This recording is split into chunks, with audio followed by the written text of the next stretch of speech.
April, May 2013, although I did one or two brief mention hearings, I think, before that. So really 2013 was when my involvement started. Thank you. What did you understand Cartwright King's role to be in relation to those post office cases? Were you an agent for the post office or something else? Again, this is all from background noise. Pre-separation, I understood that Royal Mail Group had a number of agent solicitors across the country that they would ask to deal with matters in their own areas, prosecuting in the Magistrates' Court and instructing counsel in the Crown Court. Post-separation, Andy Cash at Cartwright King, one of the senior partners, had some links with Post Office, and he used those links to obtain a contract between Post Office and Cartwright King that Cartwright King would conduct all of the Post Office prosecutions across England and Wales from the 1st of April 2012. That was my understanding of the position. I know that to be the case because when I did get involved, I looked back to see what the position was. And in terms of authority to make certain decisions in how cases are run, where did you see that lie? At Cartwright King or the Post Office, or a combination of the two? Our function, as I saw it, and certainly my function, was to advise. And Post Office were responsible for taking the decisions because Post Office were the prosecuting authority. And that is all fine in theory, but was that the reality? There were times when Post Office didn't follow our advice, and there were times when they did. There were times when they were resistant to our advice. There were times when they accepted it. But you have to remember that from my point of view, I was only ever instructed to prosecute substantively a single case, and it was that case that effectively, I think, led us to where we are today. In my mind, certainly it is. We see reference in your witness statement to being instructed by Andy Cash, who was the senior solicitor at Cartwright King. Yeah. To what extent do you consider that you had to be specifically instructed to carry out that Post Office work in respect of individual pieces of work? We use the word instructed generically. Andy Cash was, at the time, head of criminal advocacy. One of his functions was to allocate in-house Cartwright King cases and clients to particular barristers to work on, and Andy Cash allocated that case to me. We'll come to quite a few different advices that you wrote over the years. Sometimes it seems as though they weren't specifically requested by the Post Office. No. To what extent did you have autonomy to simply act as an effectively standing counsel to the Post Office? I never saw myself as standing counsel to the Post Office. I was an employee of Cartwright King. I occasionally saw something that concerned me and advised because I was concerned, not because I had been specifically instructed to advise. And a good example is what happened in the Samra case. Thank you. We'll get to the Samra case shortly. We've heard from Mr. Smith.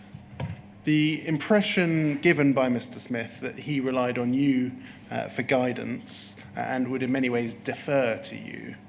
Is that impression correct? No. Why not? Martin Smith was the communications route, if you like, the point of contact between Post Office and Cartwright King. And so everything I did, occasionally I would deal with Roderick Williams directly, but most of the time, everything I did and everything Harry Bowyer did went to Martin, who would then forward it to, I think, Jarnell Singh and or Roderick Williams, and occasionally, I think, other people in Post Office. So he was the main conduit between the two. He may have been a main conduit, which is effectively how he described himself, Yeah. But in terms of actually responsibility, understanding, involvement in the underlying cases, do you agree or disagree with the evidence that he gave in that respect? I disagree to an extent. Because Harry Bowyer and I were barristers, we tried to maintain the barrister-solicitor relationship. So Martin's description, if you like, could best be seen as the solicitor to the case, And if you want to formalise things and talk about who instructed who, Martin was effectively the instructing solicitor and was referred to that from time to time internally as the instructing solicitor on a case, with Andy Cash as the boss, if you like. But Martin would also give advice off of his own bat to Post Office from time to time. I know that because I've looked at the hearings and to my surprise have learned that in some respects. What do you mean to your surprise? Well, I knew he was speaking to Jarnail Singh. Jarnail Singh would phone him up extremely regularly, and he was speaking to Jarnail Singh and giving Jarnail Singh ad hoc advice on a daily basis. And occasionally, more than occasionally, Martin would come to us and say, Jarnail's asked this, what do you think? But quite often, Martin would give the advice himself. My surprise comes because I've seen a number of written documents where Martin appears to have been dealing directly with Andrew Parsons and Jarnail Singh separately altogether, without. I just don't recognise the documents. You don't recognise the documents? Yes, some that were put to him the other day. So they may have been written but without being shared with yourself? Yeah. Mr. Smith also admitted certain shortcomings in his own knowledge. I saw that. Were you aware of that at the time? No. Again, if I can clarify, I came in April, May 2013. By that time, Martin Smith and Andy Cash had been prosecuting for Post Office for quite a long time. And I had no knowledge of what they were and what they weren't doing during that period because I wasn't involved.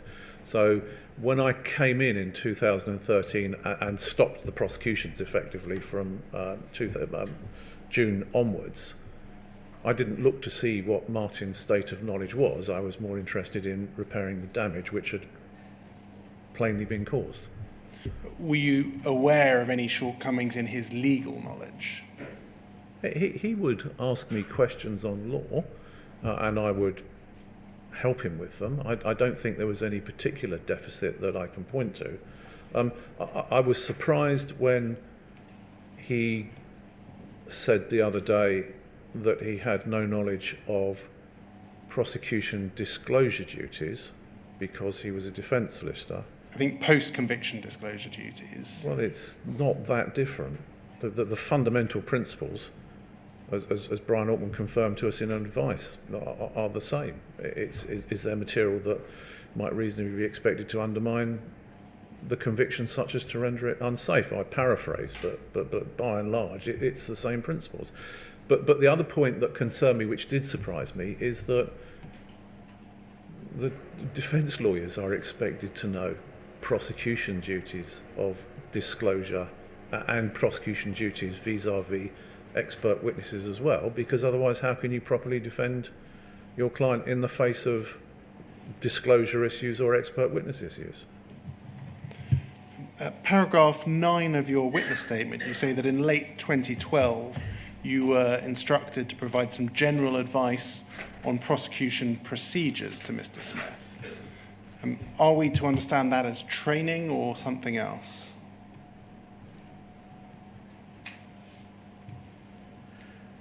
It's, you'll forgive me, it's a slightly vague paragraph, and I think it's intended to be, because I recall giving advice.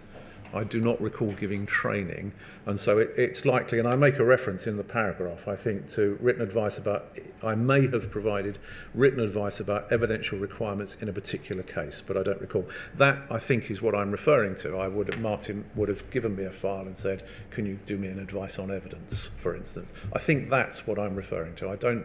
It's not training. I delivered no training to anybody. And within Cartwright King, were you aware of any training about the role of a prosecutor, duties of disclosure, duties in respect of the instruction of expert witnesses? Or prior to my involvement in May 2013, I just wouldn't know because I wasn't involved. There was none after, other than, I've just said I didn't deliver any training. That's not strictly speaking true. After the Samra case, I gave training for the purposes of the sift process that you've heard about. I had to train those who were doing the first sift so they knew what they were looking for. But that was the extent of it. Say, a solicitor who had conduct of a criminal prosecution. No. No, I've just committed the offence of talking over you with the shorthand writer. I'm sorry. No. Thank you. In terms of how the post office worked in your experience of the post office, you say at paragraph 34 of your witness statement that the post office appears to work in silos. You don't mind if I turn it up? That's absolutely fine. I don't think we need to bring it onto screen. No, it's here. Yeah. Yes. Can you assist us with what you meant by the post office working in silos? When I first raised the issues relating to expert witnesses with post office, they became very defensive in a general sense.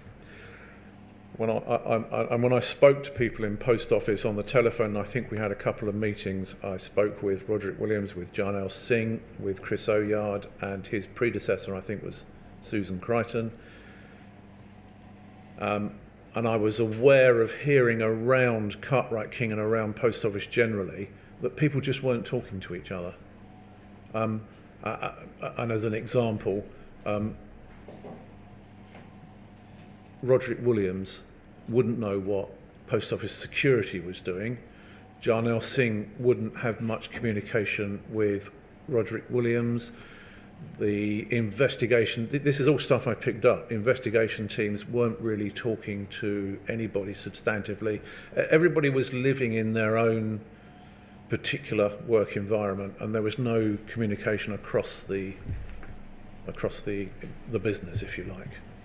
And it was quite frustrating because you would send an advice in, and a week or so later you would say to somebody, "You've seen my advice," and they would say, "Well, no."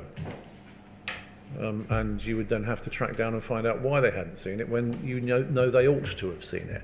And it was largely because people weren't communicating with each other. We'll come on to talk about the weekly meetings and the central hub, but was that a theme that continued throughout your time at the post office? Or it was. It got worse, I think. One of the reasons why I advised that the weekly hub meetings were convened was to cure this problem, was to make people speak to each other about Horizon in particular, because I rather suspected at the time, I know better now, but at the time I rather suspected that one of the reasons why these 2 Horizon bugs detected by Second Sight escaped people's attention was because nobody was talking to each other. As simple as that. And what do you put that down to fundamentally? Office politics? I don't know. It's speculative. It became something more after the event. But at the time I was encountering it in June, July, August of 2013, I put it down to office politics. People were working within their own comfort zones. And never the twain shall meet, as they say.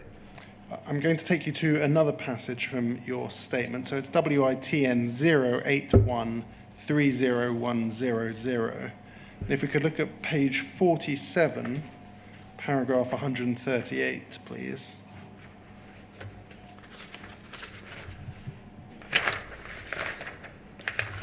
Can I just read it? You can. I'm going to bring it onto screen as well, please. Thanks. It's page 47. And it's the second half of paragraph 138 that I want to take you to. You say there, looking back, I now see what appears to have been 3 strands of thought within the post office on the topic of disclosure. The first strand amounted to an article of faith. Horizon is both robust and reliable.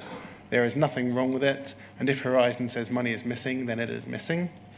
The second strand, consider that the cost of providing disclosure was prohibitive and should always be discouraged.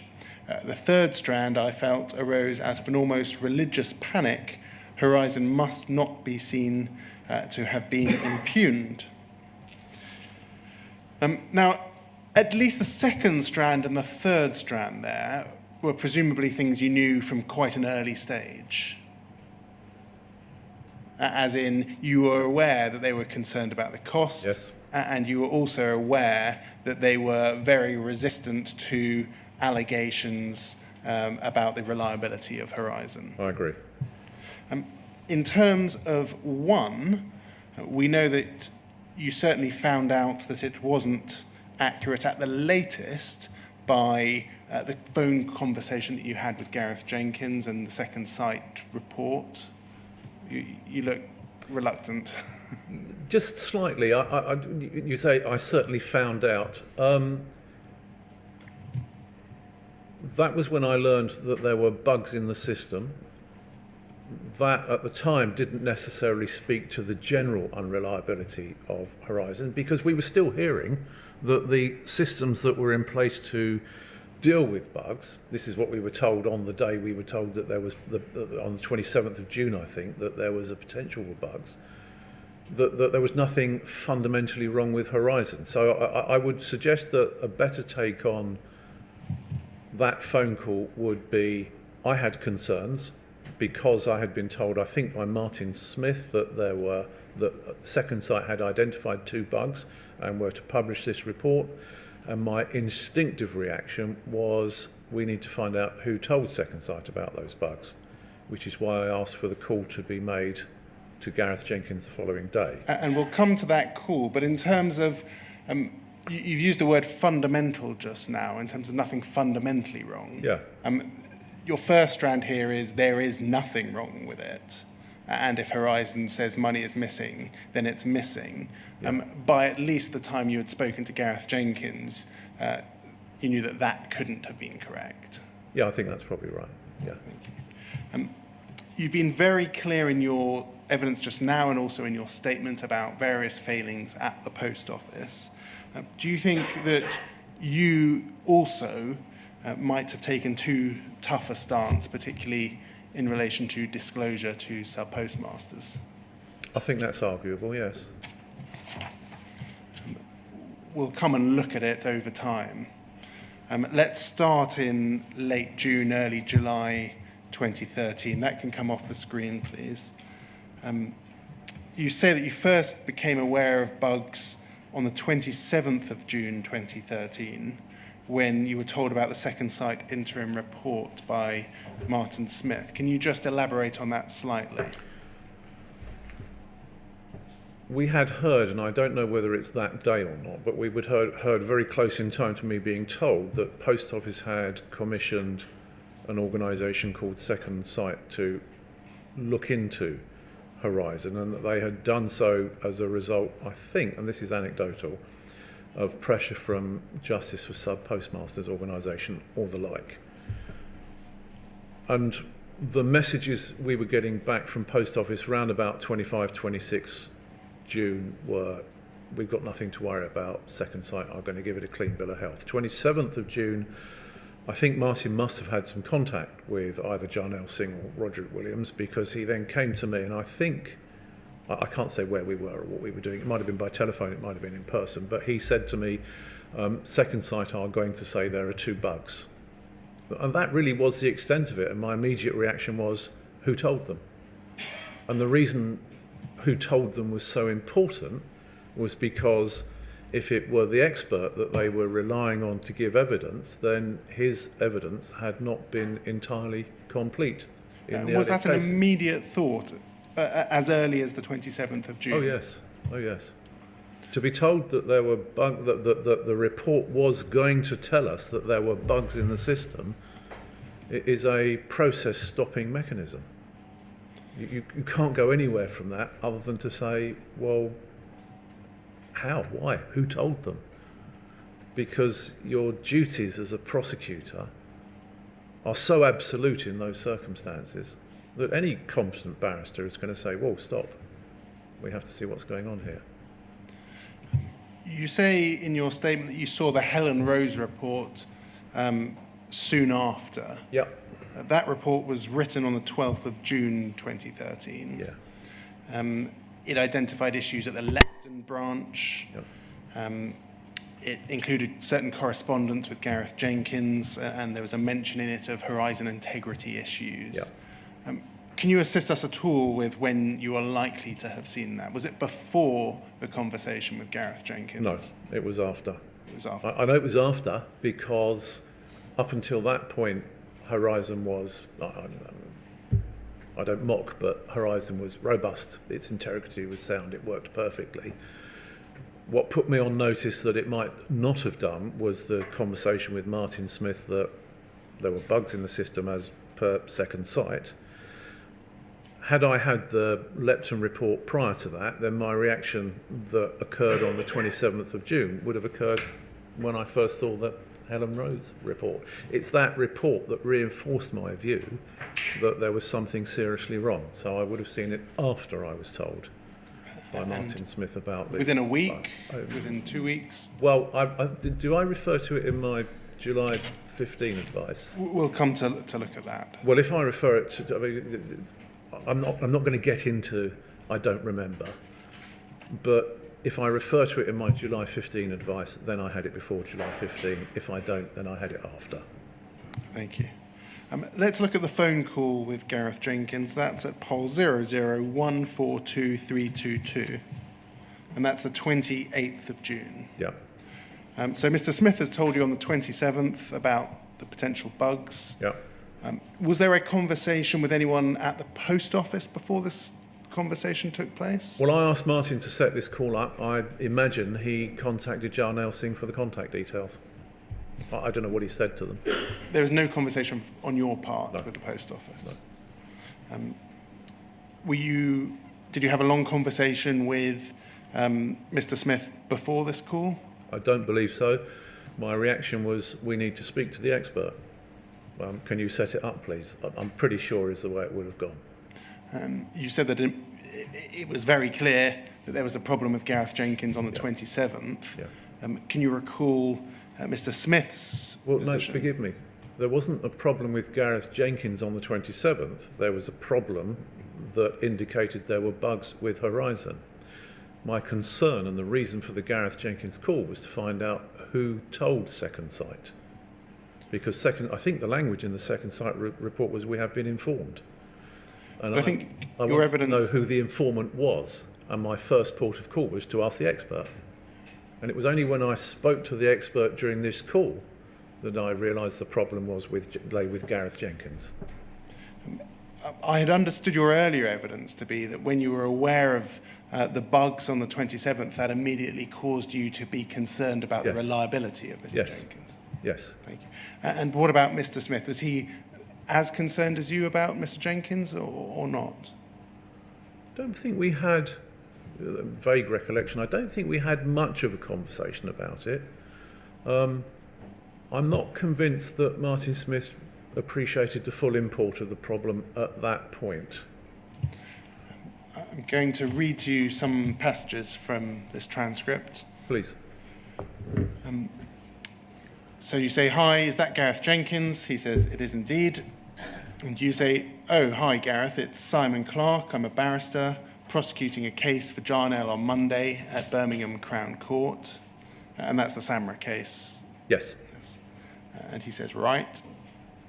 And you say, Jarnell suggested that we give you a call because we've heard that the Insight Committee report is due to go before MPs next week. I don't know if you've heard the same thing, have you? And he says 8th of July is the date I've been told. Just pausing there, Jarnell suggested that we give you a call. Was it Jarnell's suggestion or? It was mine. Was that a way of you? So I'm speaking over you. Carry on. Can you assist us with why you said that Jarnell had suggested? It's likely a rhetorical device to open the conversation with Gareth Jenkins.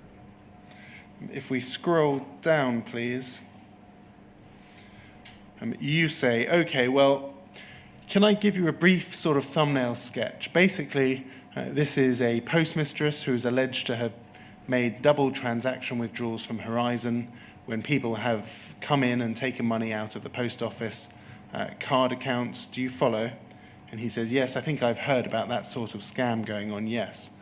And you say yes, and essentially what she is doing, she is asking them to put their PIN number in a second time, claiming it hasn't worked the first time, and accordingly then taking the money out herself. Yep.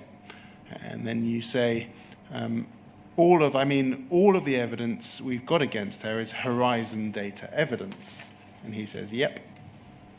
And then you say, and when I say that, what I mean is that all the transactions are conducted over the counter through Horizon. And he says, yep.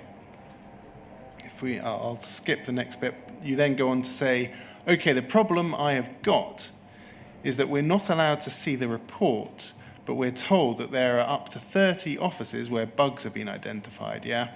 And we know that Hurst Lane is not one of the branches where has been an identified bug. Still with us. He says, right, as I say, certainly I'm aware of 2 bugs. Firstly, is this something that has been done on Horizon, on the new Horizon system or the old system? And you say and he says, what's the date? And you say it's Horizon Online. He then says, okay, right, so there is 2 bugs that we have declared to Second Sight in that sort of, and we know exactly which branches are affected, and they wouldn't have any impact whatsoever on that part of what's going on. And I think we are confident that the audit trail that you're using for the prosecution has not been compromised by those bugs. Just pausing there, 2 bugs that we have declared to Second Sight, did that cause you any concern, suspicion? That confirmed to me that it was Gareth Jenkins that had told Second Sight about the bugs, and more importantly, that he knew about them. If we scroll over the page, please. You say, what I'm looking for is confirmation effectively that you have given. So can I ask you a couple of questions which may prompt yes or no answers? And he says, sure. Did you have a script ready, or was this, no, just off the top of your head? Sorry, I'm indicating off the top of my head. The stenographer will have difficulty typing yeah. your hand signal. You say, as far as the data that the transactions conducted over Horizon, which include the withdrawal of sums of cash from post office card accounts, is there any reason to believe that Horizon can slip into error? And he says, not that I'm aware of. And then if we scroll down, you then say, okay, where are we going from here? What's the question I posed earlier? Sorry, I've got Martin Smith, and you introduce Martin Smith at that point, who he acknowledges. And then he says, hi, it's the Horizon system is functioning perfectly. And then you say, this is the other point. Bugs have been identified in Horizon which call into question some of the aspects of the way in which it operates. That's a fair assessment, isn't it? And Mr. Jenkins says, yes. And then you say, yep, okay, how can we be sure that A, we have identified all of the bugs that there are, and B, that although Horizon has been demonstrated that to be fallible, that insofar as the case we are conducting is concerned, we can eliminate the possibility of error? And he says there, right, I mean, clearly we can't. You can never say there are no more bugs in the system, so we've got to be careful about trying to say anything like that. Just pausing there. Any reaction from you? Now, well, the problem is that's what he's been saying in all of his previous reports. You'll recall that after this telephone conversation, I asked Martin to provide me with half a dozen of his previous statements, and what he was saying in his previous statements was absolutely contrary to what he's just said here. And then he says, but what we can show is that nothing has been found to show that there is a problem in the integrity of the audit trail, which is what has been used for your evidence.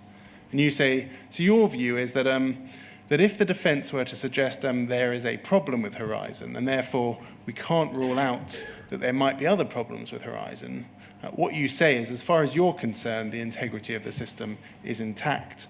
And he says, yes. So just summarising that conversation, it seems as though there are 2 bugs that you hadn't previously been aware of, that he has confirmed exist, and also that he can't say that there aren't more bugs in the system.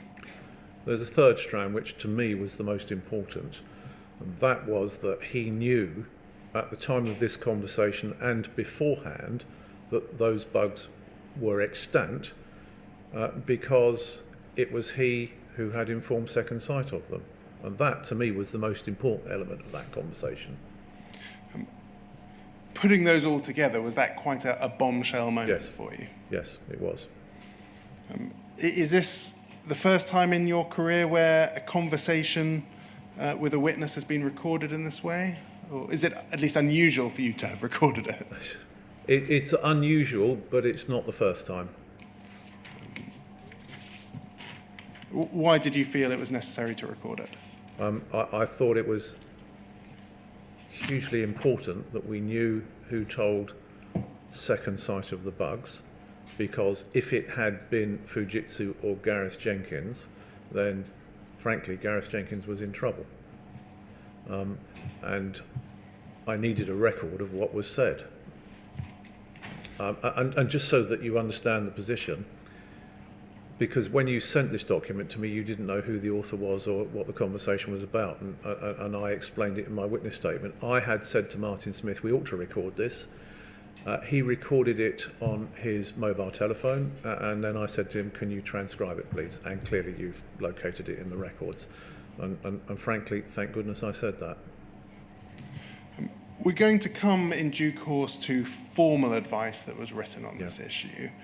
But did you, at that point, have another conversation with somebody at the post office? Oh, possibly with Jarnail Singh. I certainly told somebody at post office orally. I don't think it would have been Roderick Williams, because at that point I had no contact with him. I hardly knew who he was. So if anybody, it would have been Jarnail Singh. It's highly likely that I would have said to him on the telephone, you've got problems.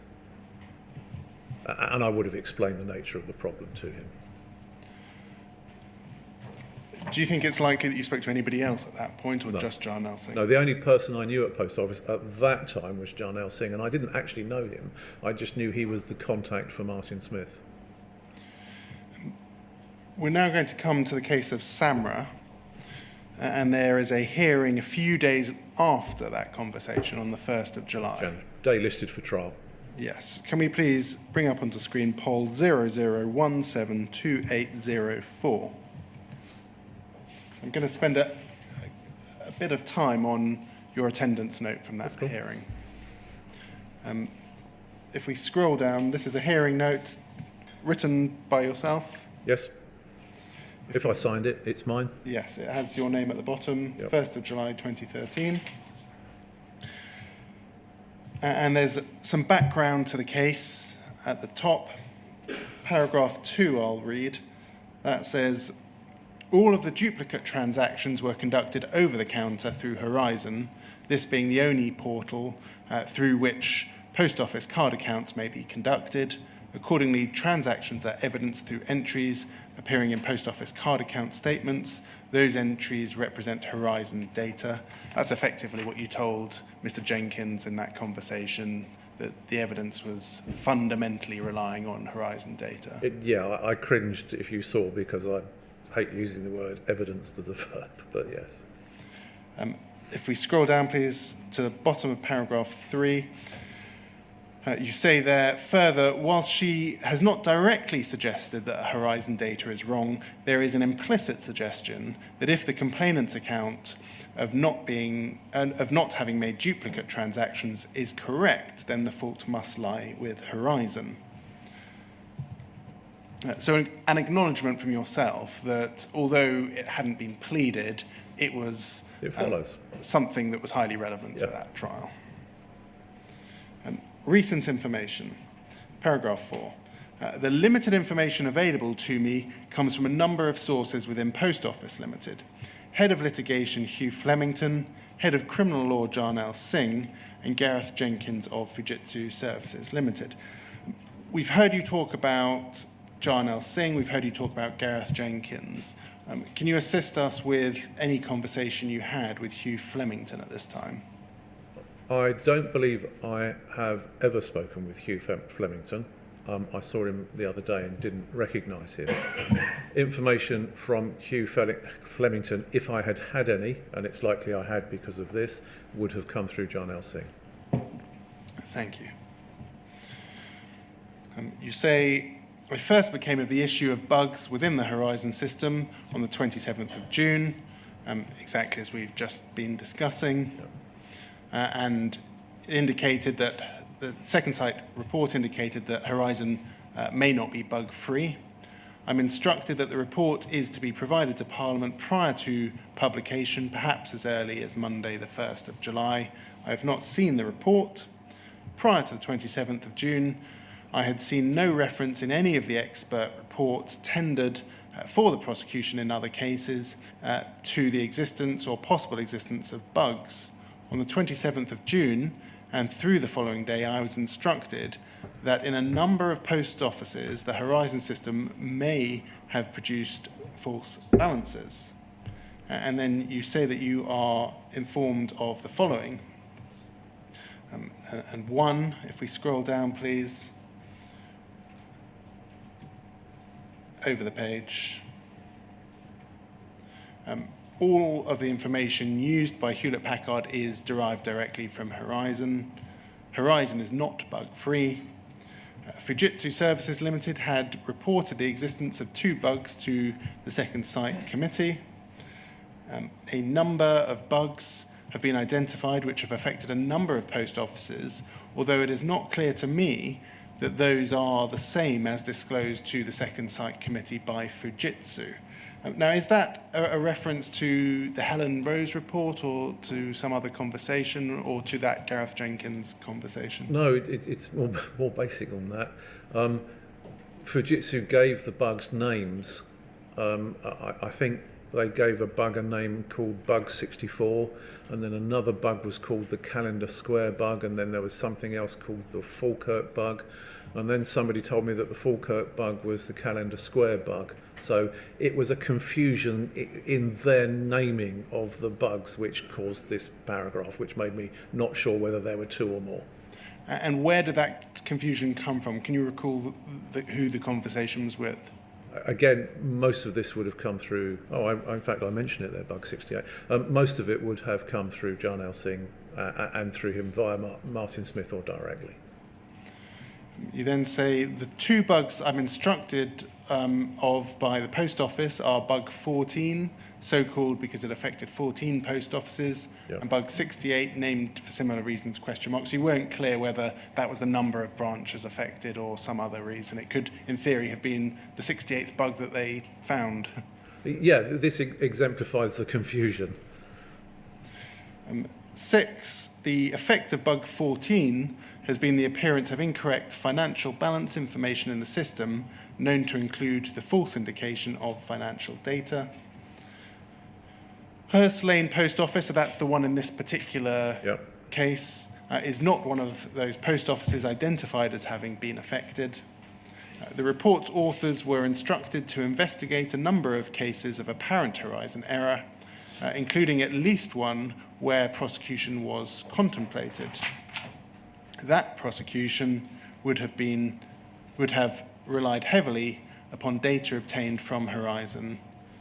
Now, I don't think that is information that we saw in that Gareth Jenkins recording. Do you know where that information came from? Again, it would have come through Jarnail Singh, possibly from people behind him.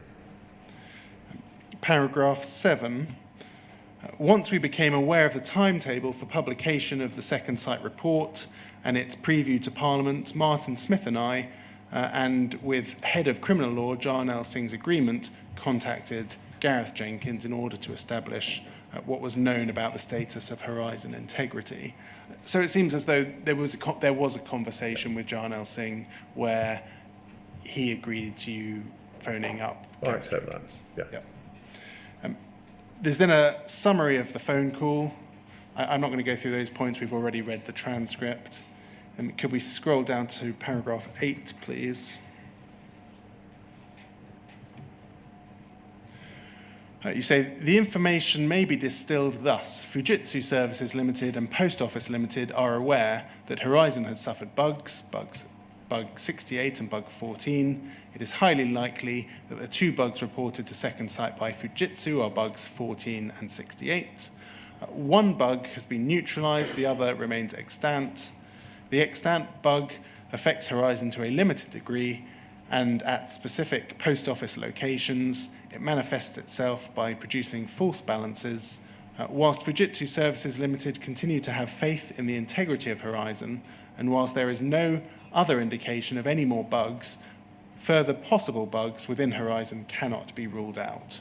Similar words, those used by Gareth Jenkins in that conversation. Well, and forgive me, it's stating the obvious. Yes. If we please go over to page 6, paragraph 14. This is, you address the law of disclosure, and then you go on to address public interest immunity. Yeah. And you say at paragraph 14, in some circumstances, it is possible to apply to a judge for a certificate not to disclose material to the defence where that material was subject to a public interest immunity. Such applications most often occur in cases involving national security or where police have used informants and undercover officers. The list of such cases, however, is not closed.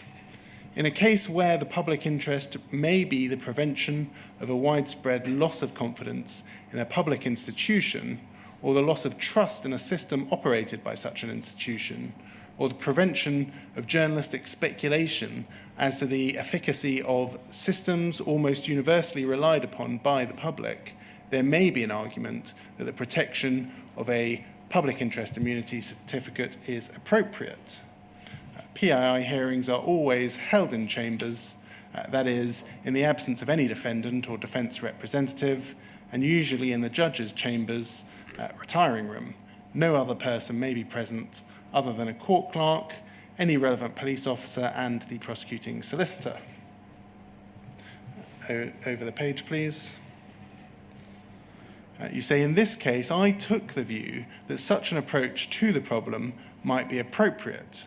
Accordingly, Martin Smith and I, in conjunction with Jarnail Singh, decided that the best way forward was to seek a ruling, the grant of a PII certificate from the trial judge, that we need not disclose that to the defence the fact that the second site report was to be presented to Parliament today, and that the report contained references to the existence of bugs in Horizon, both past and present, and to adjourn the trial until such time as we were able to fully comply with our disclosure duties.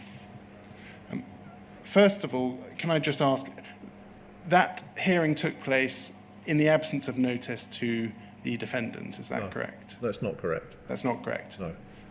It is common practice amongst counsel that if a PI application is to be made, that defending counsel will be informed informally at court by prosecuting counsel, and that's what I did.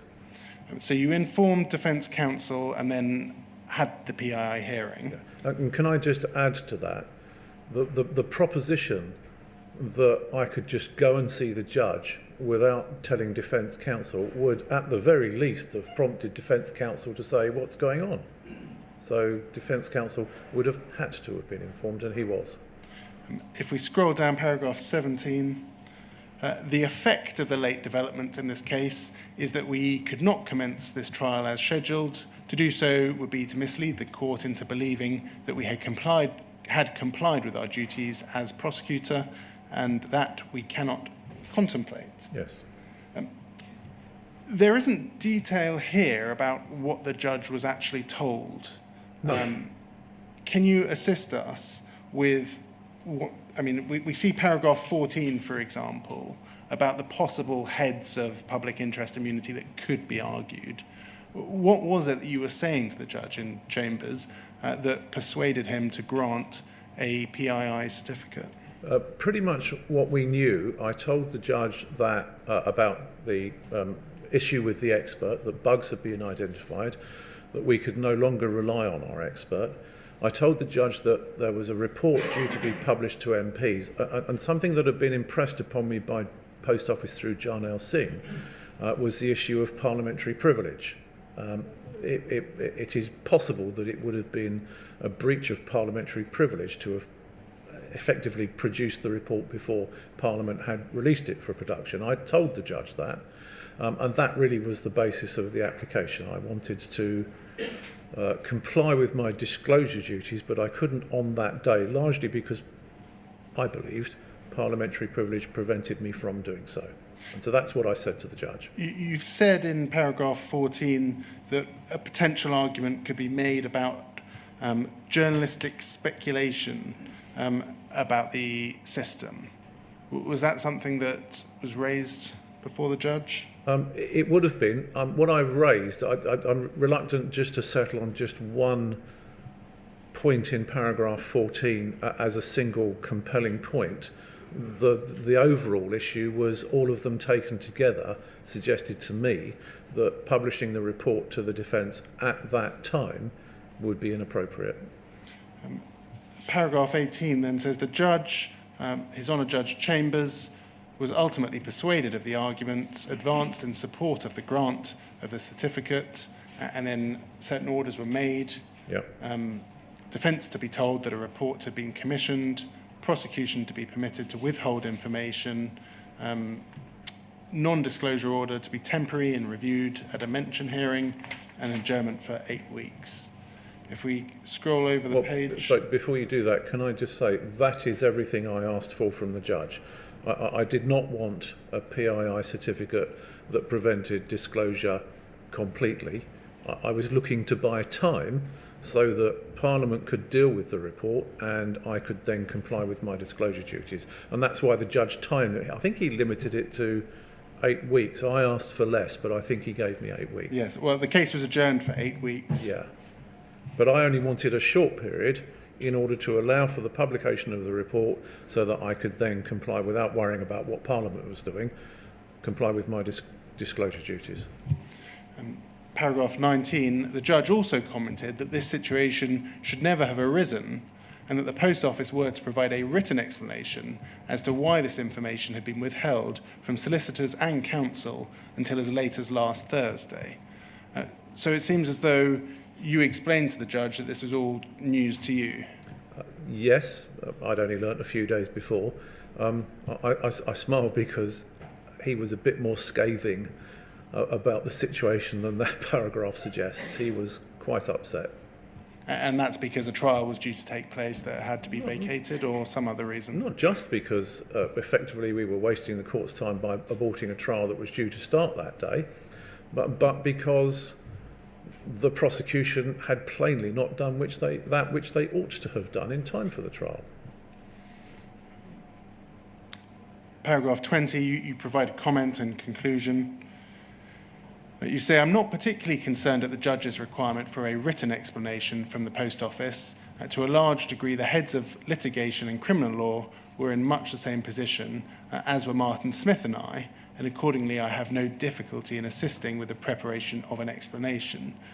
You say there the heads of litigation and criminal law were in the same position. What did you mean by that?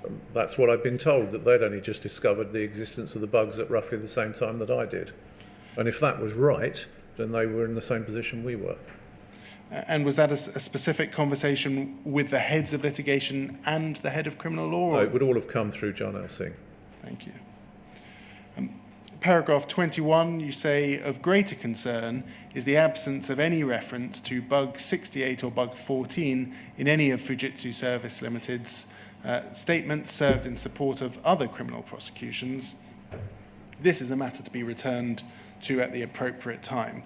So this is your concern about the potential impact on historic cases that relied on Gareth Jenkins' evidence. It is, and I think what I'm doing here is flagging up that I'm going to advise, as I did on the 8th of July and the 15th of July. I think I'm sort of pointing in that direction.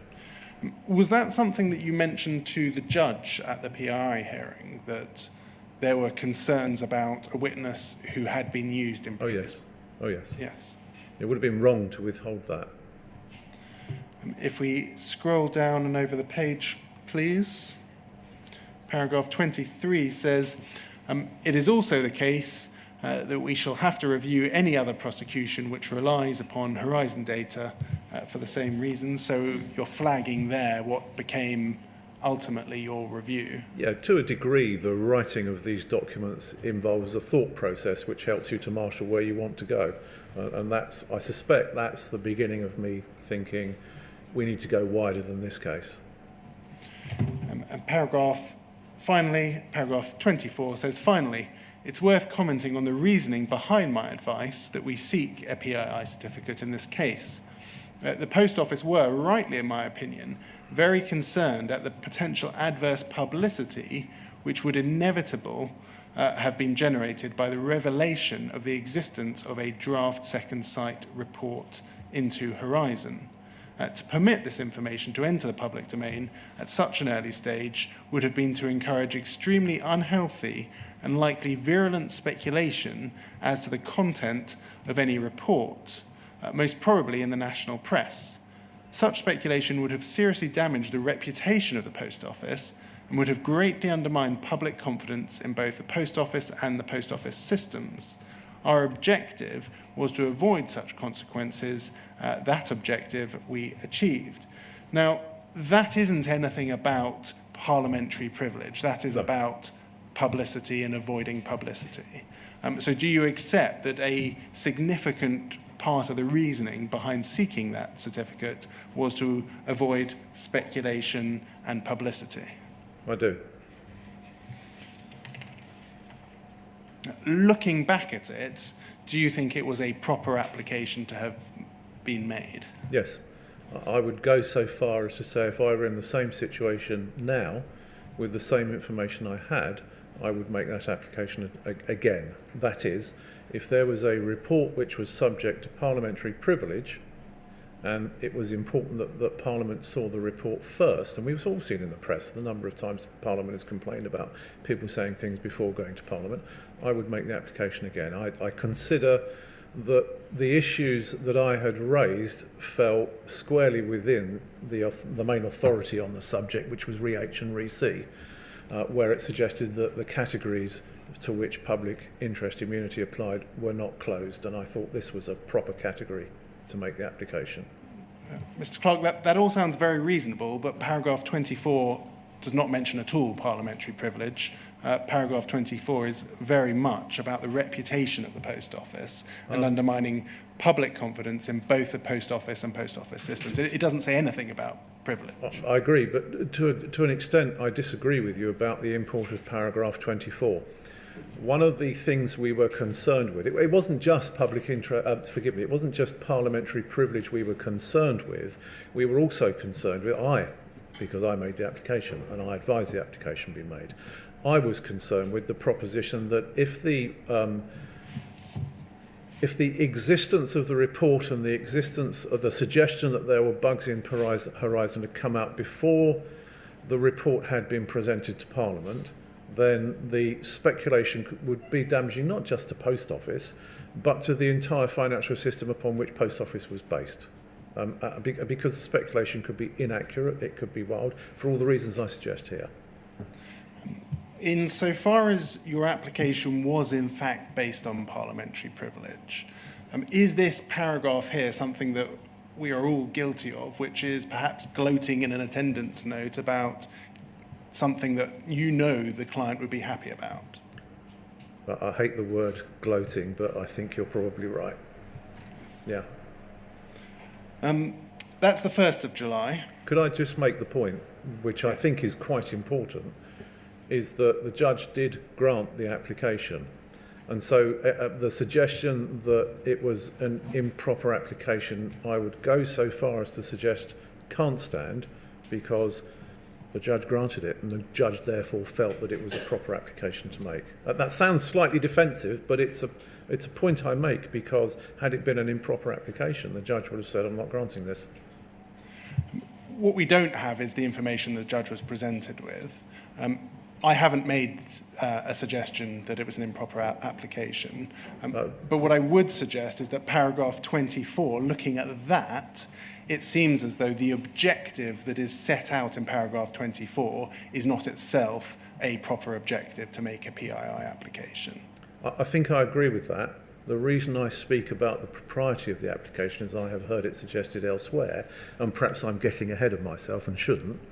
You're protecting yourself from Mr. Maloney, which is... Well, I suppose if you want to put it that way, yes. I saw what Mr. Maloney asked of Martin Smith, and I disagreed quite seriously with the propositions that were being put. Yes, Mr. Maloney didn't suggest it was improper, just to... Oh, fine, then thank you, I'm happy. In your witness statement, paragraphs 43 and 44, you say that you went to the post offices on the 3rd of July, so a couple of days after this hearing. Yeah, if that's what it says, yeah. I think you say in your statement, most likely with Roderick Williams and Jarnell Singh. Are you able to assist us at all with how likely that is? Very likely. I would have had to have met him very early on, and so it's. I suspect it was almost inevitable that I would have met him at that meeting. I can't think of a reason why I wouldn't have met him at that meeting. It makes absolute sense. When you say him, we know you've had conversations with Jarnell Singh. Yep. What about Roderick Williams? No, that's what I'm saying. I think it's inevitable that that's when I first met Roderick Williams. Thank you. I think that's absolutely right. I think Mr. Blake, what numbered paragraph was that? Did you just 43 and 44. 43 and 44, thank you. Am I right in saying you never met Hugh Flemington? I have no recollection of ever having met him. He may have been in a room with me, I don't know. I did not recognise him when I saw him on the screen the other day. I can't put it any higher than that. Thank you. And it's at that meeting that you advised that there should be the central hub, I think, later followed up in writing. Likely, yes, I think that's right. Did you, at that meeting with Roderick Williams, explain the real concerns that you have explained to us about Gareth Jenkins? Yes. That was the point of the meeting. And what was the reaction to that? What do you recall of the reaction to that? I expected surprise, shock, horror. I did not see any of those things. He appeared to me to be taking it into his stride, and his concern was with where we went from here. Did it seem as though you weren't providing him with new information? I think it would be unfair to say that. I can't look into his mind. All I can say is I did not see the surprise and astonishment I expected. Do we need to stop now? I'm just thinking about a mid-morning break. I'm coming to a point, but I think let's go on with... actually, no, sir, I think if we're going to take 2 morning breaks, I think now is actually an appropriate time. All right, that's fine. Rather than say 10:58, let's say 11 o'clock, yeah? I think it's only a 10-minute... Oh, yes. Yeah, I'm giving you 12 minutes, Mr. Blake. Thank you very much, sir.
Thank you, sir. Can you see and hear me? Yes, yes. Thank you. Mr. Clarke, we left off on the case of Samra. It's right to say that in that case you had disclosable information about bugs, errors and defects in Horizon, correct? Correct? It was a case that involved Horizon. Yes? It's a case that the effectiveness or inadequacy of Horizon could have affected the outcome. Yes? Public interest immunity enabled that information to be hidden from the public for the time being. Yes, for a limited period. And the result was that you didn't need to say in open court something that you would have had to have said had that not taken place via the PII mechanism. No, I don't think I would have had to have said it in open court. I simply would have had to have disclosed the material to the defence, and then they would have made what they would of it. Exactly. So it would have been used in open court. Yes. Had it not been covered by the envelope of public interest immunity. Yeah, that's correct.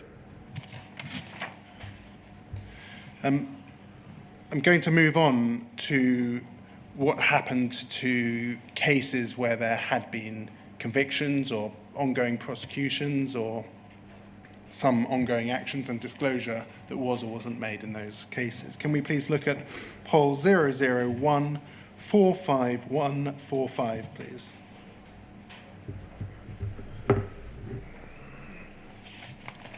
Thank you. If we, please, could look at page 5.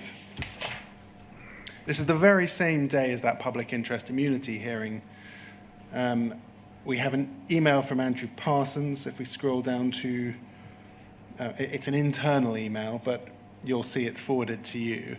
He attaches 10 letters to sub-postmasters for review. Are you aware? I'll take you to the letters, but I think you've seen them quite recently. They are letters about a bug called B14. Do you recall that issue? Vaguely, yes. Yes. I've seen the documents recently, yes. And Mr. Parsons sends certain sub-postmasters from those 14 branches letters disclosing that issue. Could we please turn to page 1? It's what we know as the local suspense account issue. Okay. And if we look at the bottom of that page, please, we have an email from Roderick Williams to yourself and to Martin Smith. And he says, Simon, Martin, 2 issues from the conference today. So it seems as though you had a conference on the 3rd of July. In fact, that's the one that we just talked about, is it? Yep. So we know, as we see, I mean, it's copied to Hugh Flemington. Does that indicate in any way that Hugh Flemington might have been at that meeting? No, he was copied into lots and lots of emails, I think for information purposes. As I understood it, he was, I may be wrong, I think he was head of legal at Post Office, so it's not surprising he was copied into everything. Number 1, letters to branches. I attach the letters we propose sending to the branches affected by B14.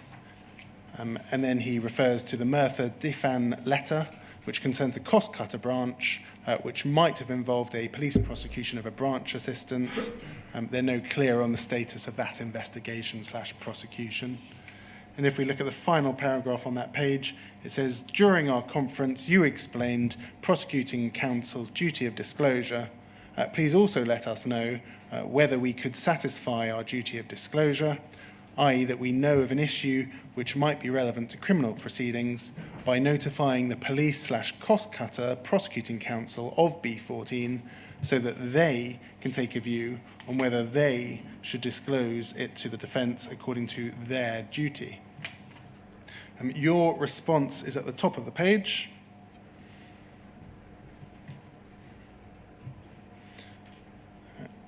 And you respond as follows. All letters. Is it necessary to inform each of the offices of the fact that other branches are affected? It seems to me that these letters will somehow get in the public domain. Justice for Sub-Postmasters Alliance? Question mark. If that were to happen, then again we run the risk of adverse speculation, at least until second sight is published, if it is to be. Very much echoing what was said at the end of that attendance note about adverse publicity, adverse speculation. It does seem as though you were, as at the 4th of July, particularly concerned with limiting adverse speculation. I agree. Merthyr Difan, in this case, there are competing interests, open and transparent dealing by the Post Office as against the proposition that this is likely to be an appeal case. Could you hold off on this letter for a short while? I will come back to you this afternoon once I've more fully considered the position and seen what the Post Office have forwarded to Martin Smith. Now, you've explained in your statement that this was some sort of concern about the sub-judice rule. Can you assist us with Sub-judice rule? Yes. Probably not that. I've always been very cautious about the Court of Appeal and involvement in potential appeals because, for as far as I'm concerned, the Court of Appeal is the final arbiter in whether or not convictions are safe or otherwise. And so I'm always very careful to this day, I'm very careful about what I do and say in the knowledge that the Court of Appeal may end up reviewing what's been done. So I always approach issues of appeal with caution. And that's what I'm doing here. You've described these as competing interests. So on the one hand, you have being open and transparent. Yep. On the other hand, you have the potential impact on an appeal. It certainly sounds as though you are concerned that if you are open and transparent, it may assist the appeal. I think that's reasonable. A reasonable assertion. Yes. Yep. And do you think that that is not the best approach or best advice that you could have been giving at that time? Again, I think that's right. I would ask you to remember that we're on the 4th of July, so literally only a few days into my involvement in the entire Post Office process, substantively, with quite limited information and effectively trying to preserve the position until I knew what I was doing. I think that's what it comes down to. But I accept that the commentary you pass on this is perfectly valid. Could we please look at poll 00297-182? Same day, a bit later on, you respond, Simon Clarke, yourself to Roderick Williams, although It's not up. it's forwarded, yes, it's poll 00297-182. I think maybe you wrongly or inadvertently sent it to Martin Smith first, or it's certainly forwarded to Roderick Williams, and it's to Roderick. Perhaps you thought Martin Smith was going to forward it. Are you able to assist us at all? Looking at this, it's likely that I forward it to Martin Smith for him to pass on. Again, this was very, very early on in my dealings with Roderick Williams, and so it's likely I would have thought it had better gone through Martin to Roderick than through me direct, but that's just a silly protocol thing. If we scroll down, it says as follows. Roderick, what we had initially believed to be perhaps one of the more difficult cases, in fact, turns out to be one of the easiest. This defendant is awaiting his trial and accordingly has not been convicted and sentenced. Because we are now just pausing there, so it seems as though it's not an appeal case that you were concerned about because they haven't yet been convicted. I think that must be right. Yes. And can I add this? This also looks like it's a case being prosecuted not by Post Office, but by the Crown Prosecution Service. Yes, and in light of that, your advice is as follows. Because we are not the prosecutor, our duty extends to the following. 1, identify the name of the defendant. 2, identify the prosecuting CPS area. 3, inform the CPS area of the existence of B14, that it has affected that branch, and that a report is due soon. 4, disclose the second site report to the CPS once we have it. If we follow this route, the disclosure ball will be in the CPS court and our duty is satisfied. just pausing there, is that right? I mean, you had more information than just the existence of B14 and the fact that the second site report was going to be published. You had that transcript of the conversation with Gareth Jenkins. You had your knowledge about Gareth Jenkins having been involved and about his reliability. You had the various other discussions. I don't know if by this point you had the Helen Rose report or not, but you certainly had more information than is being suggested be disclosed. Are you still confident that that was the right advice to have been giving? It's right as far as it goes. That is, the duty is to disclose to the CPS so that the CPS then take over responsibility for the general disclosure function. But I agree with you that there should have been more. You say they will know the defence being run, and if the defence is based on the proposition that Horizon may be responsible or that it is implicit in the defence per Samra, then they will disclose. If not, they will not. I think contact with the CPS should be made by us at this end so as to maintain a firewall between the post office and this overall problem, so that you are seen to be acting independently and transparently through lawyers, and because we are in any event dealing with the other reviews. Can we please move on to poll 001452201?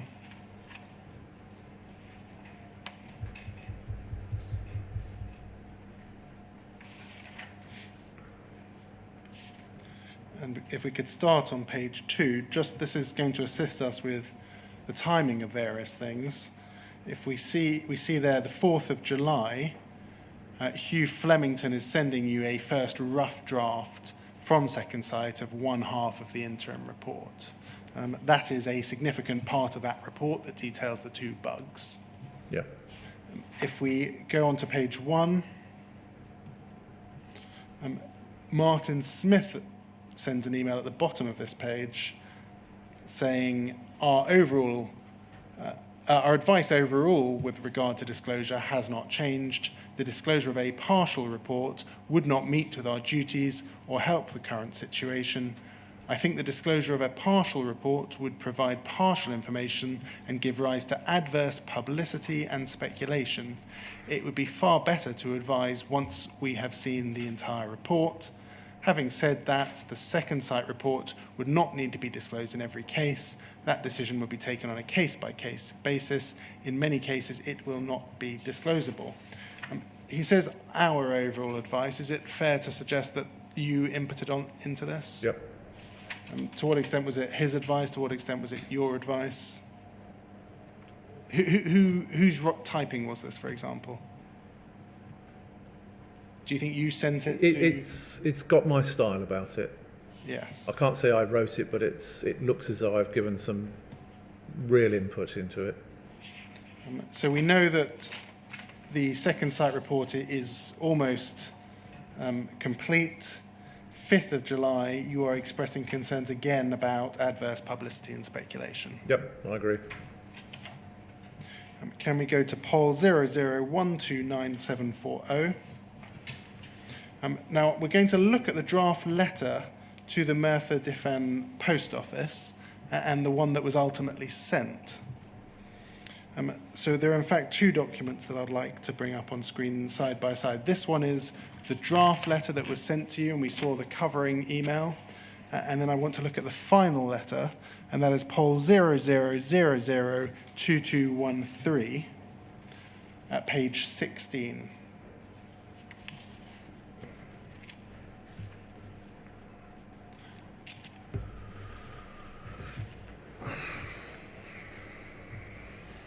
Thank you very much. If we could go back one page on the left-hand side. Thank you. So on the right-hand side, we have that earlier draft that you commented on. On the left-hand side, we have the final version, which was sent on the 5th of July, so the day after that first draft second site report. If we could look at the whole of the document on the left-hand side, please. Thank you very much. Let's keep them side by side and focusing on the right-hand side, first paragraph, it says, as a result of central data reviews in the Post Office Finance Service Centre, we have identified a small number of branches whereby a system error in data archiving processes has led to an error in the calculation of losses and gains at branch level. Just pausing there, is that right? Are you aware that the basis for that finding, that particular bug, was a result of central data reviews in the Post Office Financial Service Centre? No, as I understood it, the bug was informed by Gareth Jenkins stroke Fujitsu to second sight.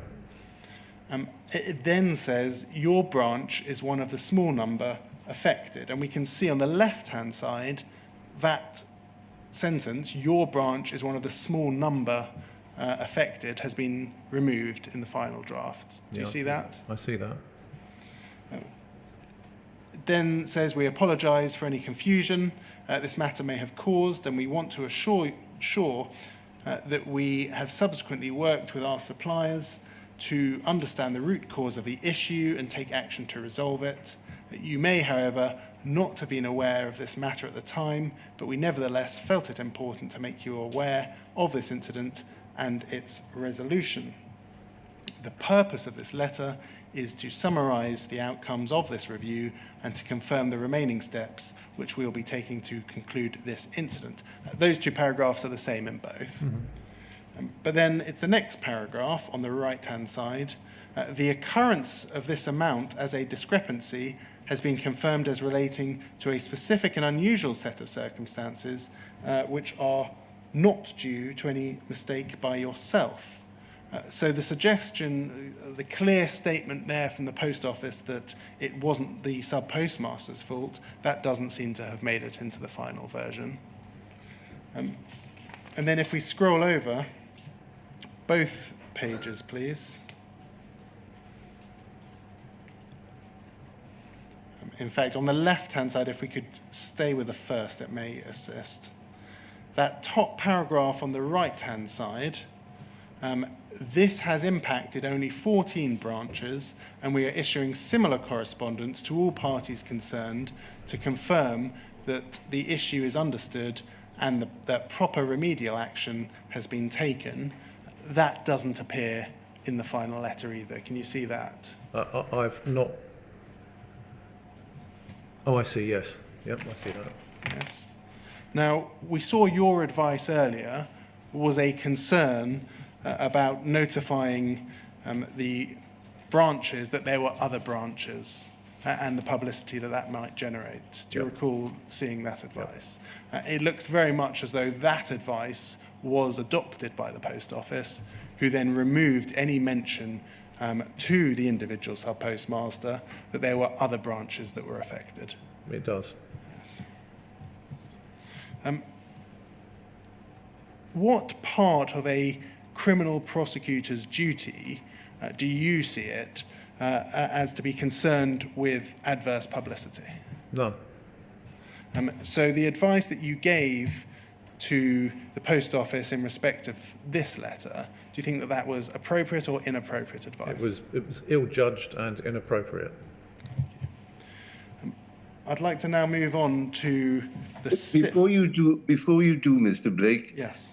In defence of the author of the final letter, if you look at the first paragraph, it does indicate in that more than one branch was affected, does it not? It does, although it does remove... It waters it down. Let's Yes. put it like that. Yeah? Absolutely. Fine, thanks. Thank you. If we could take that down, please. Moving on to the general advice and sift, can we please look at poll 00006365?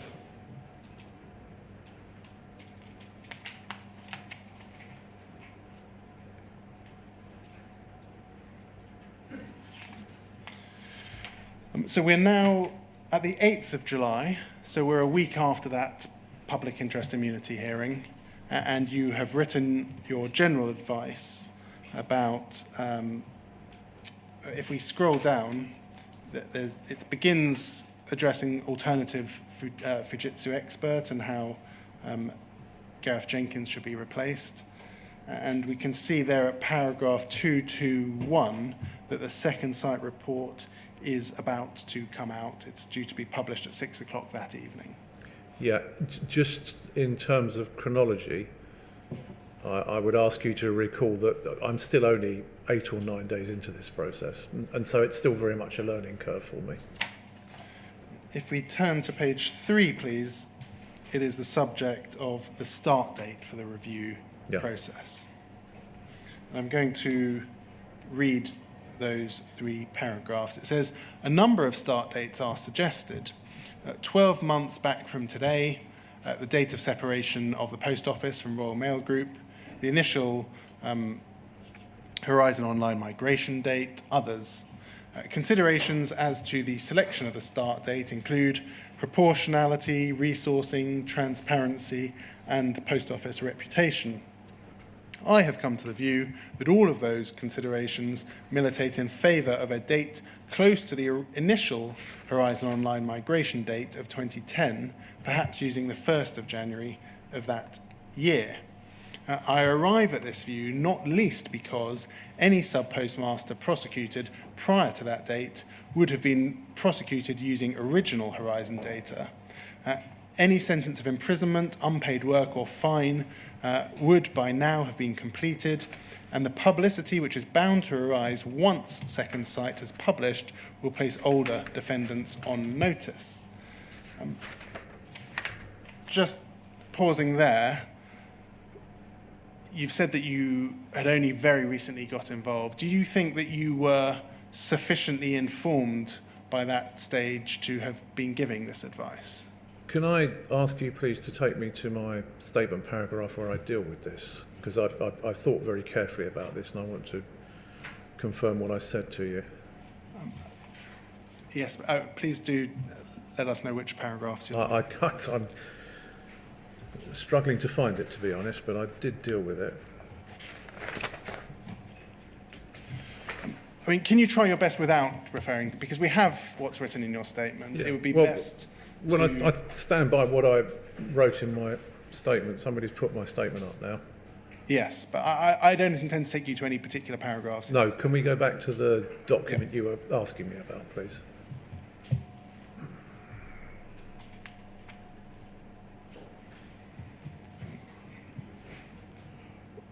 What I'd really like is just your reflections as to whether at the point you were writing this, you thought that you had sufficient knowledge about these cases to make such a significant judgment.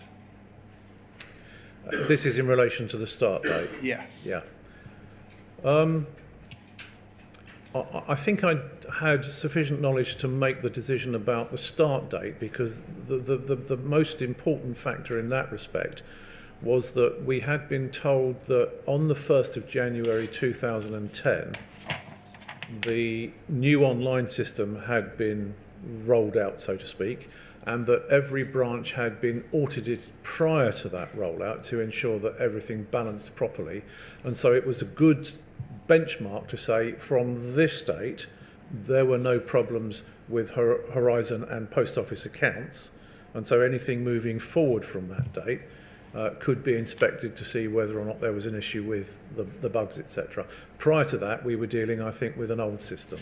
That's paragraph 132 of your witness statement, and that's exactly what you've said. Thank you. It's difficult to understand why an audit at the end of Legacy Horizon, beginning of Horizon Online, would make a difference in terms of that date. Can you elaborate on that? Oh yeah, because on the date the audit was done, you knew that there were no discrepancies in the accounts. You knew that there were no questions about whether or not the relevant sub-postmaster had fallen into error or made mistakes or even had committed offences. It was a very clean start point. But what if you had been prosecuted before the change to Horizon Online, had stopped becoming a postmaster, were in prison, may have had your life ruined, your children's lives ruined? how would the audit at the end there have assisted at all with knowing whether they were fairly prosecuted? It wouldn't have done, but our understanding at the time that this decision was made was that the two bugs that we had been told about affected the Horizon Online system, which only started after the 1st of January. But you also knew at that time that Gareth Jenkins was an unreliable witness. We did. Who had given unreliable evidence. We did. And you knew that a system such as Horizon could be capable of having additional bugs. Old Horizon as well, yes, we did. Yes. With that in mind, it may seem to some, although we know that Mr. Altman agreed with you, that date was chosen given that people had been prosecuted for a number of years before, some, including Ms. Misra's case, although that was ultimately looked at, involving Gareth Jenkins. Well, there are two parts to my answer to that question, I think. The first is that we had to choose a date. It seemed at the time that, for the reasons I've given, it was the most logical date to choose. But we then learned very quickly after that Brian Altman had been instructed to supervise us. So the word supervise was used, to supervise us. And one of the things he did was he looked at the start date, considered the rationale behind it, and agreed with it. And had he said, I don't agree with that start date, we should go back further, I don't want to push responsibility onto somebody else because I stand by the decision I made. I mean, he was reviewing the advice that you had already given. Forgive me. We had given the advice that the start date should be the 1st of January. Brian Altman reviewed it and said, I agree with the reason, whatever language he used, I agree with the start date chosen by Mr. Clarke. That vindicated my decision. If he had said, no, I think you should go back 10, 15, 20 years, I have no doubt that that's what we would have done.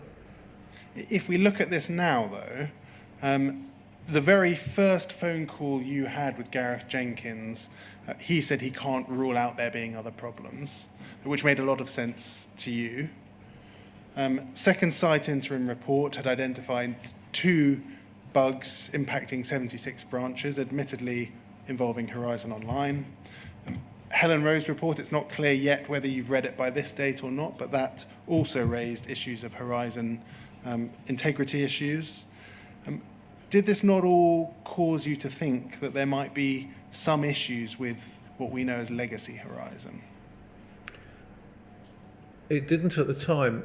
I rather suspect largely because we had followed the route that the 1st of January 2010 was the appropriate start date.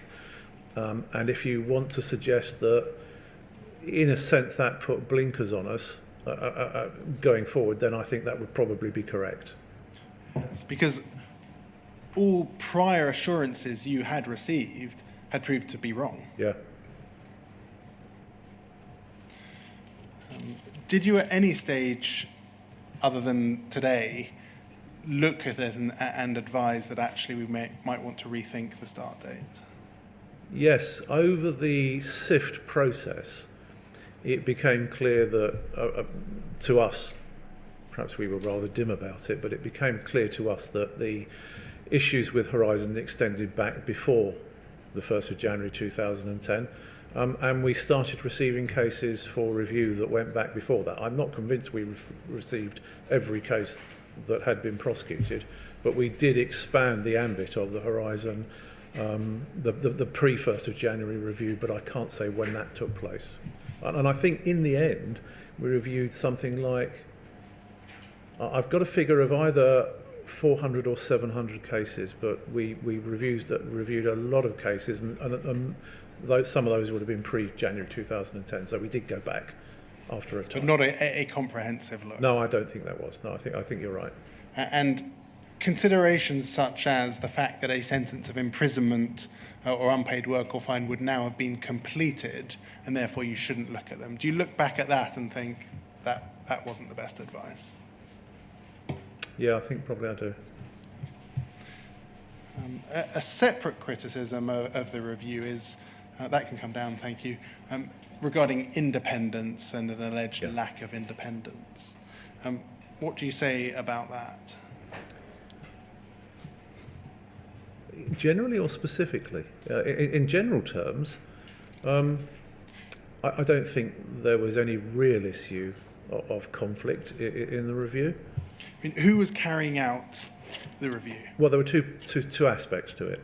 The first aspect was that every case has to be sifted to determine whether or not Horizon figured in the prosecution evidence. If Horizon didn't figure in the prosecution evidence, and an example would be there was a case where an SPR MR was taking money from the post office and loaning it to family members, that's clearly not a Horizon case, then they were put to one side. If it was flagged up, and the threshold I think was quite low, if it was flagged up as a Horizon issue case, then it was reviewed by either me, Harry Bowyer, and we had 3 or 4 external counsel that were instructed on an ad hoc basis to come in and conduct reviews as well. Would you be surprised if I said that you and Harry Bowyer, in terms of the sifts, reviewed 76 of 81 sifts? Not at all. You reviewing 33, him 43? Not at all. In those circumstances, do you think it can fairly be characterised as a review that's being carried out by an independent firm? Yes. But that's the same firm that had been prosecuting on behalf of the Post Office. Do you think it can fairly be described, even if you say, yes, I looked at this and I was personally independently minded, do you think it can fairly be characterised as a review being carried out by an independent firm?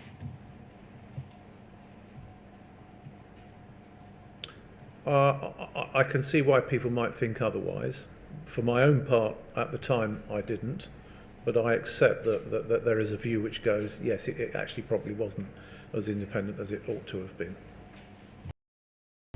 I'm going to move on now to the Gareth Jenkins advice. I would also accept, forgive me for interrupting you, I would also accept, now that you've given me the numbers, that there might also have been a degree of becoming case hardened by reviewing so many cases.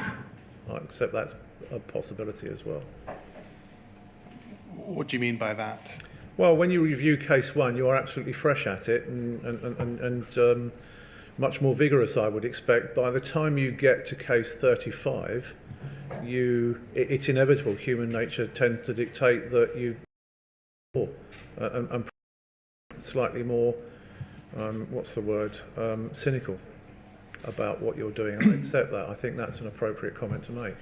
I mean, it might be suggested that in carrying out those sifts, you should have spotted trends and themes that were arising. Yeah, I accept that. Yes. And is that also, you think, down to becoming immune or case hardened? That's exactly what I'm referring to. Yes. That's the point I'm making, that because you become slightly cynical, jaded, as inevitably is going to be the case, then you do miss things. Yes, I accept that.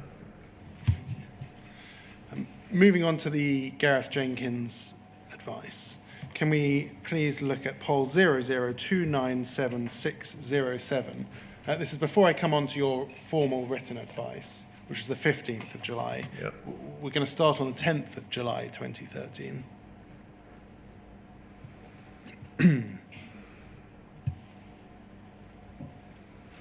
And the bottom email is an email from Roderick Williams to yourself.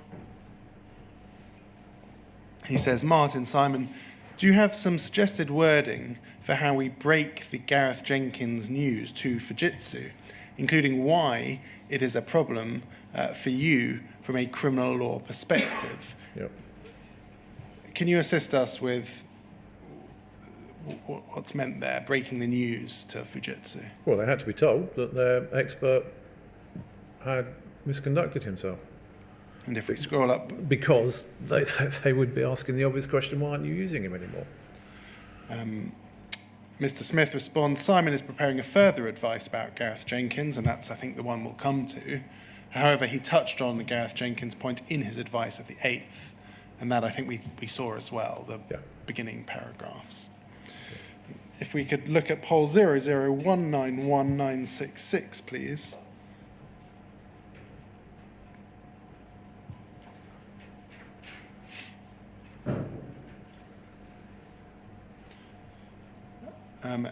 There's an email from Roderick Williams to Andy Parsons. Andy, as discussed, please see the attached, which sets out the high-level issue with which Cartwright King, our criminal law solicitors, has identified with the Fujitsu evidence Gareth Jenkins has been providing in support of the criminal prosecution cases conducted for Post Office Limited. A more detailed note should arrive on Monday, which I will forward you once I have it. Can you please consider this in light of the contractual arrangements we have with Fujitsu and draft a suitable email to Fujitsu to put it on notice of the issue? That's Roderick Williams to Andrew Parsons, copying in a number of other individuals. And can we please look at the bullet points that were attached to that? They can be found at Pol 0019197.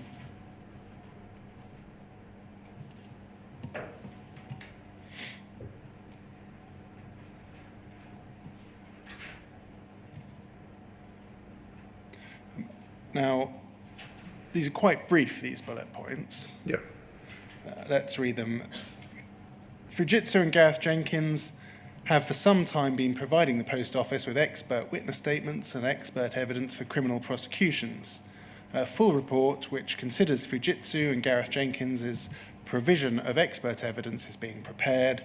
The initial view seems to be that statements and evidence provided by Gareth Jenkins did not contain all that they should have done. In particular, there seems to have been a reluctance to deal with known horizon issues in the statement/evidence.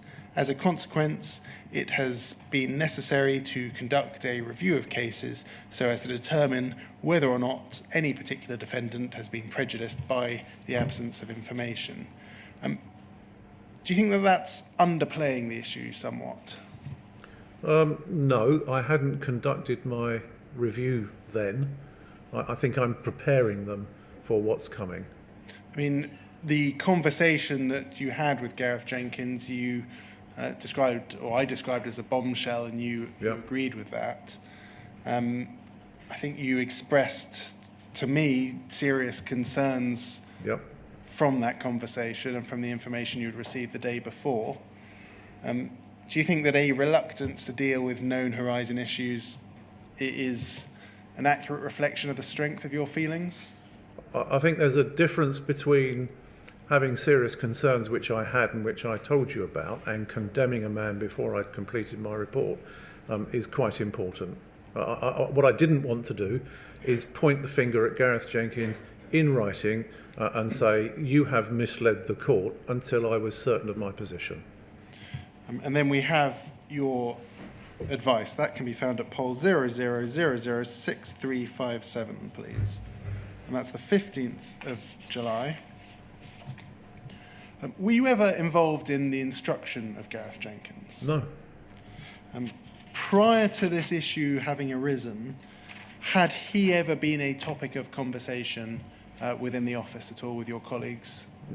Not that I'm aware of. You've got to, again, remember that, were you aware that Cartwright King operated from a number of different offices? Yes. And until I was instructed, and even during the course of the Samra case, I was based in the Nottingham office, and the Post Office Department, I think, was based in across Derby and Leicester. So I wouldn't have been a party to any conversations prior to the Samra case in any event. During the course of, it was during the Samra case that this arose, and then, yes, of course, he then became pretty much the central topic of discussion. But prior to the research that you carried out for this advice, were you aware, or did you have any knowledge about the basis on which Gareth Jenkins had been instructed? No, didn't even know of the existence of the man. And you had that conversation on the 28th. Yep. Before that conversation, were you aware of how he had been put forward as a witness in those proceedings? No, not at all. Would you have expected those at Cartwright King who were involved in his cases to have known about how to properly instruct him? Yes. Martin Smith's evidence was that he wasn't aware of the legal requirements. Were you surprised by that? When I saw him say that the other day, I was surprised, yes. Had you understood his knowledge at the time to be sufficient to have that kind of knowledge? I think assumed is a better word. I had assumed at the time that things had been done properly, yes. One thing that you point to in your witness statement was that Gareth Jenkins had signed off his witness statements, that he understood his role was to assist the court. Yep. Did you, at that point on reading those statements, question why he didn't have the usual expert declaration within those statements? No, because I wasn't at that point concerned with whether or not he'd been instructed properly. That was, I was interested in effect, not cause. Effect was he had failed to tell the court that which he ought to have told them, both in his witness statements and orally in the Misra case. That's what I was concerned with. So I didn't look to see whether he had been instructed properly in the first place, because that's in the past, and that was of no concern to me. My concern was he hasn't told the court what he ought to have told them. How do I deal with that? Can we please look at page 14? I mean, we've seen this advice. I'm not going to take you through every paragraph. I wrote it. Of the advice. Yeah. The chair has it. If we could look at page 14, there are some conclusions. If we could scroll up, please. It says, notwithstanding the failure is that of, and it's Gareth Jenkins, and arguably of Fujitsu Services Limited being his employer, this failure has a profound effect upon the Post Office and the Post Office prosecutions, not least because, by reason of Gareth Jenkins's failure, material which should have been disclosed to defendants was not disclosed, thereby placing the Post Office in breach of their duty as a prosecutor. Very strong words there. I don't know where I get doctor from, but yes, very strong words. By reason of that failure to disclose, there are a number of now convicted defendants to whom the existence of bugs should have been disclosed but was not.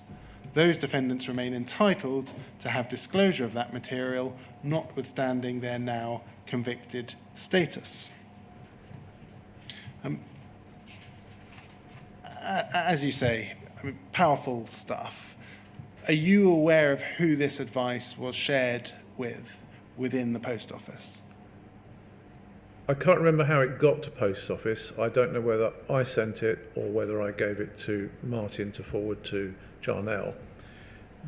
To my direct knowledge, Jarnell Singh had it and Roderick Williams had it. Where it went thereafter, I can't say.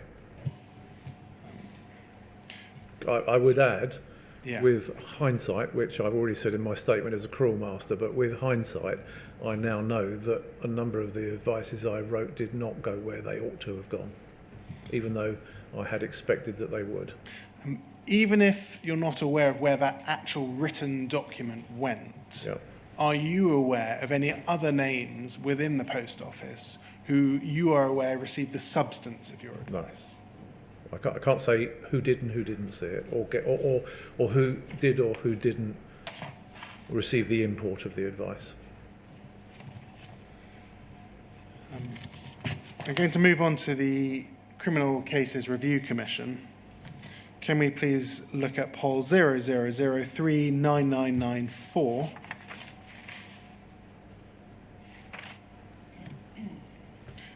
This is a letter you'll have seen me take Mr. Smith to. Yeah. It's a letter from the CCRC to Paula Venables, 12th of July 2013. If we scroll down, we can see it's after the publication of the second site report, and they say, for obvious reasons, we have read the recent media coverage concerning the Post Office Horizon computer system with interest, and they would like more information. Could we look at poll 00039998, please?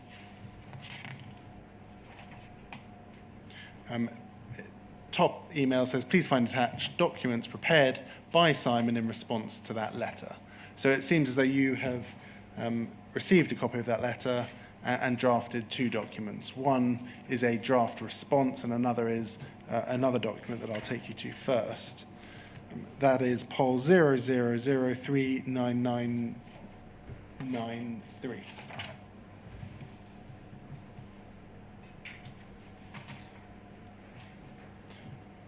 Thank you. What was the purpose of this document?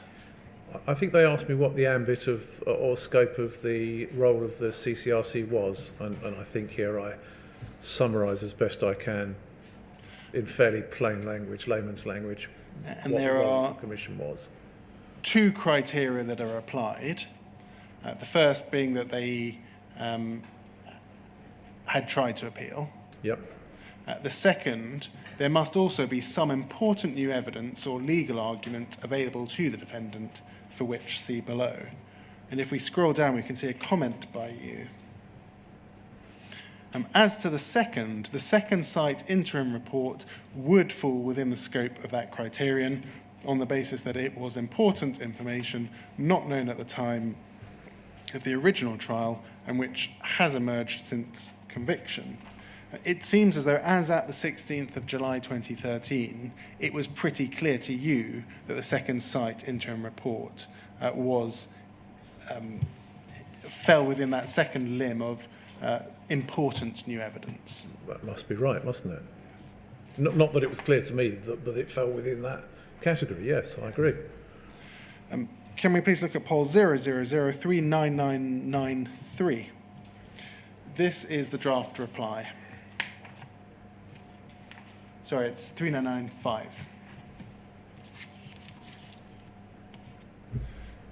If we scroll down,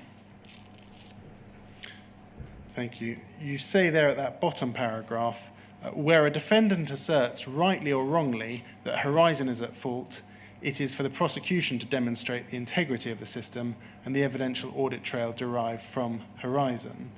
Now, were you aware, anecdotally at least, from those who were involved in those prosecutions, that in reality the burden was largely put on defendants themselves?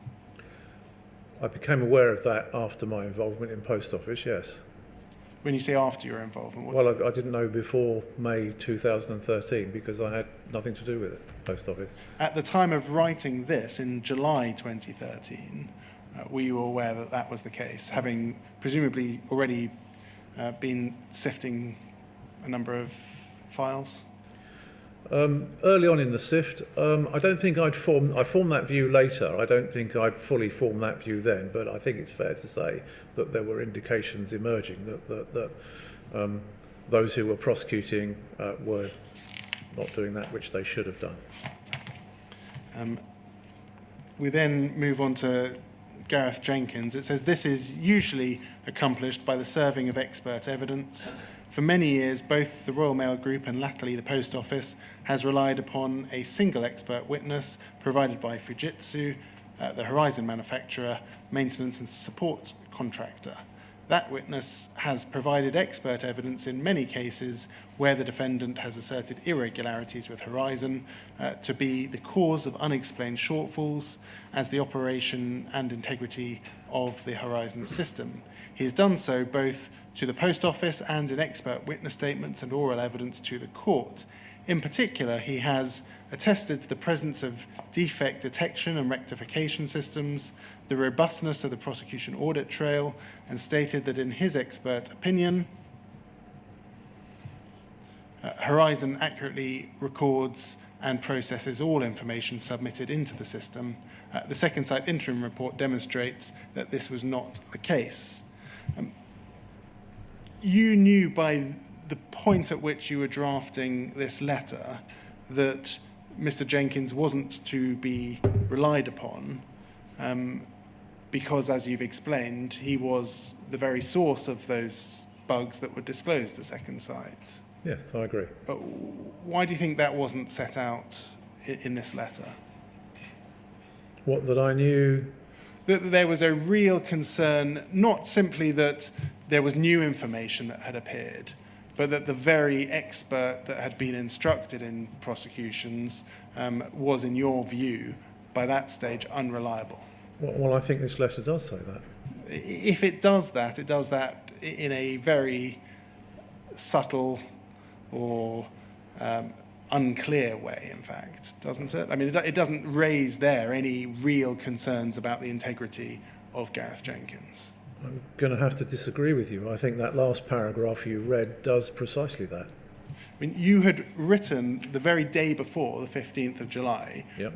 a very significant piece of advice with very strong words, I took you to those last two conclusions, placing the Post Office in breach of their duty as prosecutor, etc.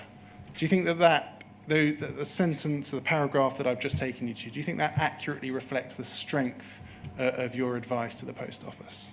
That's a different question, isn't it? The question you were asking me, forgive me, I don't want to be rude. Yes. The question you were asking me was whether or not I was advising in terms that they be told, that the CCRC be told about Gareth Jenkins. And the answer to that question is they are here. I agree with you that I don't say it in such trenchant terms that I do in my written advice to Post Office. It is a particularly tepid response to the CCRC in circumstances where you had real concerns about the reliability of Mr. Jenkins, isn't it? I don't agree with your choice of words.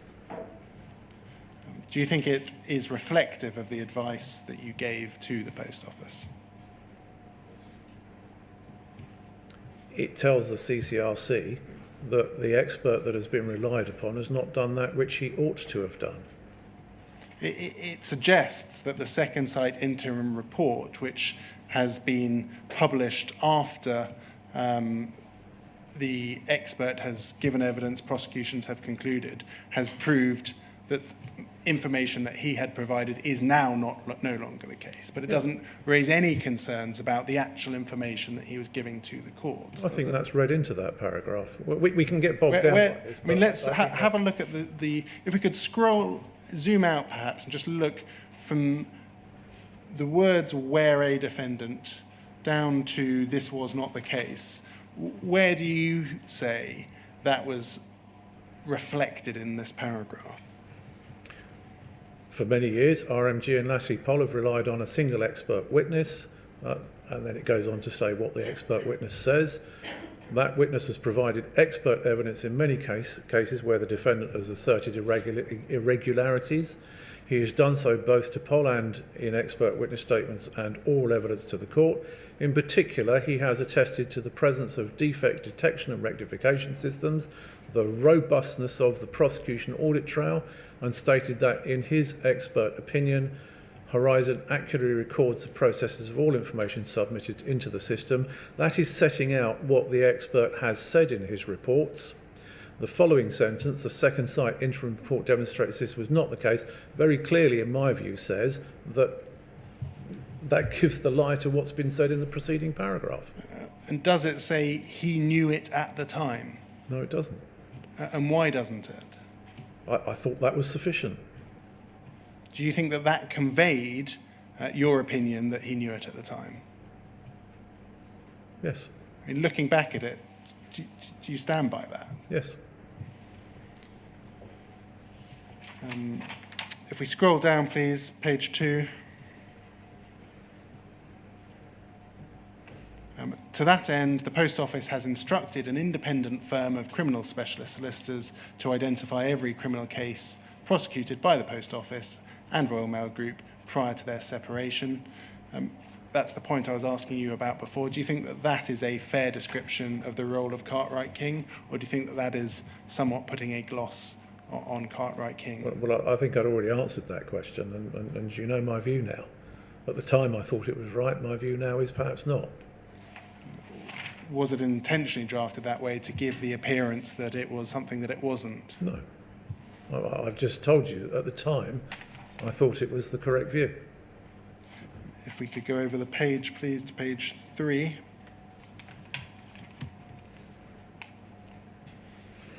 If we scroll down, please. It says, where counsel has advised the possibility of grounds of appeal, letters have been written to solicitors who defended, informing them of the issues and providing copies of the Second Sight interim report and such other material as they ought to have received during the currency of the prosecution.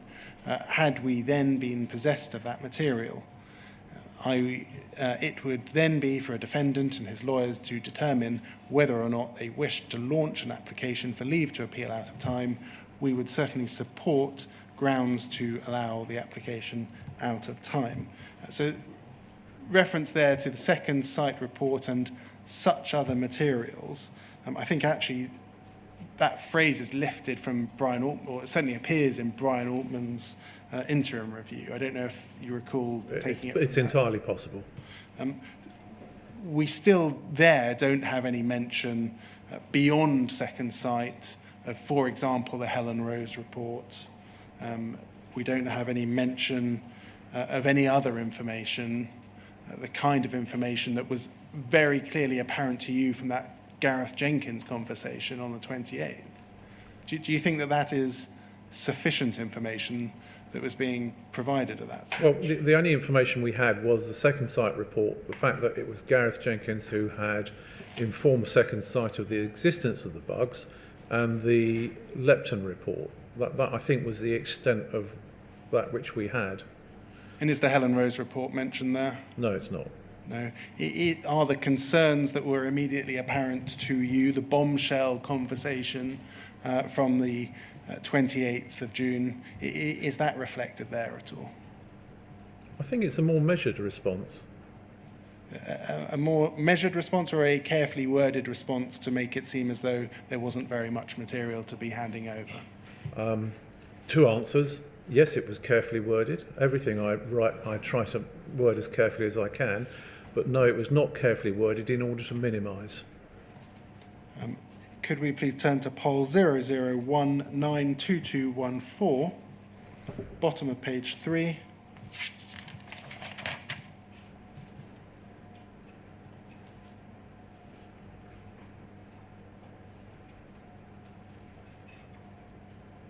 Susan Crichton has received your draft letter, and she says to Andrew Parsons, Andy, we received a letter from the CCRC yesterday, which I've asked Cartwright King to review.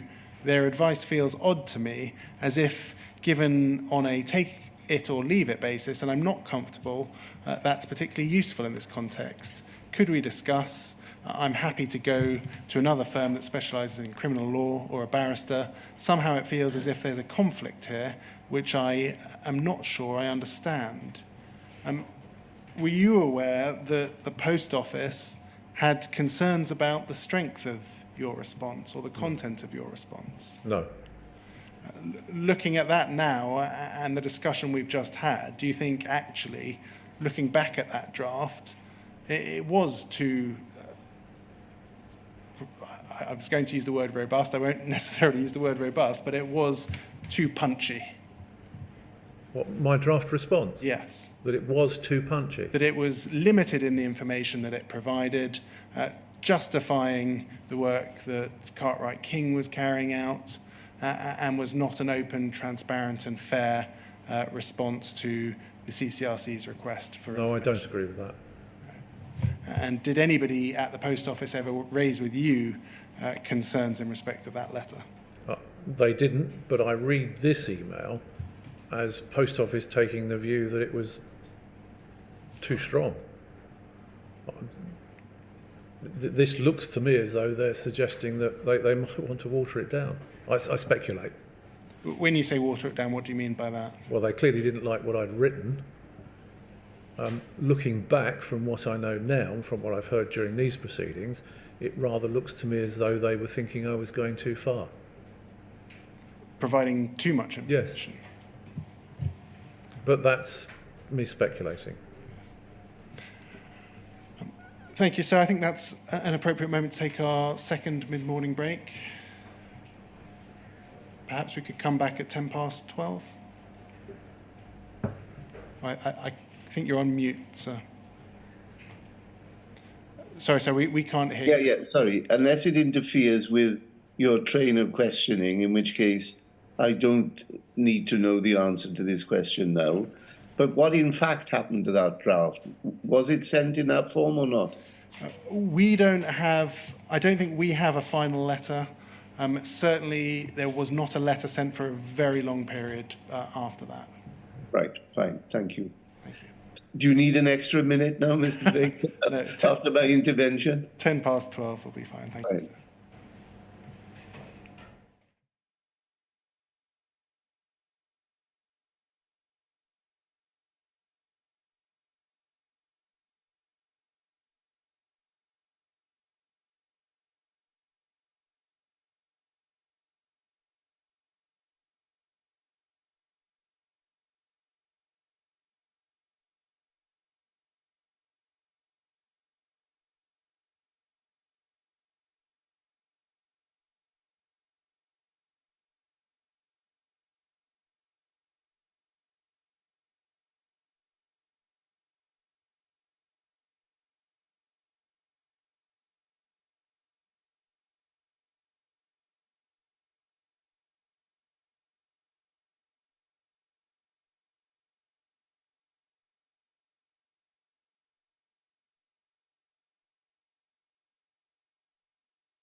Thank you, sir. For your benefit, there is correspondence with the CCRC at poll 000409190. I won't bring it up on screen, and so we can look at that in longer time. Fine. As to whether it's a holding response or something more substantive. Yeah, sure. Also, Mr. Clarke, you asked about the Helen Rose report and whether that was mentioned in your advice of the 15th of July 2013. It was mentioned. It's at paragraph 26 of that advice. Fine. So I got it before then. Yeah, that's fine. Thank you. I'm going to move on now to your document retention, or what's been referred to as the shredding advice. Oh, yeah. You had advised a central hub to be created. Yes. Was it your understanding that all Horizon-related, for example, bugs, errors and defects, and remedies would be kept in that hub? Was my understanding. I wrote a protocol which required that. And participants could bring to those meetings any concerns about Horizon, however critical they were of the Horizon system. I repeat, that was a requirement of the process, and it appears in the document, the protocol that I wrote, which was to apply to these meetings. Minutes were to be kept, Yes. minutes were to be disseminated. Yes. Was it your understanding, save for the fact that it was written down in a protocol, that it would in fact happen? That was the point of the protocol. I required it, in so much as I could as an advising barrister, I required it to happen. And from conversations you had at the time, was it your understanding that it would happen? Post Office appeared to me to have accepted the advice and protocol wholesale. Thank you. I'm going to go through chronologically the issue with John Scott and the conversation with John Scott. That's poll 001-39745. It's a document I took Mr. Smith to, and that just sets the scene. 31st of July 2013. We have that conversation between Jarnail Singh and Mr. Smith. Oh, yeah.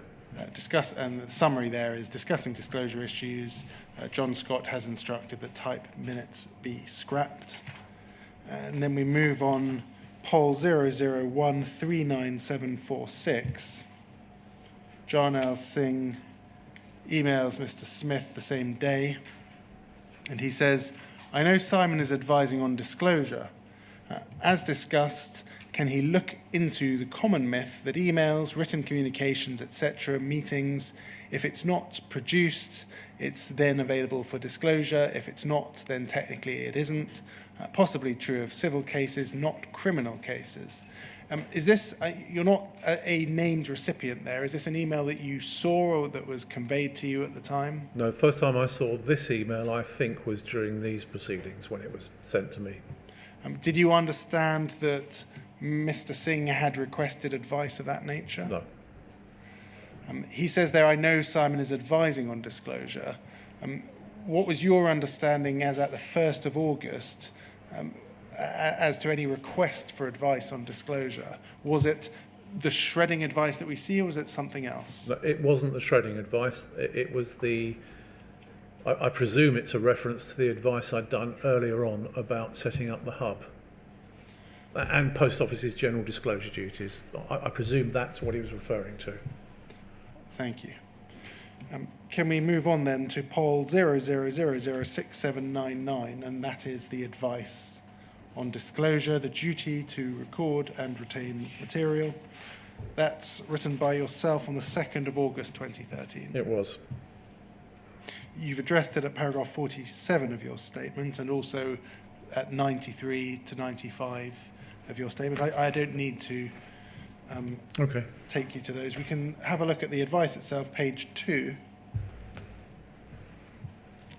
Paragraph 5, please. So you say there you're describing, summarising your state of knowledge at that time. And you say at some point following the conclusion of the 3rd conference call, which I understand to have taken place on the morning of Wednesday, the 31st of July, it became unclear as to whether and to what extent material was either being retained centrally or disseminated. The following information has been relayed to me. Number 1, the minutes of a previous conference call had been typed and emailed to a number of persons, and instruction was then given to those emails and minutes that those emails and minutes should be and have been destroyed. The word shredded was conveyed to me. Now, can you assist us with where that came from? And the words shredded, who was it that conveyed those words to you? That came from Martin Smith. I remember particularly because I was going on holiday. That was the day up my leave was to start, and I postponed my departure upon receiving that information from Martin Smith because I took the view that that was just too serious to ignore. Martin Smith said he couldn't quite remember the exact words used. The fact that you've used that in speech marks, does that imply that it was in fact the word that was used by I'm certain that that is the word that was conveyed to me, and the reason I'm certain is because this was written 1st/2nd of August, and it was 1st/2nd of August that I would have received this instruction, and so it would have been fresh in my mind. This, in effect, is a record of the conversation I had with Martin Smith. Thank you. Mr. Singh said that those were John Scott's instructions.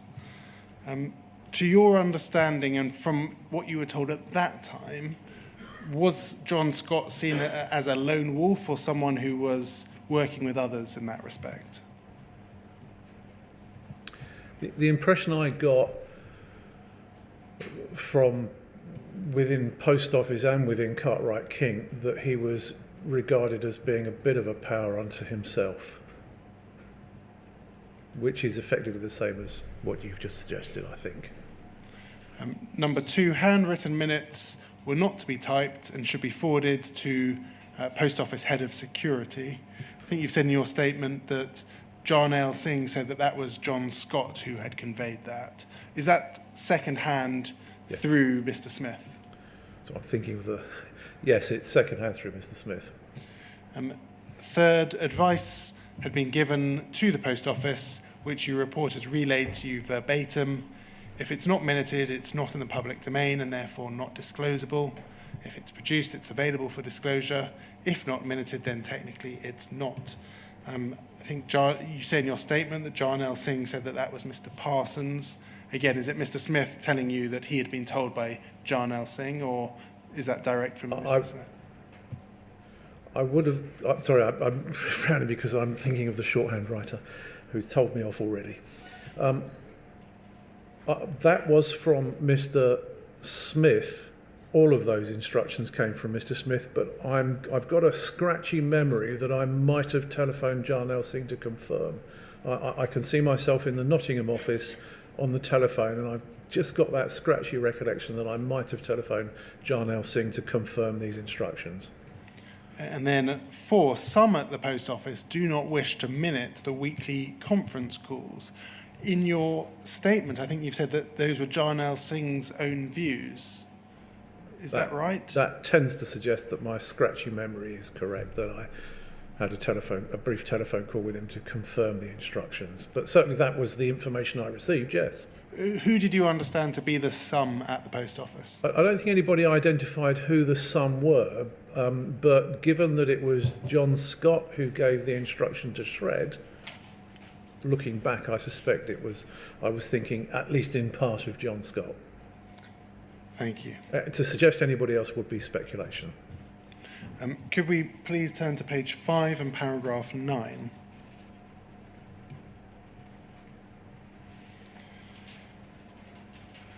The duty to record and retain material cannot be abrogated. To do so would amount to a breach of the law and, in the case of solicitors and counsel, serious breaches of their respective codes of conduct. Accordingly, no solicitor, no firm of solicitors, and no barrister may be a party to a breach of the duty to record and retain.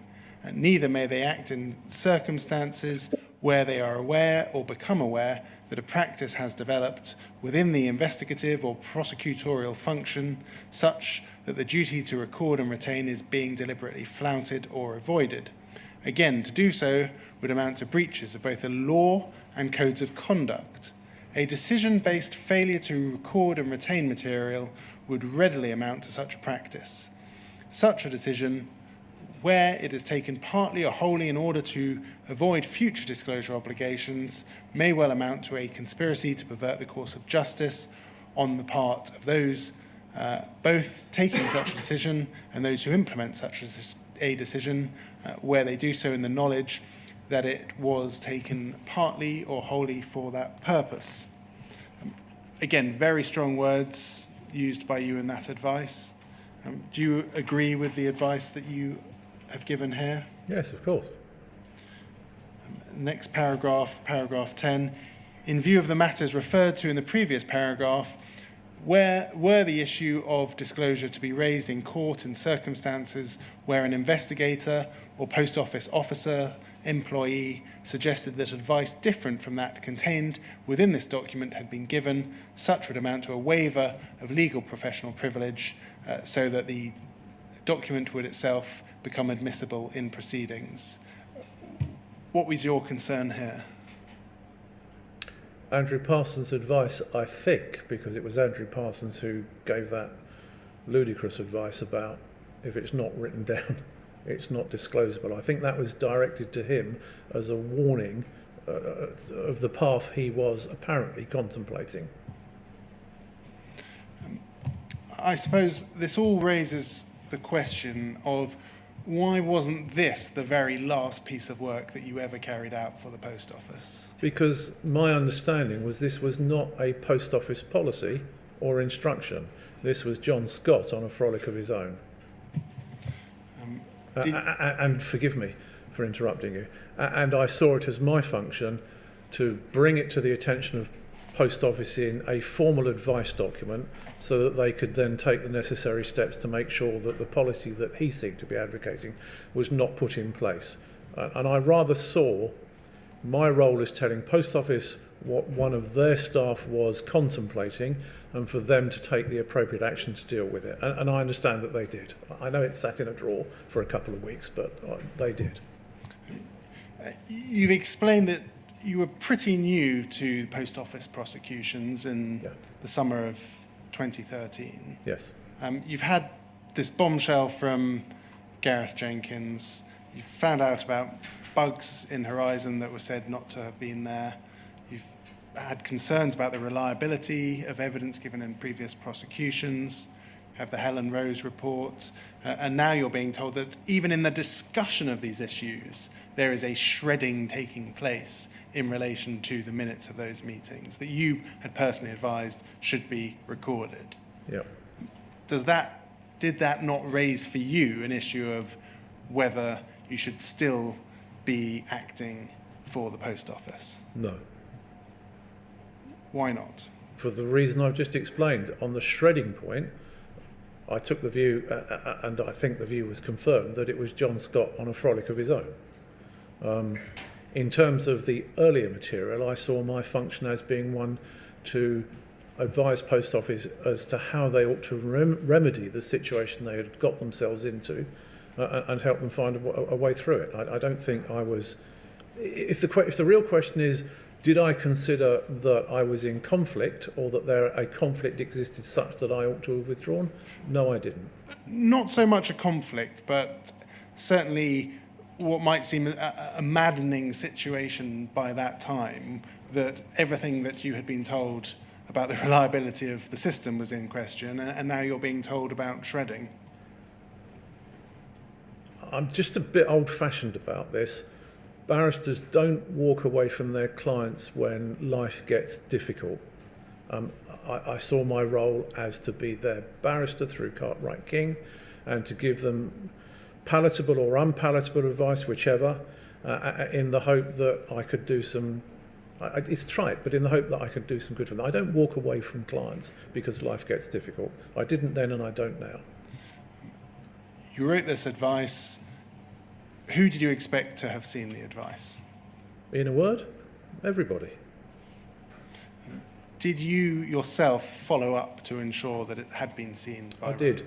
I think I told you I was just about to go on leave the day I wrote it. I did. When I came back, I think I went to Gibraltar, which is home. When I came back, about 2 weeks later, I asked Martin what had resulted. Had we heard anything back? What was the effect?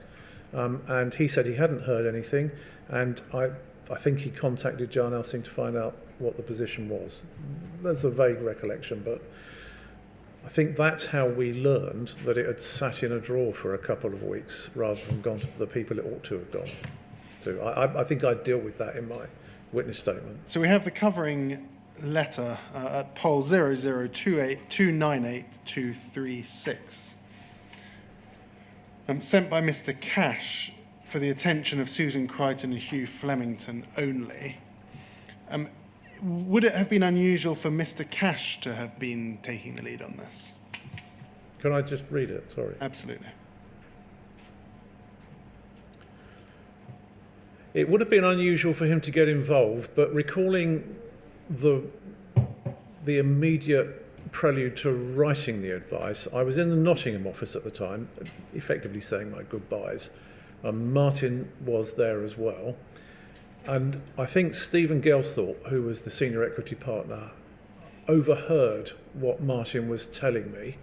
And I think Stephen Gelsthorpe suggested that the advice be, now that you've reminded me of this, that the advice be sent by Andy Cash because he was the senior lead at Cartwright King for Post Office. So I think that's how that came about. So was it intentionally sent by somebody senior to give the impression that it was a significant piece? I see. I can't say. I wrote the advice, I gave it to Martin and said that has to go, and then I went on holiday. I wasn't a party to the decision that Andy Cash sent it, but I can quite see why it was chosen. He was chosen to be the sender. It's marked there as for the attention of Susan Crichton and Hugh Flemington only. Had you selected those as the recipients? No. And what is your understanding of why they would have been the recipients rather than, for example, Jarnail Singh? I can only speculate, but Hugh Flemington was head of legal and Susan Crichton was general counsel. So it's going to the people who really ought to have seen it. Thank you. Can we please turn to poll 00006797? And this was the response to Mr. Cash from Susan Crichton. I don't know if you saw the evidence of Susan Crichton. No. No, I took her to this document. If we scroll down, perhaps I'll read from the penultimate paragraph that says, Post Office Limited is committed to conducting its business in an open, transparent and lawful manner. Any suggestion to the contrary would not reflect Post Office Limited policy and would not be authorised or endorsed by Post Office Limited. Accordingly, the purported statements referred to in Simon's note do not reflect or represent Post Office Limited's position. The reference there to, first of all, I think you've said you didn't see this letter. Is that? I don't think I did, no. I don't recognise it, other than having seen it during these proceedings. Was it communicated in some way to you that the Post Office had responded to Yes. your advice? Yes.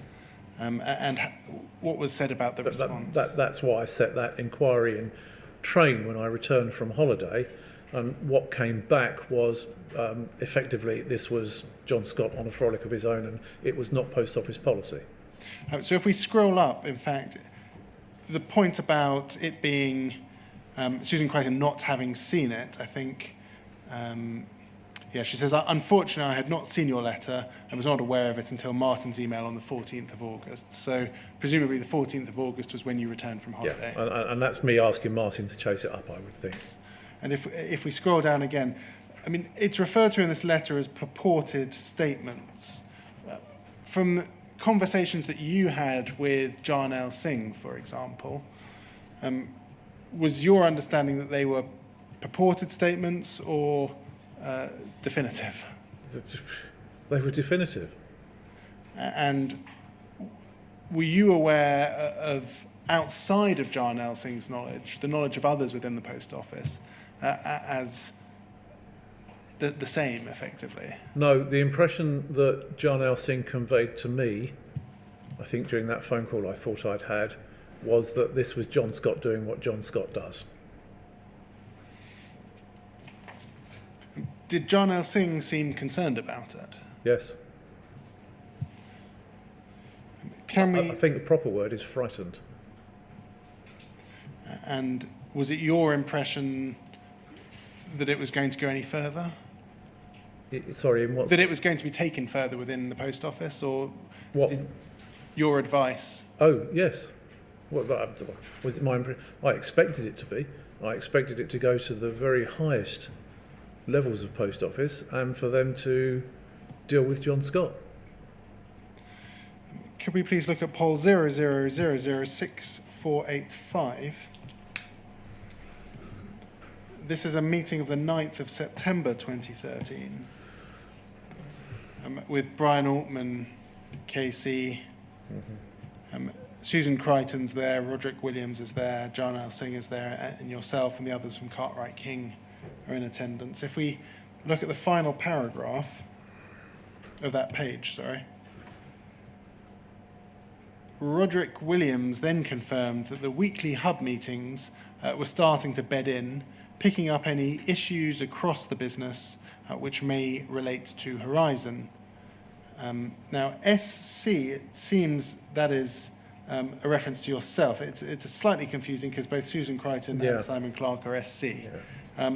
But if we scroll down, it looks as though it is you who said that there had been some cultural issues at the start, which had now been overcome, but you thought that it was necessary to put duties on individuals. Consequently, Cartwright King are in the process of writing a protocol to explain the purpose of the weekly hub meetings, the roles and responsibilities of individuals. Can you assist us with what you meant by cultural issues? Well, first of all, does this accurately reflect the conversation that you had at that meeting? Well, I was going to say, I think that likely is me speaking. I think I don't recall the specifics of the meeting, but I think that it does certainly record my concerns. And so, yes, it's an accurate note. And cultural issues, I mean, there's no reference there to shredding, destruction of documents. It doesn't look as serious as perhaps your advice was when it refers to cultural issues that had now been overcome. Well, this is not my note of the meeting. I would not have said, oh, there's been a few cultural issues and moved on, not least because Brian Altman would have needed to know what the cultural issues were. And the cultural issues went beyond John Scott's shredding instruction. The distinct impression I got from the conduct of the early hub meetings was that most of the attendees from Post Office were quite reluctant to discuss and bring to the table what they knew. And I don't think culturally they understood that this had to be a complete, open and transparent forum. Otherwise, there was no point in the exercise. I think that's what I meant by cultural issues generally. They had to understand that they had to be full and frank about what was going on at the meeting. Were your real concerns about the destruction of documents discussed at that meeting? I can't say. I don't recall. It's likely they were, but I'm not going to nail my colours to the mast on that. I can't say. And it says that the cultural issues have now been overcome. How did you know that they had been overcome? Martin would have reported back to me about the status of the meetings. I mean, did you think that by the 9th of September all of those issues that you had raised in your advice had been overcome? Well, that was the reports that I'd received. We'd dealt with the shredding issue, including the delay in Post Office higher echelons seeing it, and Martin was reporting that people were bringing things to the table, so to speak, at the weekly meetings.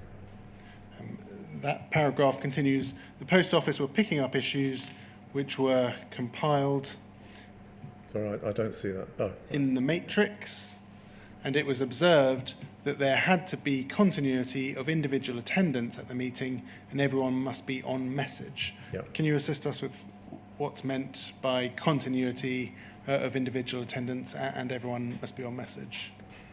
Yeah, when the meetings first started, attendees would change. I think the idea was that each department had an appointed representative at the meetings, and I think we noted that appointed representatives changed perhaps on a meeting-by-meeting basis, which we didn't want because that removed continuity. And so we wanted the message to go out. I'm not referring to being on message here. We wanted the message to go out that the same people must attend every time. Thank you.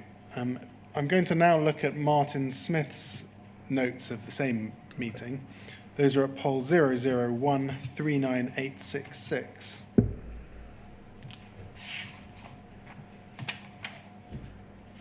I think you've said that Martin Smith was a competent note taker, Yeah. I think. I think so, yes.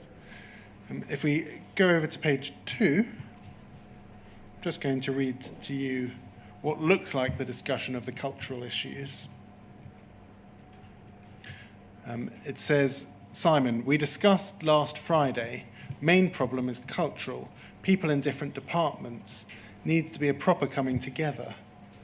Rod says, a lot of issues not important, e.g. turn computer off and then on again, and then things which may affect continuity, still need a steer. You say, we said we would write a protocol, roles and responsibilities, etc., centrally archived, owners of issues. And then it says QC refers to a couple of non-identified individuals, referring to Simon Clarke's advice on disclosure and duty to retain.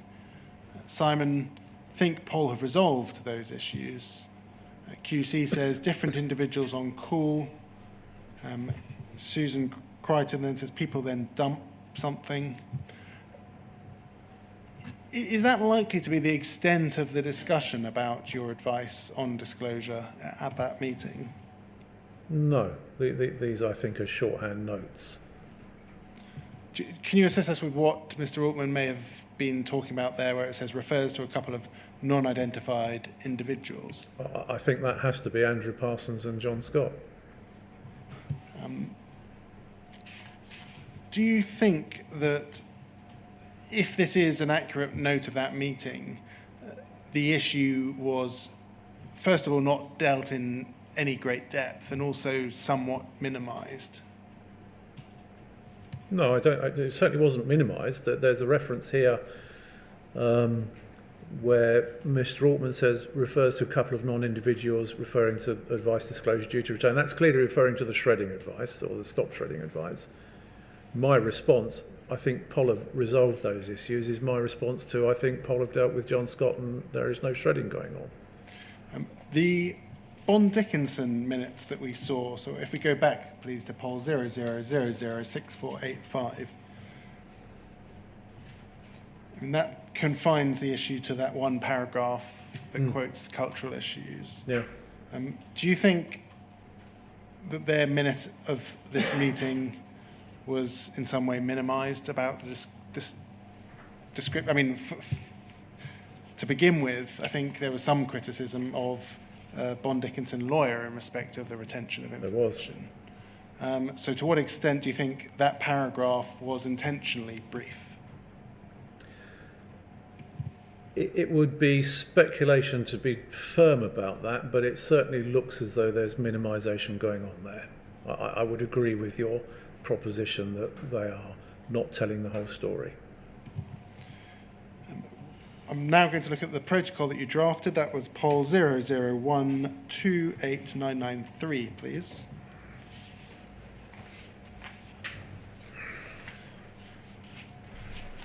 So this is the protocol. Was there a protocol earlier then, before the information you had been given about shredding, or only after?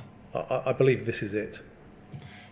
And were you specifically instructed to do this, or was this another piece of work that you were carrying out because you thought it was necessary?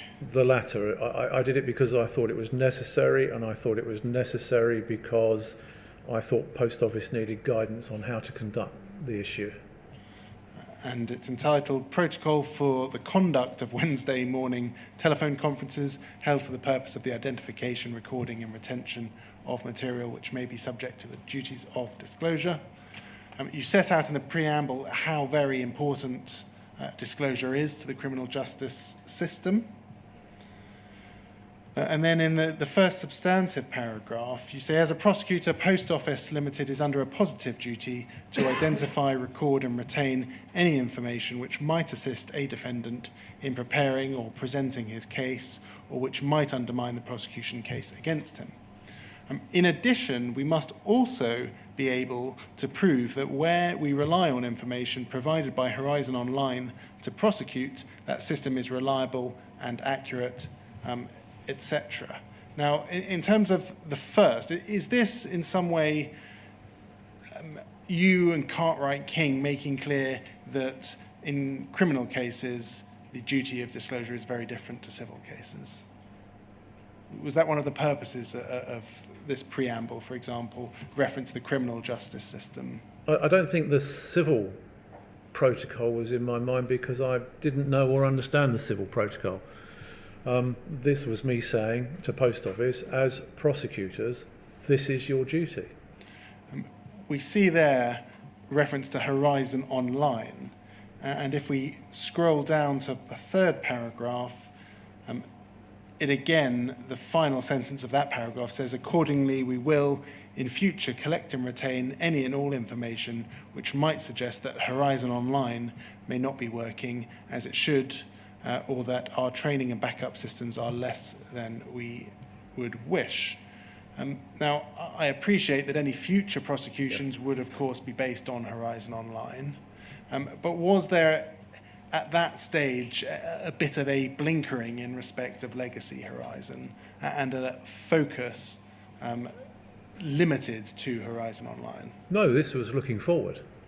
The whole function of this hub was to deal with disclosure duties going forward, and therefore any issues with the Horizon system generically would have arisen out of Horizon Online because that's a system that was in use going forward. This bore no relationship to, I think they called it Legacy Horizon, because they weren't using Legacy Horizon.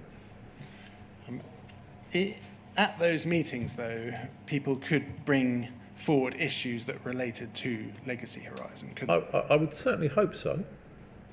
And this policy doesn't mention Legacy Horizon at all. No, because it wasn't directed to Legacy Horizon. It was directed to collating and retaining and disclosing material which arose out of the use of Horizon Online looking forward.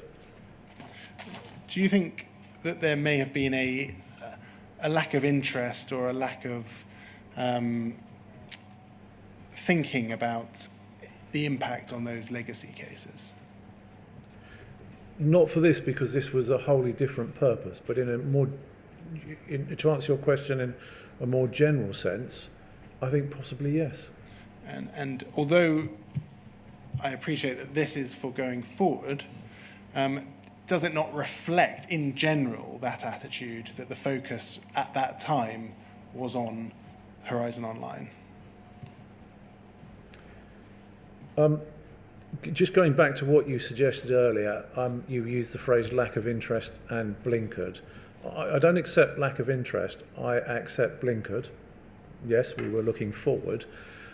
I'm not convinced I agree with you about whether this document reflects that blinkered approach, because this document was produced for a specific purpose, the specific purpose being the collation and retention of material derived from Horizon Online looking forward.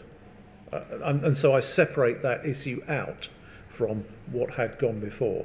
But I again say, I accept your criticism that goes, you were being a bit blinkered about what had gone before. Thank you. I'm going to move on to a different topic, and that is the redrafting of the Post Office prosecution policy. Yeah. You've addressed that in your witness statement.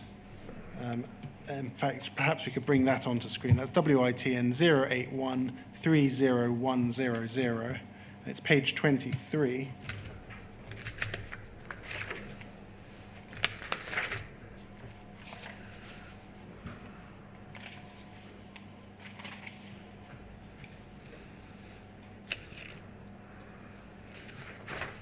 page 23, paragraph 67.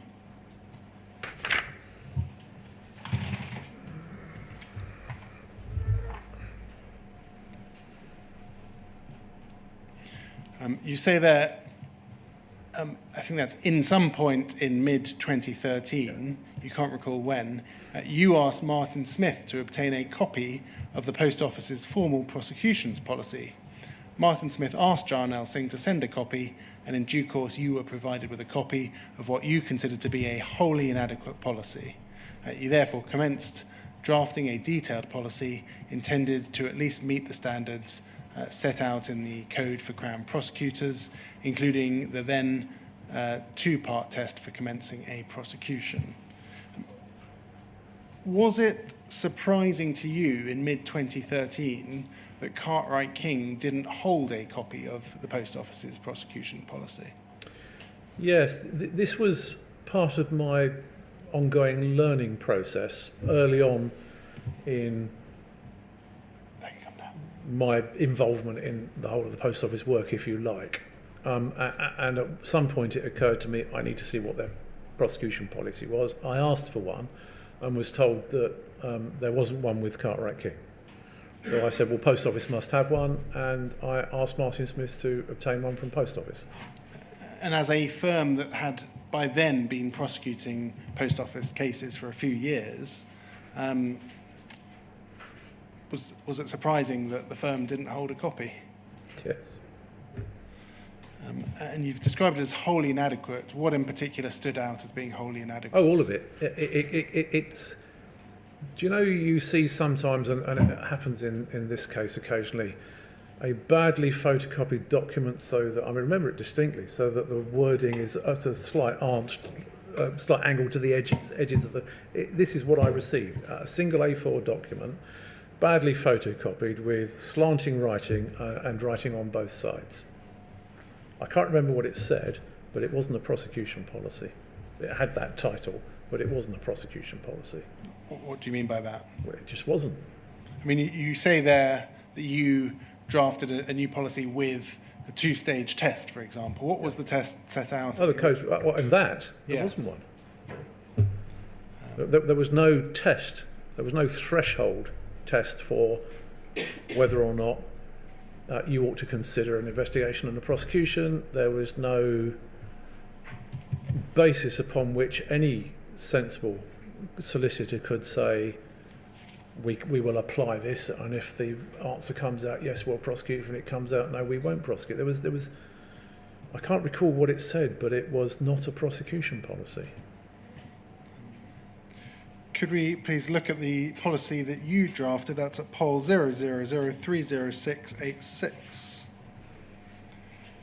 It says effective from the 1st of November 2013. So is that likely to be the kind of time that you drafted the policy?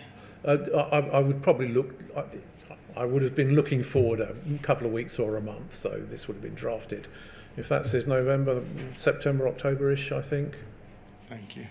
Could we please turn to page 6, where you set out some general principles.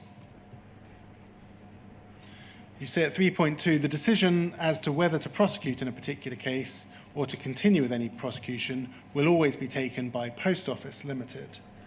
And then you say the decision taker will be, 1, a qualified lawyer, 2, independent of any Post Office Limited department having a direct financial or other interest in the prosecution. And then if we scroll down, we can see the footnote 8. It says, this practice mirrors the approach of the Crown Prosecution Service and is designed to ensure that the decision to prosecute is taken by someone who is independent of the victim/loser and of the investigation. What awareness did you have of who actually was the decision maker in Post Office prosecutions prior to this policy being drafted? I recall asking Martin Smith. I didn't really get a coherent answer. I don't blame him for that, because I think he didn't get a coherent answer from those he asked at Post Office. But the distinct impression I got was that John Scott had some sort of say in it, and I thought Roderick Williams had some sort of say in it, but there was never a clear answer given to me. Were you concerned at all as to whether decisions have been taken outside of the post office, not by the post office? I had no evidence to support that. It didn't occur to me that might be. Well, when you say outside, what? Well, let's say Cartwright King were carrying out prosecutions for the post office. Yeah. We're discussing here the decision to prosecute. Did you have any concerns that Cartwright King themselves may have actually ultimately been the decision maker in a decision to prosecute because of a lack of instruction? In terms of straight line thinking, Cartwright King would, as I understood it, advise Post Office as to whether or not a prosecution ought to proceed, and Post Office would respond yes or no. In reality, I rather suspect your alternative is quite likely. And what do you mean by that? I mean, it is likely that in the absence of clear instructions from Post Office, Cartwright King made a decision themselves. But I hasten to add, forgive me, I had no direct evidence of that. I was looking backwards at what had gone on before my time, but that is a distinct impression that I have. Thank you. Ultimately, I think the Post Office asked Mr. Altman to draft the policy, and I think you have said that you took a more prescriptive approach than Mr. Altman. Can you assist us with what you mean by that? Yeah, I disagreed with his policy. I felt, well, first of all, I felt that a prosecution policy ought to have discretion where discretion was merited, but there ought to have been certain hard and fast rules as well, particularly about thresholds. And I derived that from the Code for Crown Prosecutors, which works in exactly that way. It provides certain areas of discretion, but there are some very hard and fast thresholds. And when I saw Brian Altman's draft policy, and it's clear in some of the advices I wrote, I rather thought he was watering down some of those hard and fast requirements that should have been there. I didn't agree with some of what he said. And was that in some way due to your understanding of the way that the Post Office worked? Was there something specific to them that required hard and fast rules, or was there some other reason why you thought it was important? I wanted the Post Office policy to reflect general public policy, and general public policy was set down in the Code for Crown Prosecutors, and I thought that the Post Office should, at the very least, set itself at the same level as the Code for Crown Prosecutors, if not more so. We can very briefly look at the advice that you gave, Poll 001252210. There may have been more responses to Mr. Altman's draft policy, but this is what looks like a more formal response. And if I could please turn to paragraphs 5 and 6 on page 1, the bottom of page 1. You say as follows, you say, in considering the formulation of this policy, we observe that whilst the principles to be applied are clear and concise, much of the policy is couched in terms of generality, so that a decision maker is here granted a wide discretion in interpreting and applying those principles. Such a wide discretion, whilst advantageous in some respects, may in fact provide unhelpful consequences for any decision is open to review, and the wider the discretion granted to the decision makers, the more amenable to review the decision will be. Can you assist us with, is that the same concern? And as I say... I'm being polite about it, but that is that expresses the concern I've just expressed to you. And was there something particular about Post Office that caused you a concern giving them wide discretion, or was it a general concern that that's just simply how it should be in a criminal prosecution? It was my view as to how a a prosecution policy ought to work. And I go back, you may recall from one of the advices I wrote about this, is that in drafting the policy I drafted, I had considered not just the Code for Crown Prosecutors, but I'd obtained copies of the policy used by the RSPCA, for instance, and I think the NSPCC, who are recognised prosecutors, or at that time were recognised prosecutors, and one or two others. And I sought to distill all of those into what I hoped was a proper policy for Post Office. I was disappointed when it was watered down. Thank you. So I'm going to move on to a new topic, so that might be an appropriate time to take our lunch break. Yes, by all means. Thank you very much. Perhaps we could come back at 5 to 2, please. Yep, fine. Thank you.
Good afternoon, sir. Can you see and hear me?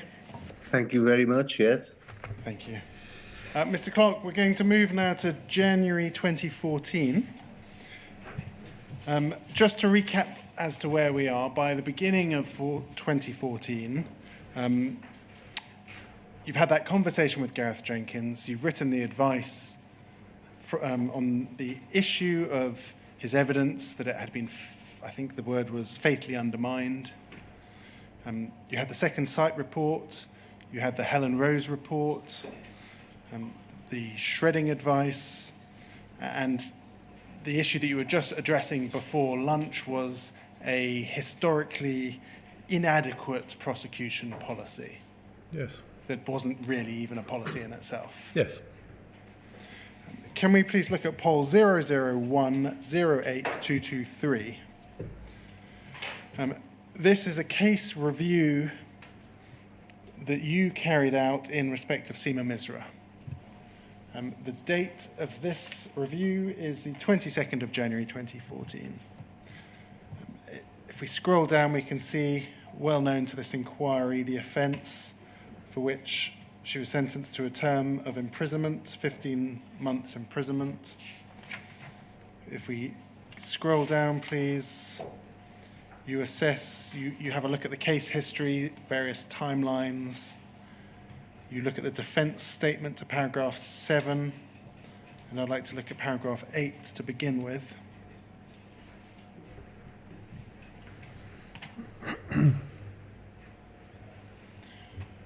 At paragraph 8, you say there was a first defence statement, and then Mrs. Misra changed her solicitors, and a second defence statement was served rather late in the day, either just prior to or perhaps on the first day of the first trial listing. And you say, Mrs. Misra partially resigned from the allegation that staff members were stealing from the office and instead asserted that her training was deficient. Again, allegation was made that the Horizon system was at fault for the now unexplained losses. And paragraph 9, you record certain details from the defence statement, including subparagraph 2, she telephoned the helpline repeatedly, and despite those calls, the losses increased over the page. Training was mentioned, but seemingly not criticised. And then at paragraph 10, you say, on the first day of her trial, listed in June 2009, Mrs. Misra raised issues of Horizon fallibility for the first time. She explained in the October trial that she had learned about Horizon failings from an article in Computer Weekly magazine. She read this on the day before her first trial and realised the doubling up errors described there had happened to her, and that's why the judge postponed that trial. You then go through the evidence that was adduced at trial, and if we could keep on scrolling down, please, over to page 8 and the summary of the evidence of Gareth Jenkins.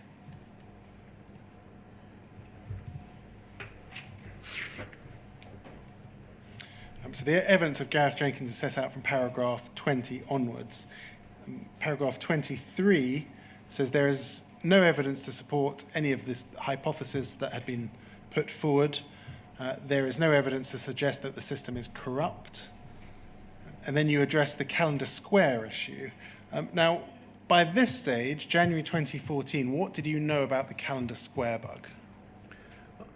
I think I knew that it was a Horizon legacy bug and that it produced false balances, and I think that was the extent of it. I never claimed to be an expert on what these bugs did or didn't do. No, but you knew about the two in Horizon Online and Yep. the issues of reliability with Mr. Jenkins, and we now have here a third bug, one that is in fact affecting legacy Horizon. Yes. Did that not cause you to rethink that 2010 start date for the SIFT review? I think I raised that with Brian Altman after I did this advice in one of our conferences, but that was pretty much the first inkling that I had that we ought to have gone back further. And what was Mr. Altman's response? I think he was receptive to the suggestion, but I don't think we did enough to make it happen at that stage. It happened later on, but I accept it should have happened earlier. It says there, about halfway down 24, Mr. Jenkins researched the calendar square problem, and whilst he did not examine the data logs, determined the problem was fixed. Over the page to paragraph 26, about halfway through that paragraph, it says the calendar square issue, as it may have affected West Byfleet, was then dealt with in some considerable detail. Importantly, Mr. Jenkins said he had identified 2 isolated events similar to the root cause of the calendar square problem, but not in the tens of thousands of events as had manifested at calendar square. So it seems as though there were some events, some issues, albeit not as serious as calendar square. 27, in his analysis of just under 500,000 transactions from West Byfleet, Mr. Jenkins had found no evidence of any computer malfunction other than the already mentioned calendar square problem. And then 29, you say as follows: it becomes apparent in cross-examination of Mr. Jenkins that whilst he had disclosed material to Professor McLachlan, he had done so in a piecemeal basis, only when asked to do so, and very late. Now, isn't that exactly what was happening to you back in June 2013, late disclosure of information that you weren't aware of? No, non-disclosure in 2013. Is it consistent with the view that you had taken back in 2013 that he was an unreliable witness? Well, there's a sort of timeline to this. That I've seen and heard reference to a document on the Misra case produced in December, a very short document, which has been erroneously attributed to Harry Bowyer. What in fact happened was that I can't remember whether I asked to review the Seema Misra case or they asked me to review it, but it came up for review. And in December 2013, I did a very short form initial review, and I think that's the document that was attributed to Harry Bowyer because I didn't sign it. Yes. And that review advised disclosure of the material we were absolutely, and that's a document I'll take you to in a moment. Okay. That document was written off the back of, and this is going to take me on to another concern that I've had since then. That document was written off the back of a transcript only of the judges summing up in the Seema Misra trial. I'd asked for the entire file. I was told it wasn't available. I wasn't told why it wasn't available, but I was told they had a transcript of the summing up. Frankly, it never occurred to me to ask, why have you only got a transcript of the summing up? But there we are.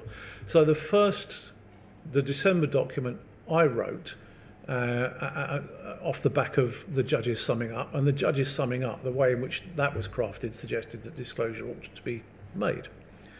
It was very clear in that December advice that your view, or Cartwright King's view as it was put, was that disclosure should be made to Mrs. Misra. Yeah, well, Martin Smith was right to the extent that I always sign my own documents.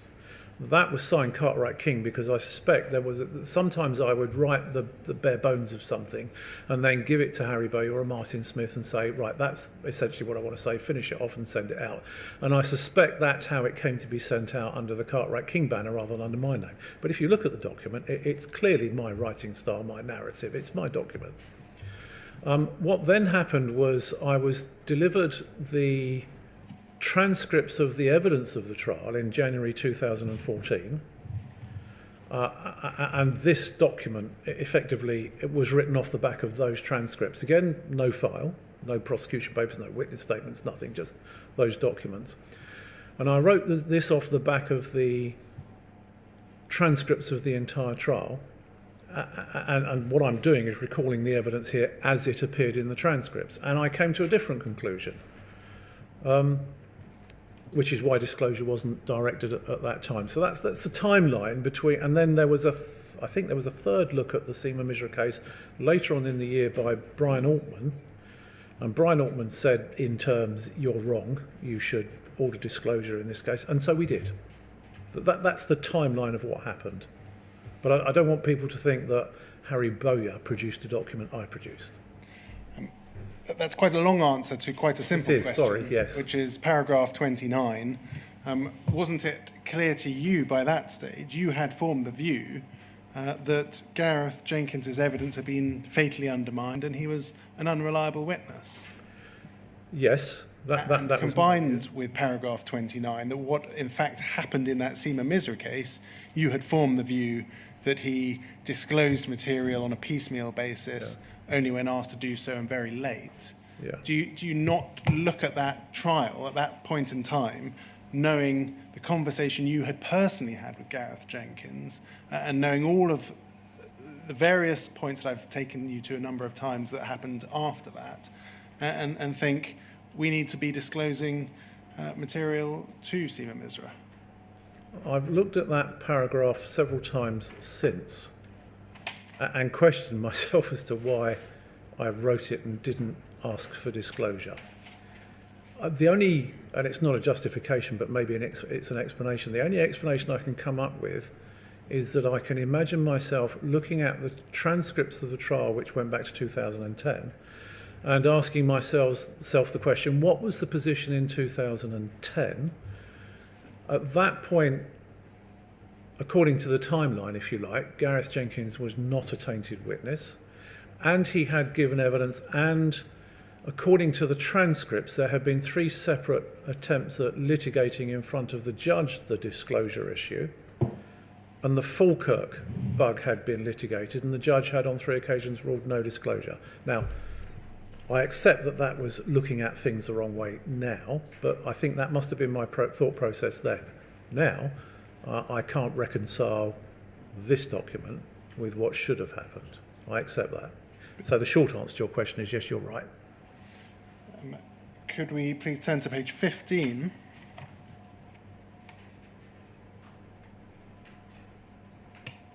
Paragraph 57, you're setting out here various conclusions. In coming to my conclusion on this aspect of the disclosure process, I have considered Mrs. Misra's failure to raise Horizon as a defence until so late in the day, her inability or unwillingness to offer anything more than a generalised and incoherent indictment of Horizon, the approach taken by Professor McLachlan, and the duties relating to disclosure placed upon the shoulders of any prosecutor.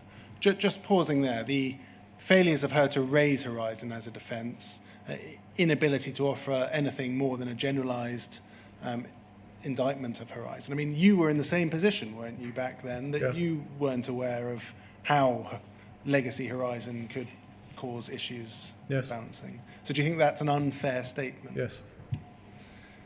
At the bottom of the page, paragraph 58, the final sentence on that page says, accordingly, I conclude that no meaningful criticism can be made of the disclosure process taken by Royal Mail Group during the pre-trial and ongoing disclosure phases of this prosecution. Am I to understand that on reflection you disagree with that? Yes, at the time I was over-influenced by the views of the trial judge. That was an error, and I agree with your characterisation that that is a wrong view. Thank you. Can we please turn to page 19?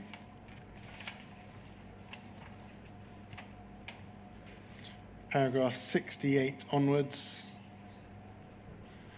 68. Having considered both Mrs. Misra's case and the details of the Second Sight interim report, I can divine no instance where there is any convergence of similarity of complaint on the issue of Horizon fallibility. It is not the function of the prosecution to respond to general and unspecified allegations and requests for disclosure in the hope that material may turn up to make them good. And in this case, I conclude that there is precisely the test to be applied, this is precisely the test to be applied on issues of post-trial disclosure.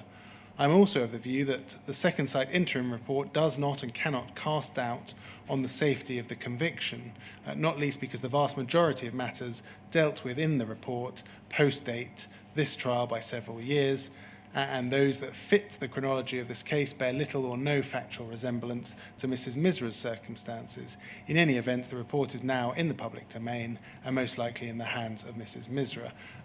Pausing there, reflecting on that, do you agree that the advice there or your conclusion there is problematic? Yep, it's not problematic, it's wrong. The first part of the paragraph is a paraphrasing of the decision in Re H and Re C. The second part is wrong. Paragraph 69. As for the Helen Rose report, that matter goes solely to Gareth Jenkins' knowledge of Horizon concerns arising some 5 years after the events considered in Mrs. Misra's trial, and his credibility as an expert witness in 2013, an analysis of the events dealt with in that report, and the potential that Gareth Jenkins' credibility as a witness might be undermined in 2013 does not, in my view, lead to the conclusion that the material which might undermine his credibility now ought to be made available so as to do so in relation to a trial which occurred in October of 2010. Again, disagree with that now. Yeah, it's wrong. Conclusion. I advise that neither the Second Sight interim report nor the Helen Rose report meet the test for disclosure in this case, and neither report should be disclosed to Mrs. Misra's representatives. The focus in this and in all of, I think, the other similar cases that you looked at was on the disclosure of the Second Sight report and the Helen Rose report. Do you think that was also an error because there was more information that you were aware of that related to, for example, putting the jigsaw together regarding the unreliability of Gareth Jenkins? Well, I think that you say there was more information. To my mind, there were 3 strands of information. There was the Second Sight report, the Helen Rose report, and the third strand was my conclusion that Gareth Jenkins was a wholly unreliable witness. I accept that now that was wholly disclosable from day one.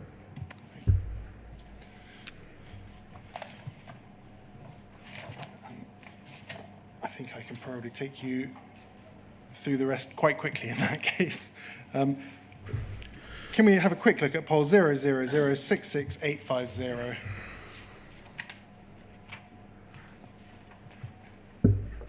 Before that comes on the screen, can I just confirm that I've understood you correctly?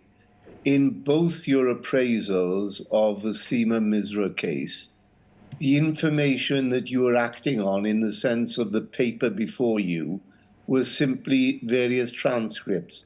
In December, a transcript of the summing up. In January, a transcript of the evidence given. At no stage did you see the prosecution file, is that correct? That is correct. I had asked for it on a number of occasions.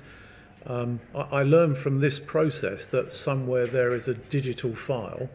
I came to the conclusion during the course of this process that it was deliberately withheld from me. I could not understand why Post Office had a transcript of the summing up and later were able to produce a transcript of the trial proceedings, but according to them, did not have their own file, their own prosecution file and papers. But I never saw it. And is it your view, let me ask you the direct question, that the file, whether in electronic or paper form, was deliberately withheld from you? That is now my view. And is that now your view in the sense of a view you've come to, having no doubt listened to parts of the inquiry and looked at various documents, or was that a view which you formed earlier than that? I think it crystallised. I'll be frank, I watched Roderick Williams, I watched Jarnail Singh twice, I watched Martin Smith, and I watched Harry Bowyer. And as a result of that, combined with the documents that I've seen in this process, that crystallises my view that I was misled and deceived. Thank you. Right. Forgive me, in particular, in reference to the site of the Seema Misra file. Yeah, that's what we were talking about. That's what I understood you to mean. But also in general. So, all right. So that I'm clear about what you're saying, you are asserting that you were misled deliberately in the Seema Misra case. That's my belief, yes. By the withholding of the file, in effect. That is my belief, yes. But you also say that you have a belief that you were misled on a wider basis. Yes, Post Office repeated their protestations that since day dot there was nothing wrong with Horizon when they clearly knew that there were issues with Horizon. All right, thank you. Sorry, Mr. Blake. Not at all. And just following on from that, can you assist us with who it was that you were communicating with at the Post Office in respect of the Seema Misra file? Jarnail Singh, Roderick Williams. At arm's length, first of all, Susan Crichton and Christopher Oyard. I think that's probably about it. We had meetings occasionally. I had no direct, I think I had a meeting with Christopher Oyard, and I had one, maybe two meetings with Susan Crichton. By and large, everything I got came through John Elsing and Roderick Williams, but you could see from the emails that those two individuals were very regularly copied in to this correspondence, so that's why I include them as well. Thank you. We see from the document that is currently on screen that you completed the Misra full review on the 22nd of January 2014. Is that correct? Or thereabouts? That's what it says, yeah. Can we please go to poll 000668853?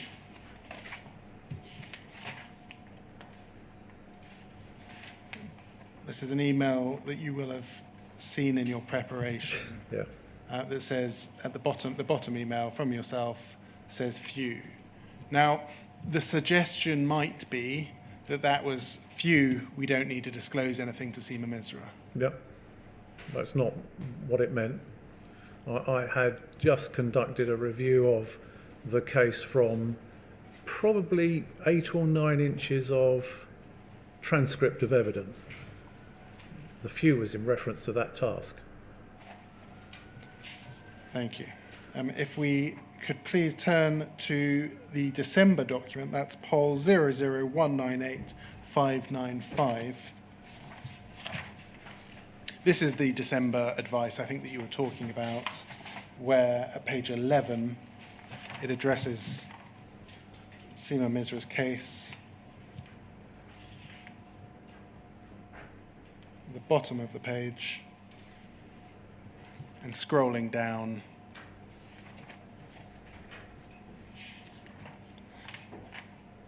and a very clear picture is painted there that there should be disclosure to Seema Misra. And that is the 5th of December 2013. You've explained your reasons for having formed that view, but is it now on reflection your view that actually, in effect, your gut instinct was the right one? Yes, clearly. I'm going to look at one other case review. It's earlier in time. It's poll 000060715. We're going back to the 19th of July 2013, and this is the case of Hutchings.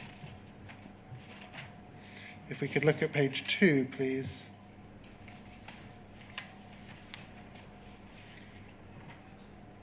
At the bottom of page 2, you set out Mrs. Hutchings' defence at trial. In her interview, prepared statement and interview. She says that she migrated to Horizon Online in 2010. Ever since we have been with Horizon Online, the balances have been wrong. At no stage have we stolen money, nor are we aware of making mistakes in our day-to-day operations. Because of this, we've always believed that the incorrect balances would be sorted out through transaction corrections. She then, over the page, please, sets out various other issues, difficulty with the helpline, and various other hardware as well. Page 5, please, is your conclusion.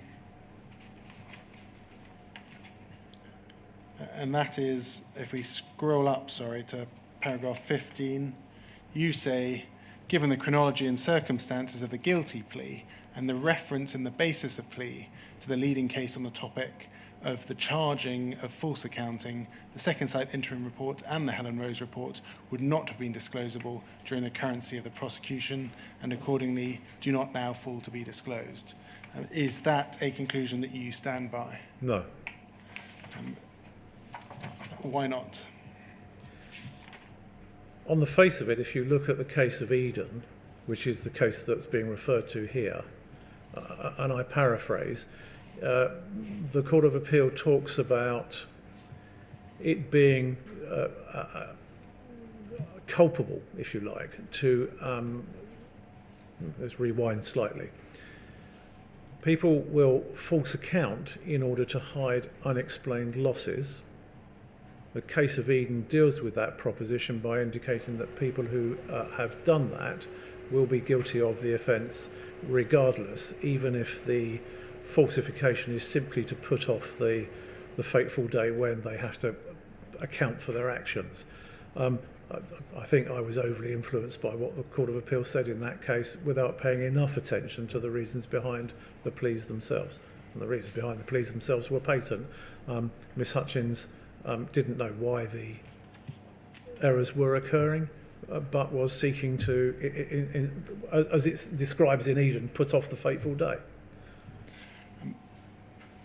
Looking back at these two examples, are they indicative of, on reflection, a overly narrow approach to disclosure to people who had been convicted of criminal? Yes, I think I suggested this morning that we probably got a bit case-hardened, a bit cynical, and we shouldn't have done.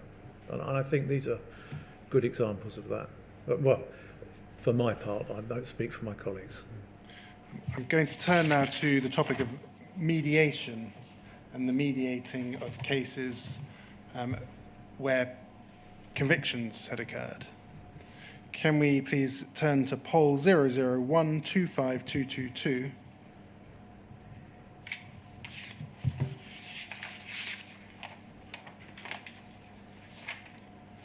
This is an advice of the 9th of July 2014. So we're moving on now to the summer of 2014. You're asked to advise on the differentiation between a caution, guilty plea and full trial verdict, appeal rights exhausted, and whether there is an impact on the risk level to the Post Office. Can you assist us with why this advice was produced?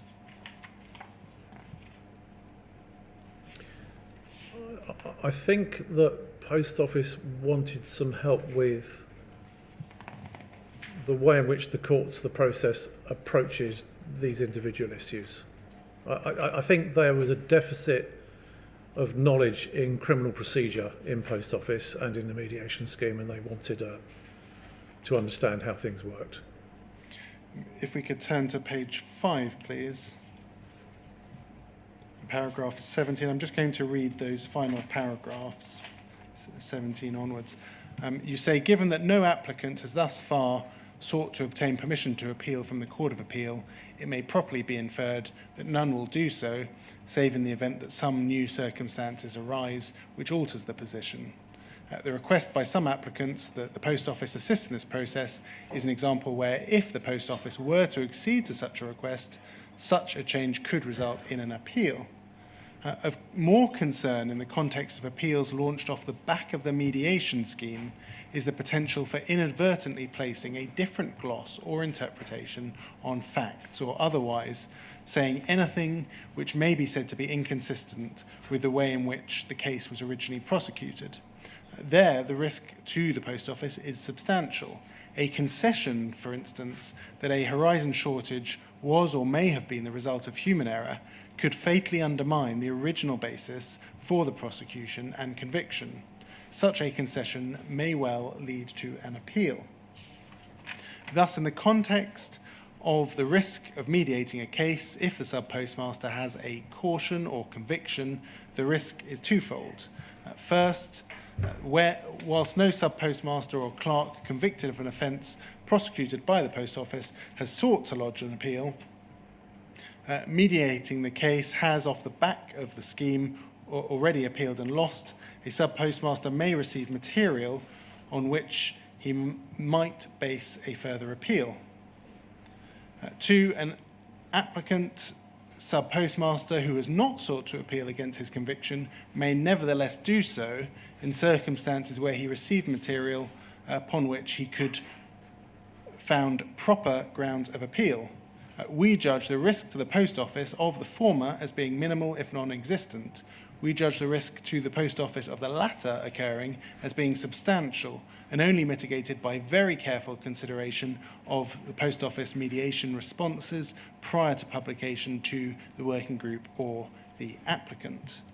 Reflecting on what is said there, and we'll come to look at more of your advice in respect of the mediation scheme, do you think that it was right to caution against mediation that would provide people with material upon which they could found proper grounds of appeal? I was fundamentally opposed to the proposition that those who had been convicted of criminal offences ought to be allowed into the mediation scheme. My view has always been and remains, I cannot understand how you can mediate with somebody whom you have caused to be convicted and sentenced for a criminal offence. To do so would undermine the very proposition that you had properly prosecuted and caused them to be convicted in the first place. The proper place for a complaint against the conviction and sentence was the Court of Appeal. And I very strongly felt that by allowing people who have been convicted into the mediation scheme was trespassing upon the territory that was properly the Court of Appeals. The way that it's phrased, though, in this advice and future advices relates to giving potential appellants the material upon which they can found their appeal. How is that improper? Because the disclosure process that we were operating was intended to deal with that problem. The concern that you've raised here, though, is wider than just disclosure of, say, the Gareth Jenkins, the Second Sight report or the Helen Rose report, which is what your review was looking at. It's simply a concession that, for example, a shortage may have been the result of human error. So it's small pieces of information is your concern going to potential appellants to on which they can found proper grounds of appeal. I think it goes beyond that, that the very proposition that you are mediating with a convicted postmaster can be taken to the Court of Appeal as a ground of appeal was the concern I had. And looking back at it now, do you still hold that view, or do you think that that was unduly restrictive? Two answers. My view now about trespassing on the territory of the Court of Appeal remains. I'm a bit straight lined like that, as I think I suggested earlier. But I agree that what I formulated here is too restrictive. But it all encapsulates the very basis of my opposition to mediating with those who have been convicted in the first place. I just thought it was, well, there were two things I thought. The first was I thought it was the wrong way round. And the second, and this is why I was opposed to the mediation scheme in general as far as those were convicted, is because I saw it as a way of Post Office keeping them quiet. And I thought that was improper as well. Can we please turn to WBON00000870?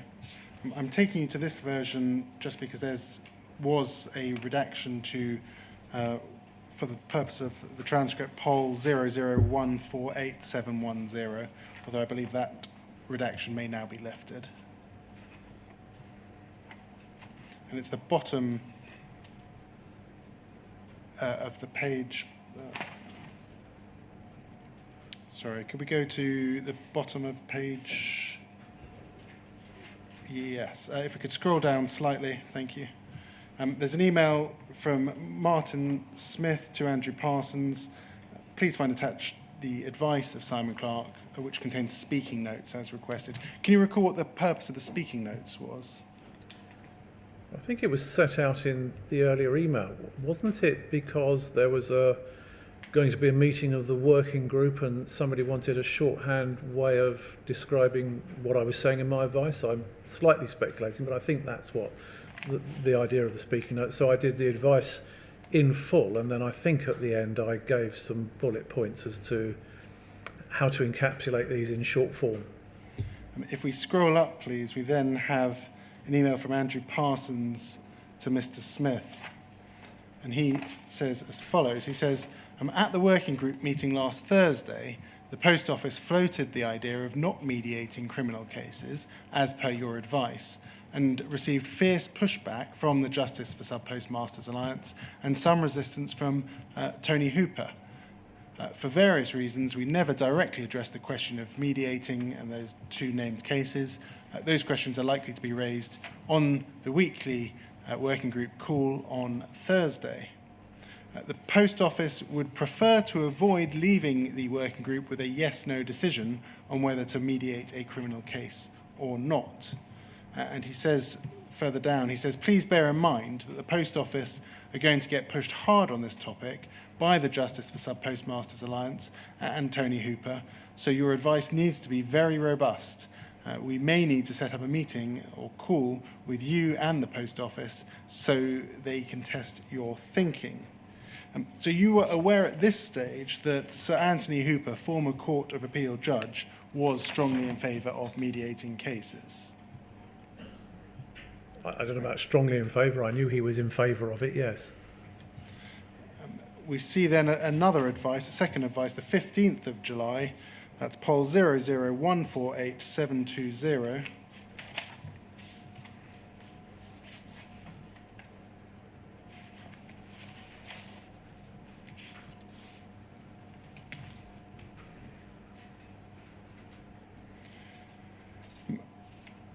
What was the purpose of this second advice? Was this to set out in more detail the information you had already set out? I think so, yes. There's a section, if we scroll down, criminal offenders and mediation. It's our considered view that no applicant guilty of a criminal offence committed against the Post Office should be allowed into the scheme, for to mediate such applications will be to leave the Post Office open to a number of alarming consequences. These consequences include, but are not limited to, the fact that entering the scheme indicates that the Post Office is at least prepared to concede that they may have erred. Similarly, that the fact that one such applicant has been allowed to enter in the scheme sets an unfortunate precedent. And then we have 3. It says as follows. I'm going to read to you the final sentence in 3. It says here, the risk to poll is substantial. A concession, for instance, that a horizon shortage was or may have been the result of human error would certainly undermine the original basis for a prosecution and conviction founded upon the reliability and integrity of horizon, perhaps fatally. That's an expansion of the point that we were previously looking at. And then if we scroll down to 4, you say the very process of mediating gives rise to the possibility that it may yield results. The risks are manifest. Number 1, any competent lawyer would advise that such an outcome represented a substantial concession by the Post Office to the effect that the conviction or caution was unsafe. Such advice would inevitably lead to an appeal. Number 2, the setting of a precedent. If we scroll down, 3, the message sent by the mediation of such applicants will, in our view, never be a positive one. Honest sub-postmasters, staff, agents and employees may feel undermined and devalued. And then you offer further potential and, in your view, likely side effects. And this is where we get to the issue of publicity. And you say as follows, you say, whilst the issue is strictly outside of our criminal purview, we feel bound to point out the potential for adverse publicity generated by the mediating of criminal applications, and particularly where some concession, agreement or payment is made by the Post Office, is inestimable. You refer there to the knock-on effect. You also at 3 speak to a considerable assessment and disclosure exercise that would be caused, and 4, claims for compensation for incarceration, loss of reputation, loss of income and assets, and for general loss. Looking back at those 4 topics, do you think that they were appropriately contained within your advice? These represent my fundamental opposition to those convicted of criminal offences being entertained in the mediation scheme at all. But yes, I agree with the proposition you advance. They're not really proper considerations, are they? Because if, for example, in respect of publicity, if somebody has properly been given information that allows them to appeal and others find out about it, there's no problem with that, is there? No, no. I think my concern, my more valid concern, was the fundamental one that I've already expressed, which goes, if you mediate with somebody whom you've been involved in convicting and sentencing, you are immediately saying to them, we haven't done our job properly and you should go to the Court of Appeal. And my view has always been that is the venue for such a complaint. That is a risk that is identified in this advice, but do you agree or accept that, in fact, if you look at this advice in the round, there are a number of other factors that you've highlighted and relied upon that are not proper? Yeah, I think I went too far. Yes, I agree with that. Could we please look at page 4? And you say you went too far. Why did you go so far? That's difficult to assess this far down the line. Was there a concern within your firm that, in fact, you had been involved in the prosecution of sub-postmasters? No. I think it was more to do with the concern within Post Office that they were keen to avoid adverse publicity. And I suppose to a degree, therefore, we and I are pandering to that concern here. There's then an alternative approach set out in paragraph 7, and it says it suggested that rather than mediate applications for criminal applicants, an alternative process be adopted. That proposed process consists of the holding of face-to-face meeting with the criminal applicant so as to permit the Post Office to both frame a different agenda and to explain Poll's findings rather than to settle a dispute in circumstances where it is made clear that no compromise is being offered. Those exact words are contained in the email from Mr. Parsons that I took you to before. Do you recall copying the alternative approach that was suggested by... I don't recall it, but it seems likely. And why is that? Were you here justifying a position that Bond Dickinson had taken? Well, can you move it up a bit to see what I said? Because yes, I mean, perhaps you can see it side by side with WBON. No, forgive me. No. Sorry. This particular document, can I see paragraph 8, please? Yes, absolutely. Yeah. So it's phrased in terms of we are of the view of X, Y, and Z, but in fact, it also seems to have been the view of Mr. Parsons prior to this being written. Are you in some way selling a combined approach that avoids mediation with those who had been convicted? No, I'm setting out at paragraph 7 the proposal that appears in the Bond Dickinson email, and in paragraph 8 I'm saying it should not happen. I was and remain, I think horrified is the wrong word, but I did not like the proposition that went, we should have discussions of any sort with those who had been convicted by Post Office of criminal offences, because A, it gave those persons false hope as to what may or may not be the outcome of those discussions, but B, it goes back to my central thesis. The complaints were the purview of the Court of Appeal. And for Post Office to pretend to discuss potential remedies for people who had been convicted without those remedies coming from the Court of Appeal was frankly dishonest.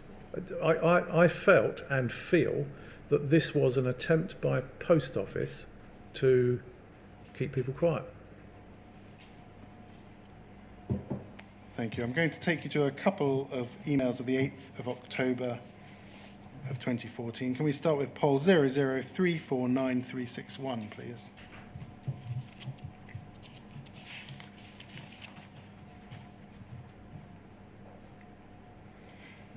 The bottom email And you say to Jarnail Singh, I suggest that strenuous efforts are made to dissuade Sir Anthony Hooper from exercising his casting vote in favour of permitting any criminal applicant into the mediation scheme, particularly where the issue is whether the Post Office would agree to support an application for permission to appeal that conviction. If not, many of the remaining 37 criminal applicants will seek a similar concession, no doubt spurred on by Second Sight. If an appeal succeeds, Horizon's reputation would be fatally damaged, a further disclosure exercise would be required, and further appeals would be launched, including some of those 300 plus criminal convictions that we have reviewed. Whilst the Post Office could refuse to mediate this issue, the publicity generated by Second Sight would be unfortunate. Do you think that those concerns were appropriate? This is me again saying to Post Office, you should not include convicted postmasters in the mediation scheme. But taking, for example, number 2, Horizon's reputation being damaged, further disclosure exercise, further appeals, they in themselves would not have been a bad thing, would they, if they were based on... Sorry, I'm talking over you. Yes. If they were based on new disclosures being made, that wouldn't be a bad thing. No, item number 2 is a statement of fact. If you went down this path, this is likely what would happen. But it's part of your reasoning why strenuous efforts should be made to dissuade Sir Anthony Hooper. It's part of my efforts to stop them from doing that which I thought they ought not to do. And do you think, looking back at number 2, those were appropriate considerations to have had? No. We then see at poll 0034938, I think Mr. Singh has asked you to email again on, if we scroll down, we can see the same issue, same day. Do you recall, it's a later email, I think, despite the timestamp here showing 12:34, it is in fact a later email to the one we've just been seeing.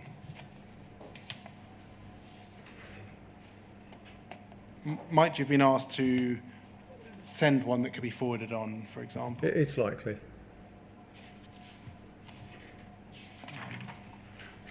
We see there are very similar points being made. Yeah. If we scroll down, please. If we have a look at, for example, 2 subparagraph 4, it says, the Court of Appeal sits in open hearing and the press are permitted to attend and report upon proceedings. Given media interest thus far, it is inevitable that a largely hostile press would attend and report widely on the proceedings. Do you think that that was an appropriate consideration? It's a statement of fact as to what would happen. It's not a proper consideration, but it's a statement of fact as to what I thought would happen. Is it proper for you to have advised the Post Office that an implication of conducting mediation with those who are convicted is that there could be effectively bad press? Yes, because I'm seeking to dissuade them from following that path. And this is one of the tools with which I sought to dissuade them. I accept it's not a proper consideration in the decision as to whether or not to mediate. My concern was that those convicted of criminal offences ought not to be in the mediation scheme at all. This is a further effort on my part to prevent that happening. And in that context, I thought it was an appropriate tool. This is what will happen if you don't follow my advice. We do see, and we've seen from some very early documents that I've taken you to today, the repetition of concerns about the press, concerns about publicity. We have that public interest immunity hearing, avoiding press reporting on issues that were then arising. Do you think that you were unduly or overly concerned about press intrusion? I think the PII hearing goes into a separate category, but putting that to one side, all of the rest of it was made very clear to us by Post Office that that was a major concern of theirs, and I've used the word pandering, and I don't resolve from that.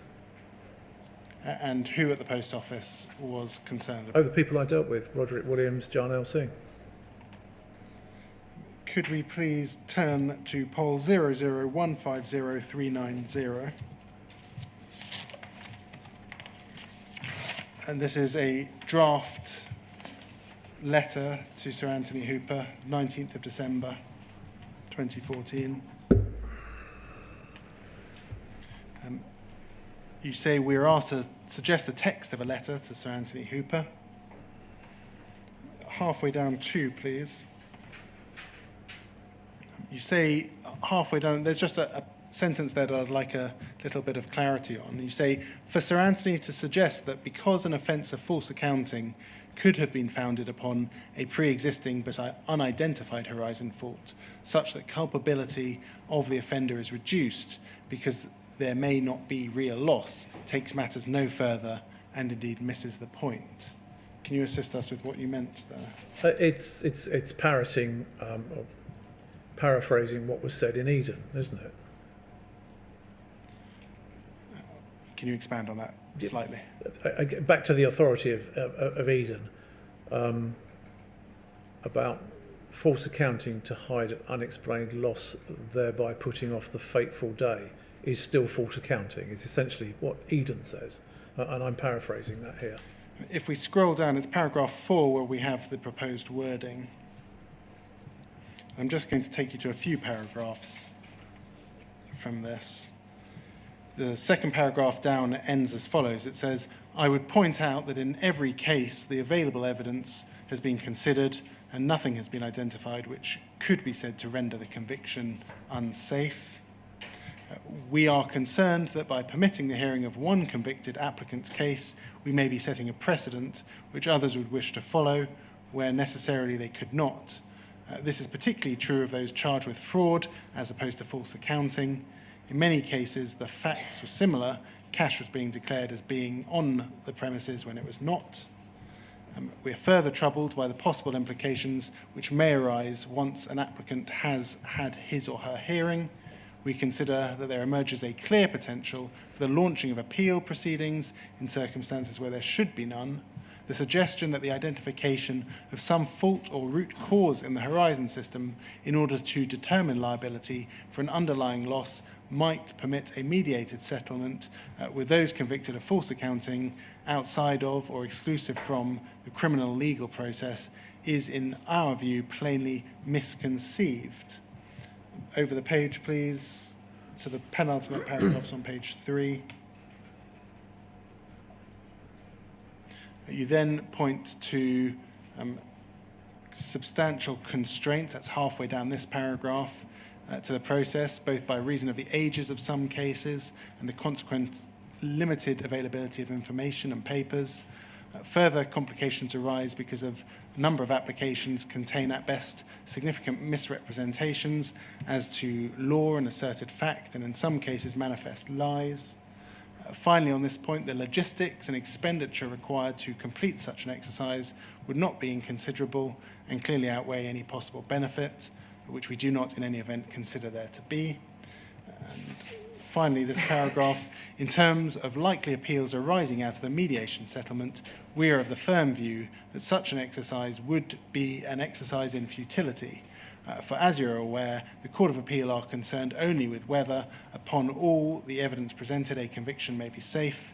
Evidence of a guilty plea tendered by a defendant with the benefit of legal advice and in full knowledge of the consequences would be clear evidence of guilt, notwithstanding that there may have been an unidentified horizon fault.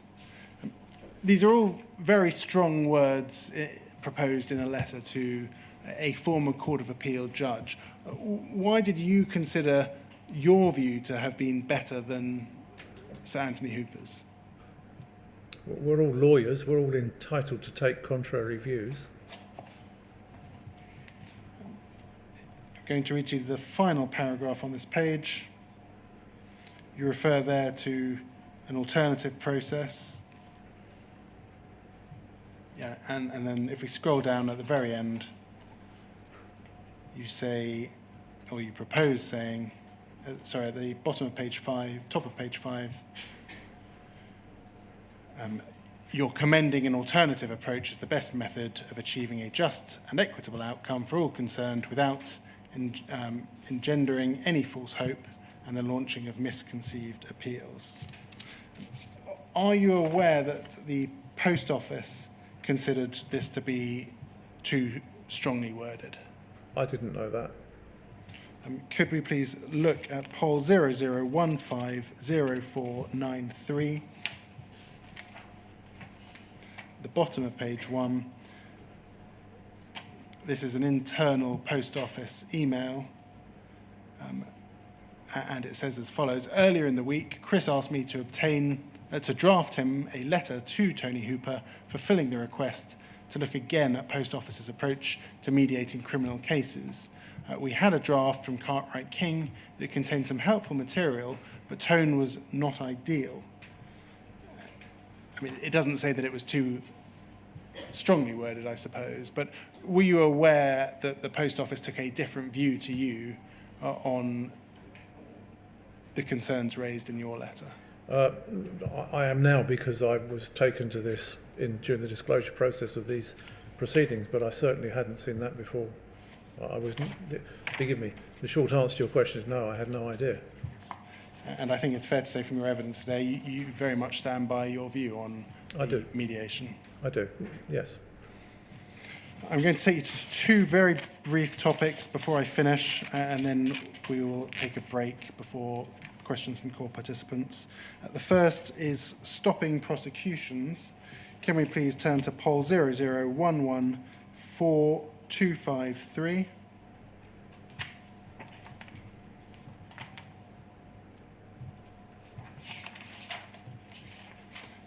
This is advice from you of the 12th of September 2013.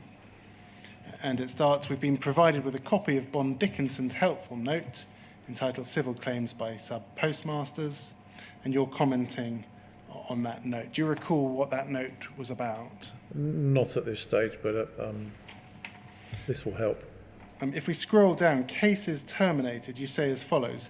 To clarify, whilst a number of criminal prosecutions against sub-postmasters and clerks have been terminated since the publication of the Second Sight interim report, none was stopped because of errors found in the Horizon system. In all cases, the prosecution was stopped because it was considered that the continued prosecution of a particular sub-postmaster or clerk no longer remained in the public interest. Do you think that is accurate? Yes.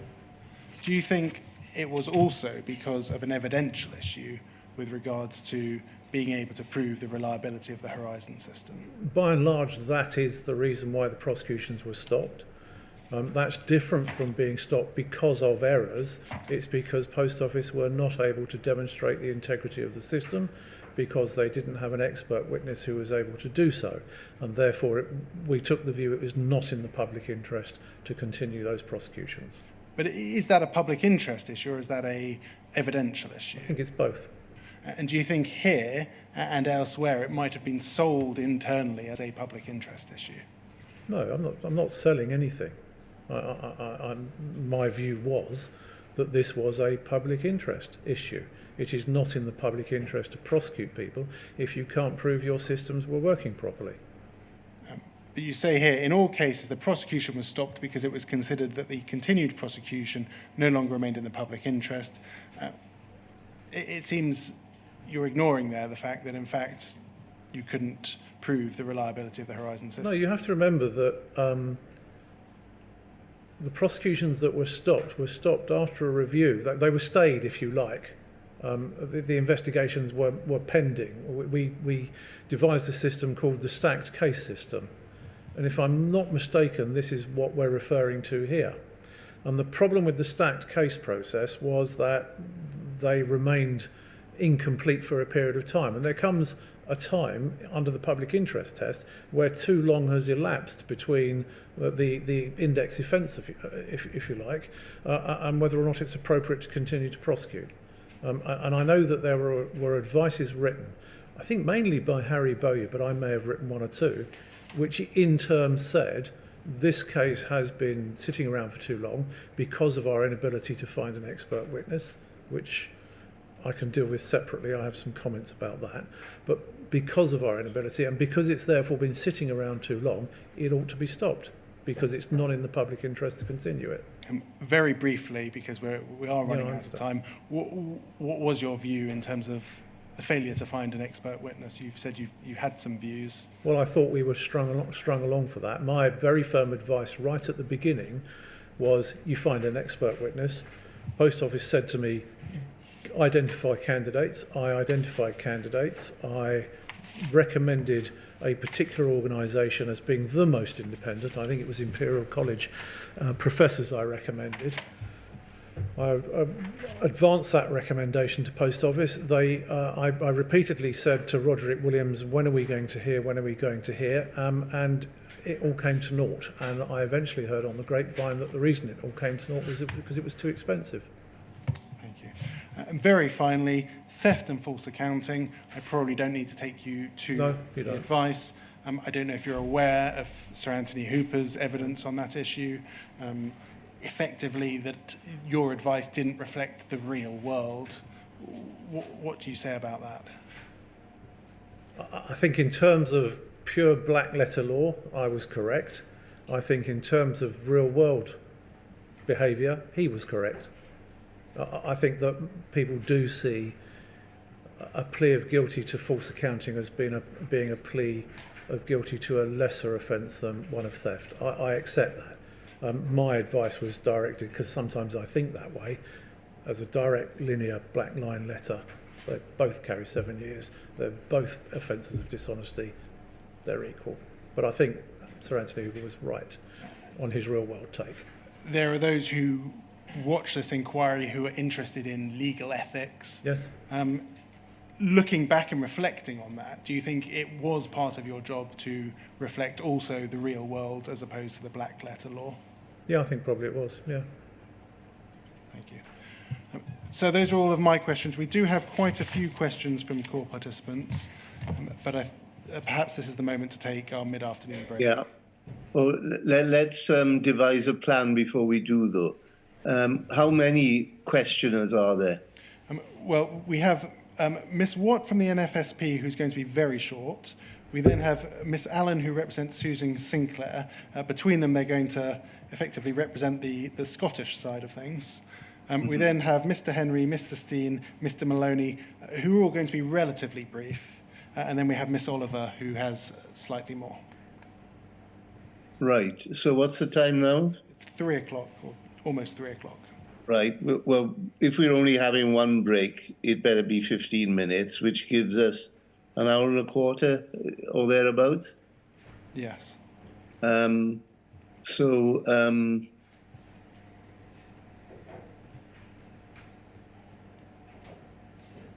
Alternatively, we can take 2 10-minute breaks if that would make things easier. Could I just say, I don't mind running over if that's convenient for others, rather than come back tomorrow.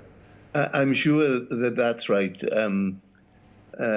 Mr. Clarke, but I've already said that my concentration levels, starting at 9:45, start to wane, to put it mildly, once we're going significantly past 4 o'clock. Okay. And so, rather brutally, what I do is not make the witness come back, but make the advocates ask their questions in much shorter form. So I think what I'm going to say is that we'll start the process with those advocates who intend to be 5 minutes or less, keeping strictly to that. And then once they've finished, I will see how much time is left and divide it up accordingly. So we'll start again at 3:15, and then we'll take it like that, all right? Thank you very much, sir.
So we're going to first hear from Mr. Maloney.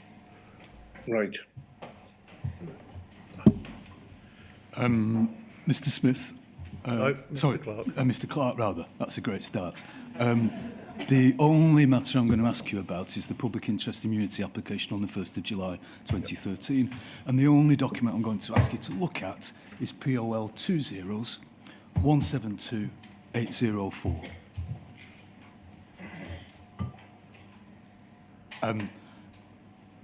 First of all, in respect of this, you've said today that you spoke to Defence Counsel to give notice. Yep. Yeah. May I ask you what they said in response at all, if anything? I don't recall, to be honest. Usually the response would be... Well, okay, I'm just going to try and keep it tight here. So I mean no rudeness, Mr. Clarke, but there's lots of people to ask questions. Okay. But you don't recall. Do you recall what you said to them about what your application was in respect of, or anything? I of would that have nature? said I'm making a public inquiry interest application and an application to adjourn the trial. Right, but no more details. No more detail than that. Thank you very much.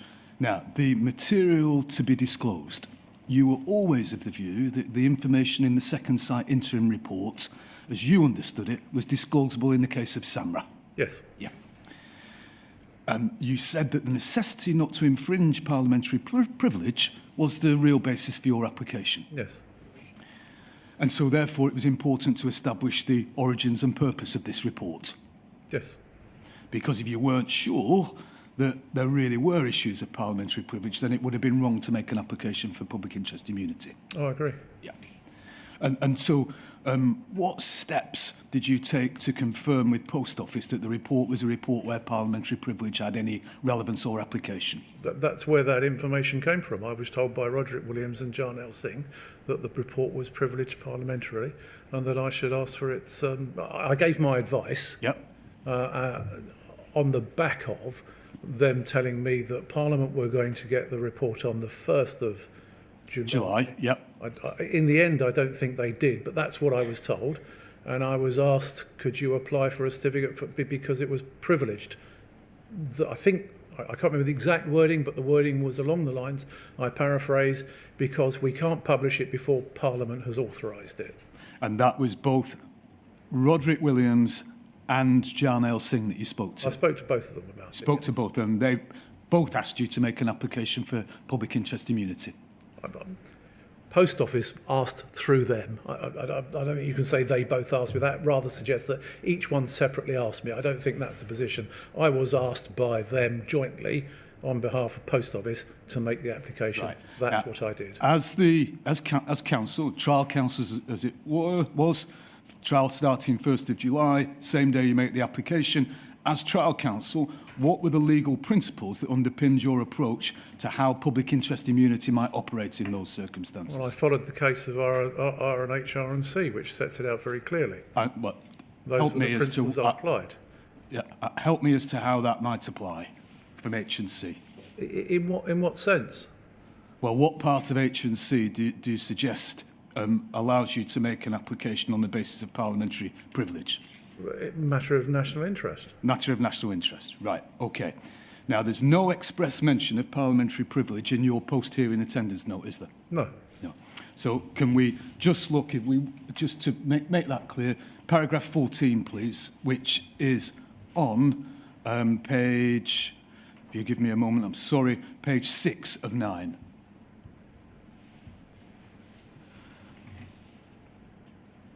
And we see there, and this is obviously from a distillation of your understanding of the principles set out in H&C, possible to apply to a judge for a certificate, most often occurs in cases involving national security, but the list is not closed, and where the public interest may be the prevention of a widespread loss of confidence in a public institution, etc., then that is your basis, but there's nothing there about parliamentary privilege, is there? No, that's the consequence of breaching parliamentary privilege in this case. That's what would happen if I didn't apply for the certificate. And I reiterate that if the application was in any way improper, the judge would not have granted it. Well, those are the consequences of a breach of the publication of the report. There is no mention of the consequences of a breach of parliamentary privilege in there, is there? There's no mention. If your suggestion is that I was not applying on the basis of parliamentary privilege, then you are mistaken. Well, let's not bother about suggestions, please, Mr. Clarke. Can we go on to paragraph 16? And here we see, in this case, I took the view that such an approach to the problem might be appropriate. This links into paragraph 14. And there you are saying that with Jarnail Singh, you took the view that the best way forward is to seek a ruling, grant a PII certificate, that we need not disclose to the defence the fact that the second site report is to be presented to Parliament today, and that the report contained references to the existence of bugs in both Horizon past and present, and to adjourn the trial. So no mention again there of parliamentary privilege. And then at paragraph 24,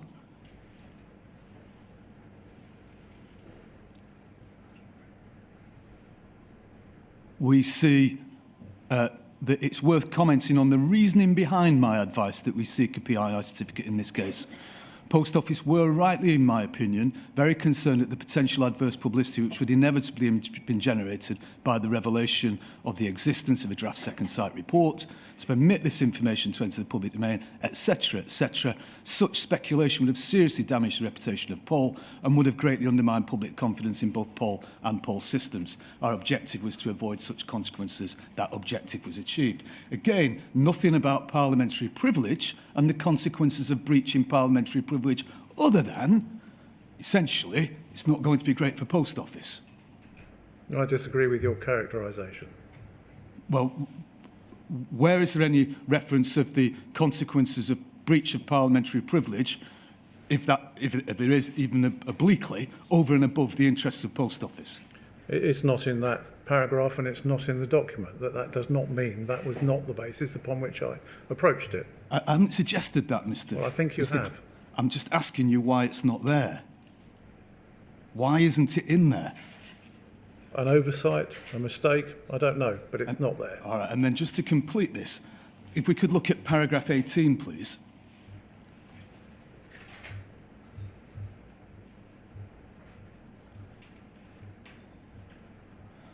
We see that the judge, His Honour Judge Chambers, was ultimately persuaded of the arguments advanced in support of the grant of a PII certificate.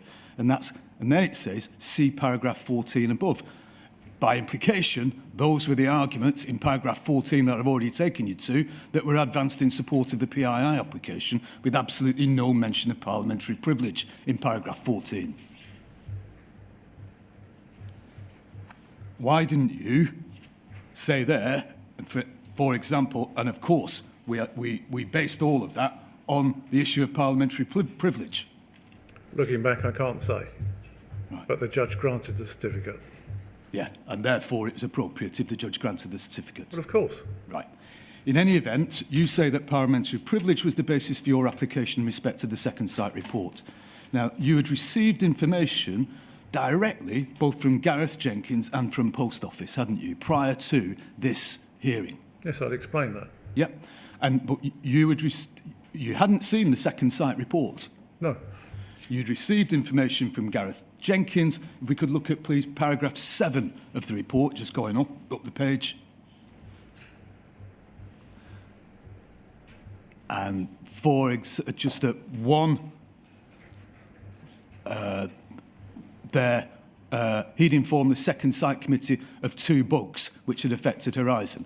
So that had been provided to the second site committee. 2 bugs had affected Horizon. He told you that.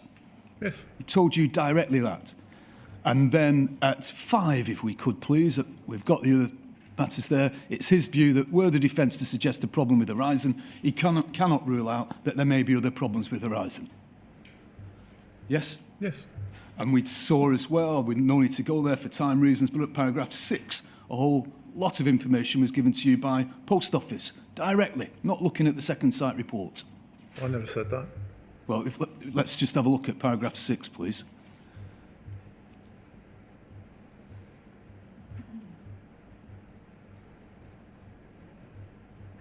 top.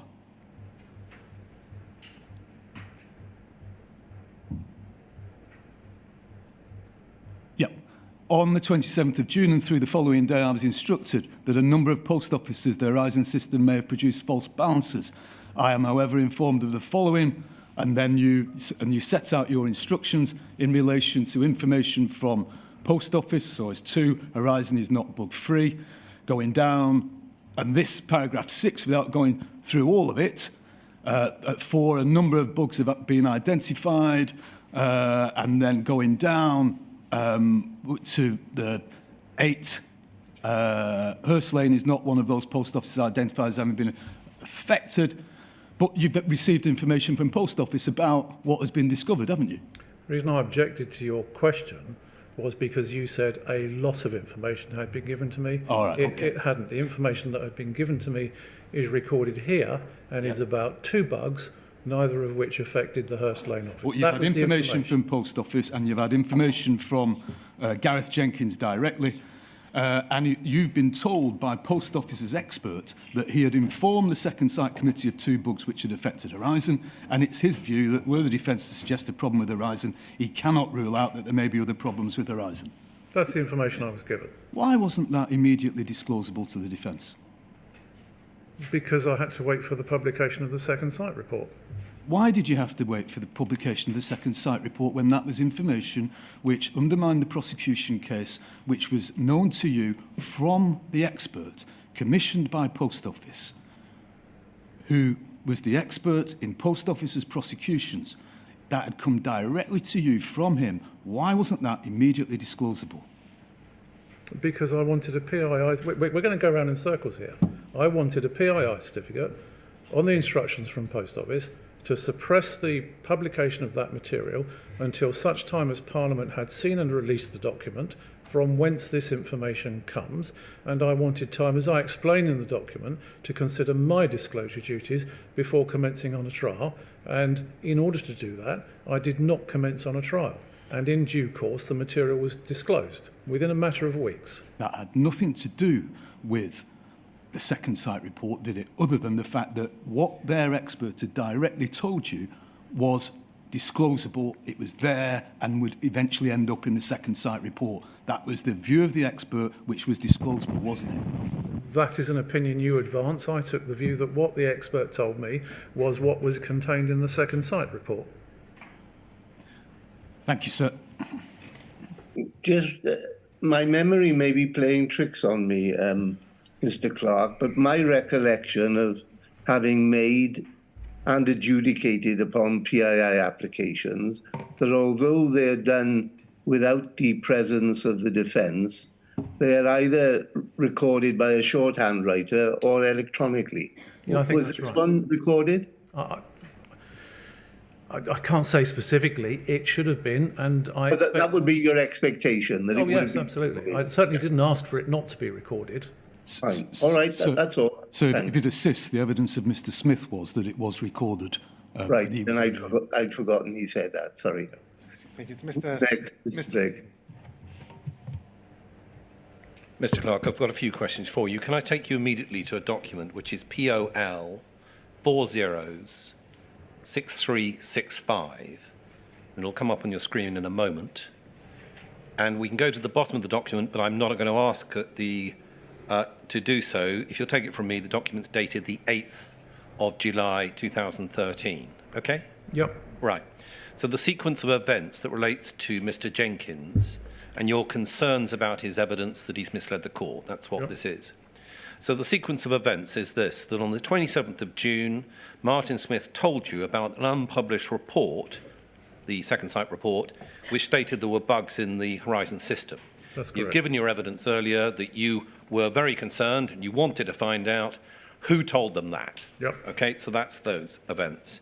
That then led you on the 28th of June with Martin Smith to have the telephone call that you've given evidence about that was recorded with Gareth Jenkins. Okay, so far? Yep. All right. Now, in between that time and the 15th of July, the Jenkins advice, the Clarke Jenkins advice that we all call it, you wrote this advice, the one that's up on the screen, Yep. which is dated the 8th of July. Okay. Now, it says under paragraph 1.1, alternative Fujitsu expert. I suggest Fujitsu be told something in the following terms, that he's, Mr. Jennings, it says here, Jenkins has provided expert advice in a number of poll prosecutions. He was involved in the second sight process. And then it goes on to say, basically, counsel has advised poll that there ought to be at least 1 degree of separation between any expert witness called in support of poll prosecution and the SS process. Okay? Just help us understand what's going on here. By this point, do you agree that you had come to the conclusion from the telephone call that Mr. Jenkins had misled the courts? I'd come to the conclusion that he'd not fulfilled his duties as an expert witness as he should have done. And as we understand it from your subsequent advice, when you came to write that, your conclusion at that point was that he had not provided truthful evidence about his knowledge of bugs to a court or in his statements to courts. Is that right? I'm being careful about not providing truthful evidence because I'm not a judge of his position. I don't know why he did not do what he did. I had come to the conclusion that he had not complied with his duties as an expert witness, and I think I make that very clear in my 15 July advice. You do, but this is quite serious. It's something that can't be ignored. You've got to do something about it. Mr. Smith said of you that you have a bit of a tendency that does make sense to write advices, to write documents, to record your thoughts and your advice. Is that right? It's what you tended to do. It is. And we can see a series of advices that relate to that appear to show that you do exactly that. Yes. Okay. So where are we looking at this particular advice, general advice here, saying alternative Fujitsu expert?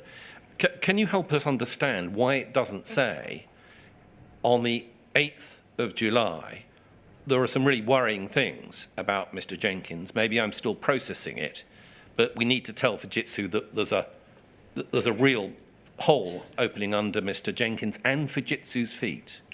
Because Do you follow? No, I follow the question. Yeah. I hadn't at that point come to that definitive conclusion. I was still processing stuff. I had formed the view that at this point, 8th of July, I'd formed the view that Gareth Jenkins could not and should not be a witness in the future, not just because of the faults that he had alluded to, but because he was an employee of Fujitsu. Right. So what we're getting layers of this. You're processing what's going on in relation to Mr. Jenkins.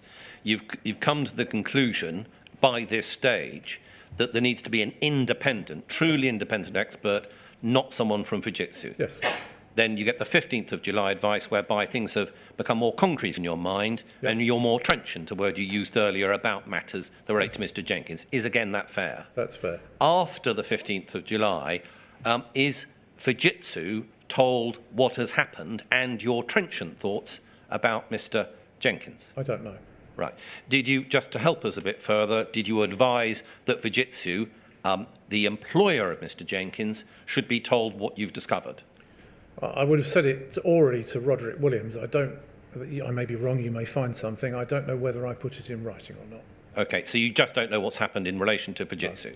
No. And you don't know whether the impression that was left in this advice, which is only to tell Fujitsu about an independent expert needed, you don't know whether that was ever corrected into, oh my God, there's a real problem with Jenkins? No, I don't.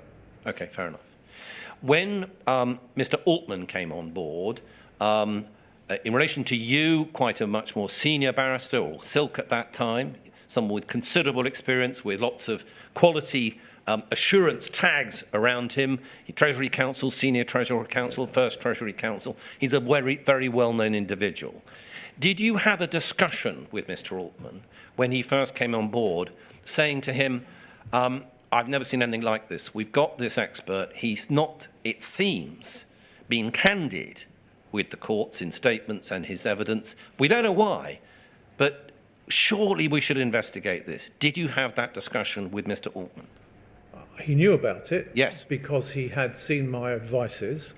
Did I have a specific discussion with him about this subject? It seems unlikely that I wouldn't have done. Quite. But I don't recall one. In terms of the other theme of your question, which goes, did you think it ought to be investigated? It's not my function. I did not see it then as my function to conduct an investigation into whether or not Gareth Jenkins was an honest or a dishonest witness. That was the role of Fujitsu and Post Office. Okay, fine. And you agree with me that by the time you've reached the 15th of July advice, and that has then gone to Mr. Altman, that the position seems to be that Martin Smith is aware of the problems with Jenkins, putting it neutrally. You obviously are as well, because you've written the advices that we've now been looking at, and Mr. Altman is now on board. Yep. But nobody seems to say that this man needs to be investigated. I don't think you can say that. I don't know what was going on in Post Office. If your question is, did any of the external lawyers, you've named them, Smith, me, Altman, have that conversation? I don't believe we did. And I don't believe we did because we would, and I'm convinced that Mr. Altman would have taken the same view, it is not counsel's function to conduct an investigation into the propriety of a witness. I don't mean to cut you off, Mr. Clarke. I just want to get to the final part so that we conclude, other people can then take over. Right, now, our work as barristers, particularly criminal barristers before the court and solicitor advocates before the magistrates' court and crown courts and so on, right? If we make a mistake and we mislead the court and it's an error, what do we normally do about it? We confess. We tell the court we've made a mistake. Yes. We immediately do so, don't we? Yes. And I don't know whether you're like me, but in that situation, we've all done it, we've all made errors, we've all unknowingly, unwittingly come to say something that then turns out to be wrong, or we've made a mistake. And frankly, if you don't correct it, it makes you feel, you know, don't correct it immediately, you're worried about it, aren't you? You don't correct it immediately, you're guilty of professional misconduct. Well, quite. And so what you try and do is, as soon as it is possible, at the right moment, to intervene with the judge, to say, look, there's been this problem, you put your hands up and you say sorry, and you try and explain, if you possibly can, why. Is that fair? I agree. Right, okay.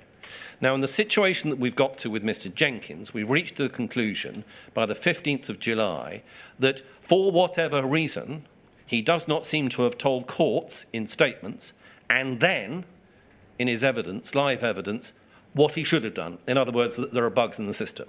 Right. So that you agree with that? Sorry, I'm nodding. Yeah. You're nodding in agreement with me because I'm right. But I'm saying yes because of the short. I understand that. Okay, fine.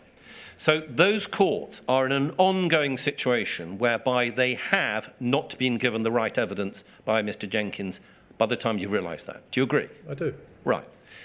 Now, if that was you and you'd made those errors, you'd immediately have corrected it, yes? I would. All right.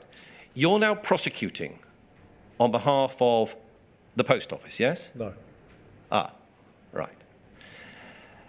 Why do you say at this juncture that you're not prosecuting on behalf of the Post Office? Because I wasn't. Okay. I was not a prosecutor. Unwrap that, would you? Certainly. I was not a prosecuting barrister for the Post Office. I was never a prosecuting barrister for the Post Office. I was instructed to prosecute one case, the case of Samra.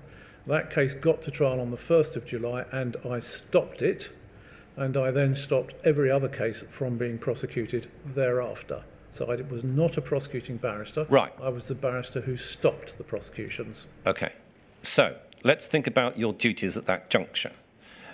Were you operating under the duties that characterise an advocate working on behalf of the CPS? In other words, someone with the higher duties in relation to prosecution, the Minister of Justice duties. No. Right. So when you were providing the advice to the Post Office in relation to Mr. Jenkins, look, there is this massive problem, really, it's a real problem. Was that to a private client? Yes. Right. Now, thinking back in relation to this, do you think that you were right to apply what appears to be a different ethical standard to the way that you dealt with the advice regarding Mr. Jenkins by providing advice on the private client basis versus the prosecution basis? I don't agree with the basis of your theory. Okay. Well, you then help unpick why on earth a barrister that's been qualified for quite some time by this point, you didn't immediately say to yourself and to all the other lawyers involved, we've got to do something about what Jenkins has said and correct it before the court. Help us unpick it if it's not a choice between ethical situations. My function as a barrister in front of the court is not to mislead the court. There is no circumstance in this post office saga in which I had misled a court, and therefore I had no duty to go back to the court and correct anything I had or had not done. This was an entirely different situation. This was a situation where I had discovered that a witness in prosecutions in which I was not involved in had misled the court. It was therefore not my function to go back to the court that he had misled and tell the court, oh, by the way, court, that witness you heard from 6 years ago had misled you. My function was to advise Post Office as to what they ought and ought not to do in the circumstances that I had identified. Okay, two last things. Do you think that that characterisation of your position is what was, if we were to try and look at it in the way that you've looked at it, what was really going on between yourself, Mr. Smith, and Mr. Altman? In other words, it was advice to the Post Office rather than trying to rectify problems that have occurred with Jenkins in the past to the courts? No, I don't agree with that at all. I was advising the Post Office on how they should deal with the problem that I had identified. And that advice consisted of reviewing the cases, disclosing the material that ought to have been disclosed, and setting up systems in order to ensure that that didn't happen in the future. That was my function. I've, in my questions to you, built up, as you say, a sort of construct that relates to the way that ethical matters should be considered or could be considered. You don't agree with that. Did you ever have that discussion with Mr. Altman? Did you ever say to him, what are we doing here? Are we advising Post Office or are we acting as prosecutors? Did that discussion ever occur? No, because I knew where my footing was. I was advising Post Office. Thank you, Mr. Clarke. Thank you, sir. Next, we have Miss Watt and Miss Allen. Miss Watt. When you say that, you mean they could ask questions alternatively or what? No. Miss Watt has one very brief question. Right, fine. On to Miss Allen. Yeah. Thank you, sir. Good Just about. afternoon, Mr. Clarke. I represent the National Federation of Sub-Postmasters. I'll be quick. You went to Scotland in September 2013 to meet with the Crown Office and Procurator Fiscal Service. Do you remember that? I do. Yeah. And this was because there was to be a termination of Scottish criminal cases on the basis that Horizon was unreliable. No, it's because the Post Office have been informed by the PF's office that that was the route they wished to take. Now, when you went to this meeting, you knew about Gareth Jenkins, we've just been talking about that. I did. You knew about bugs in the Horizon system. I did. You knew about the second site report, I did. which, although it said not systemic issues, it had concerning material in it, did it not? Yes. And you knew that prosecutions in England had been paused. Yes. But despite this, a group effort of 2 lawyers from Cartwright King and Jarnell Singh, head of criminal at Post Office, you took the time and trouble to go to Scotland to try to prevent the Procurator Fiscal from terminating those criminal prosecutions, didn't you? Yes. And you told the Crown Office and Procurator Fiscal Service that you were getting an expert report that would show Horizon was fine, and so the prosecutions did not need to be terminated. No, I don't agree with that. Why don't you agree with that? We told the Procurator Fiscal's office that we had concerns about the existing expert and that we were hoping to instruct a new expert. Clearly, that new expert, Post Office hoped, would identify that Horizon was sound, but Of course, it never materialised, did it? Well, sadly not. But I've explained why not. But the space around that instructing of the new expert was to be wide. The new expert was to look at all aspects of Horizon and determine whether it was working improperly as well as properly. Of course, you were very pleased at the end of that meeting to note you'd achieved the objective. Prosecutions in Scotland would not be terminated after all. We didn't think they ought to be terminated because we thought that they ought to be approached on a case-by-case basis, and that was what I sought to persuade the PF's representative ought to take place. And if you look at the note that was the result of that meeting, it explains very carefully that that is in fact what the PF's office agreed to do. They agreed to look at it on a case-by-case basis, and the reason we advanced that proposition was because not all prosecutions were Horizon-based, and I've given the example already of the postmistress who was loaning Post Office money to family members, and I think that might even have been a Scottish case. And I took the view, and I suspect if I'd have put it to Post Office, they would have taken the same view, that it would be wrong to stop a prosecution in a case like that. Well, taking all of what I've put to you together, I'm suggesting to you that collectively you were all, at the very least, disingenuous in the way you sought to persuade a Crown Office officer, a representative of Scotland's most senior law officer, the Lord Advocate, not to terminate such prosecutions. Would you accept that? No, of course not. That's a preposterous suggestion. Thank you.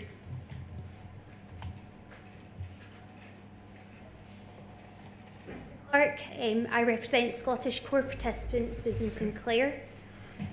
During your evidence, both written and oral today, you have mentioned the two-stage process for disclosure is governed in England and Wales by the Criminal Procedure and Investigations Act 1996.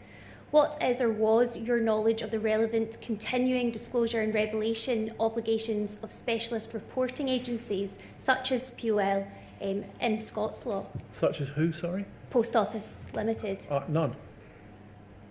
There was no continuing duty of disclosure? No, you asked me what my understanding was, I think. What is your understanding? I had very little.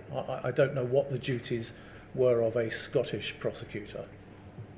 And what I'm asking you is what the duties were of Post Office as a specialist reporting agency in Scotland in terms of disclosure. Oh, to inform the PF's office of everything that they knew about. And were you aware of anyone within Post Office's legal department, or indeed the relevant team at Cartwright King, who was qualified to advise on issues on Scots law? In in Cartwright King there was nobody qualified. I don't know what the position is or was in Post Office. Would you consider, if there wasn't anybody in Scots law qualified, that this was perhaps an oversight by Post Office? Well, my understanding of the position was that you could not bring a private prosecution, which essentially is what we're talking about here, in Scotland. You had to be an appointed specialist or similar to bring the matter you're concerned with to the attention of the Procurator Fiscal, and the PF would then be responsible for conducting the prosecution. That was my understanding of the process. Whether or not Post Office understood that or not, I don't know. Thank you. Did you or the Post Office disclose your advice document regarding Gareth Jenkins' reliability as an expert witness? For the record, that's POL 406357, or share your concerns with your counterparts in the devolved jurisdictions, such as the Crown Office and Procurator Fiscal Service in Scotland in July 2013? That's forgive me, a two-part question. The first part of the question, did I disclose my advice? No, I wouldn't have dreamed of disclosing my advice. It was privileged, and it was privileged to Post Office. Whether or not Post Office disclosed it, which was their right or not, I don't know. That's the first part of your question. In terms of the second part of your question, I'm afraid you're going to have to remind me of it, sorry. It was whether you shared your concerns as to the reliability of Gareth Jenkins. Yes, I did. If you look at I don't know what the poll reference number is, but there's a note from BDO where they conducted a meeting with, I think Martin Smith was involved, and a representative of the Procurator Fiscal's Office, in which they discussed the issues about Gareth Jenkins. And do you recall when that was? I think it was a day or so before the meeting I had with the PF's office. Okay, thank you. It's in the papers, and it very clearly says that BDO told the PF's representative about Gareth Jenkins. Okay, thank you. And during your involvement with the Post Office, were you aware that the Post Office had instructed a Scottish firm, BTO Solicitors? That's who I'm referring to, BTO, yes. Thank you. And what was your understanding of the instruction of BTO Solicitors? I don't know. Okay. And was BTO represented at meetings with Post Office, Cartwright King and the Crown Office and Procurator Fiscal Service in Scotland? I think Martin Smith acted as a sort of liaison between Post Office and the PF's office and BTO. I had very, very little to do other than the meeting with the Scottish aspect, or indeed the Northern Ireland aspect of this thing. I was concentrating on England and Wales. Thank you. I know Miss Watt had touched upon this, but I want to just touch upon your contact with the Crown Office on the 4th and 5th of September 2013. Was this meeting at Crown Office's request as opposed to the Post Office's? I can't say. And you refer to the purpose of this meeting with the Crown Office in Scotland being to see if anything could be done to dissuade it from the stated course of terminating all post office prosecutions in Scotland at this time, not just those relying on horizon-based evidence, due to concerns of a public relations storms for post office. So I missed the last bit of that. Just due to concerns of a public relations storm for post office. No, I don't accept that. I'm sure that's in your witness statement, but you go on in your witness statement at paragraph 57 to say you were ultimately successful in persuading it to review each post office case and make a decision on the basis of each individual case. Was this approach not contrary to your advice to Post Office in July 2013 that all ongoing or future prosecutions should be put on hold until an independent expert had been properly identified? No, that's what I was asking the PF's office to do. To put the PF's office were proposing to stop everything, to stay all of the prosecutions. I was asking them not to do that. I was asking them to do what we had done in England and Wales, which is to suspend or what's the word? Just stop the prosecutions to the extent that they should be considered on a case-by-case basis before determining whether or not they ought to be discontinued. Because to the minds of Post Office and my mind, it would have been wrong to stop prosecutions where the allegations were not dependent upon horizon. And I've given an example as to where that might be the case. That was my aim, and that is what I achieved. At paragraph 194 of your witness statement, you describe being professionally and personally proud of the fact that you stopped POL prosecutions from 2013 onwards. We know now that there were up to 60 prosecutions in Scotland between 1999 and 2015 involving horizon evidence, some of which were brought after your meeting with Crown Office in September 2013. Is it not the case that actually the Crown Office and Procurator Fiscal Service was eventually responsible for making that decision in Scotland? I never claimed to have stopped the prosecutions in Scotland. I claimed to have stopped them in England and Wales, which was the primary jurisdiction with which I was concerned. If I refer to your witness statement, you stopped all POL prosecutions from 2013 onwards. Yes, in England and Wales. But rather, in Scotland, you'd engaged in a course of actively seeking to dissuade the Procurator Fiscal from continuing in September 2013. And this was perhaps, would you accept, a missed opportunity and caused undue delay in putting a halt to Scottish prosecutions? No, I don't agree with your characterisation of what took place or what I said. What I said was I was proud to have stopped the Post Office prosecutions. I was referring to the England and Wales jurisdiction. I had no power or authority or to even advise or stop Scottish prosecutions. That was a matter entirely for the Procurator Fiscal. And so, no, I don't accept your thesis. Okay, thank you, Mr. Clarke. Thank you, sir. It's Mr. Henry next. We have Mr. Henry and Miss Oliver left. Sir, may I raise something very quickly? With great deference to you, sir, to whom I express my gratitude. But Miss Oliver and I have a substantial number of questions. And I fear that it is simply not possible to conclude by 4:30. In fairness to Miss Oliver as well.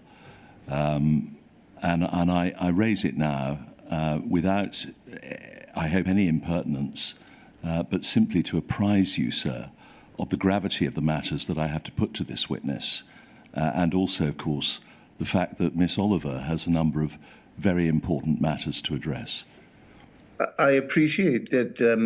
Well, can I take it that your questions relate to one or more of your clients, first of all? They do. And in the main, is it Miss Misra? It is Mrs. Misra. Yeah.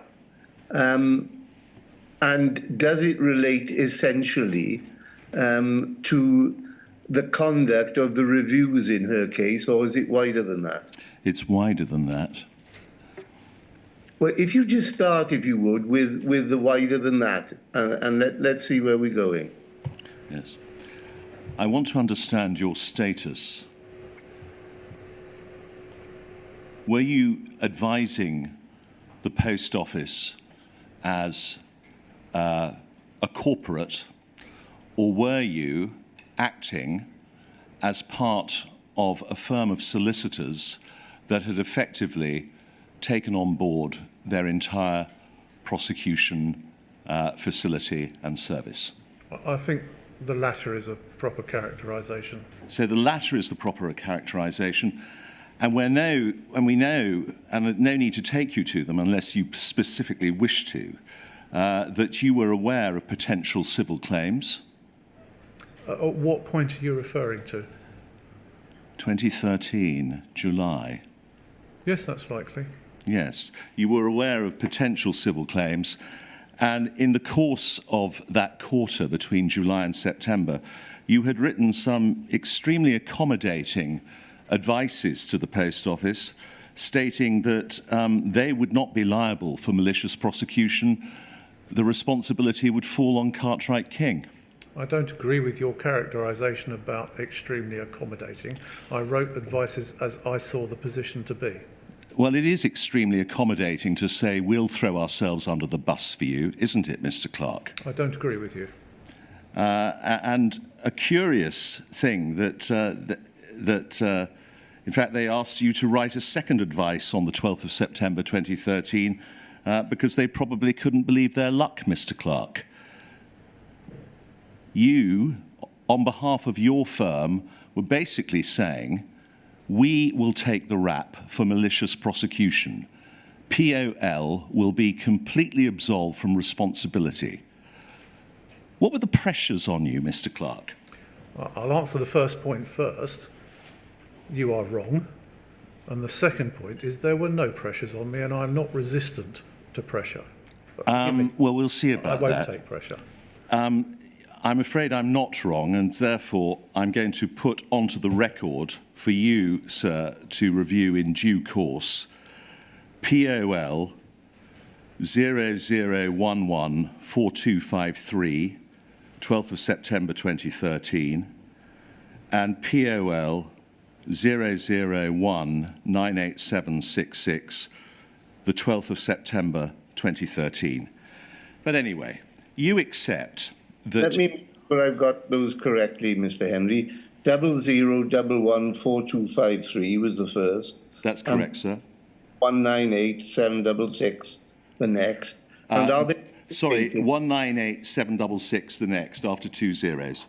That's it, yeah. And are they both dated the 12th of September? They're both dated the 12th of September. They're both written by this witness. Yeah, thank you very much. Right. So, you're advising the corporate.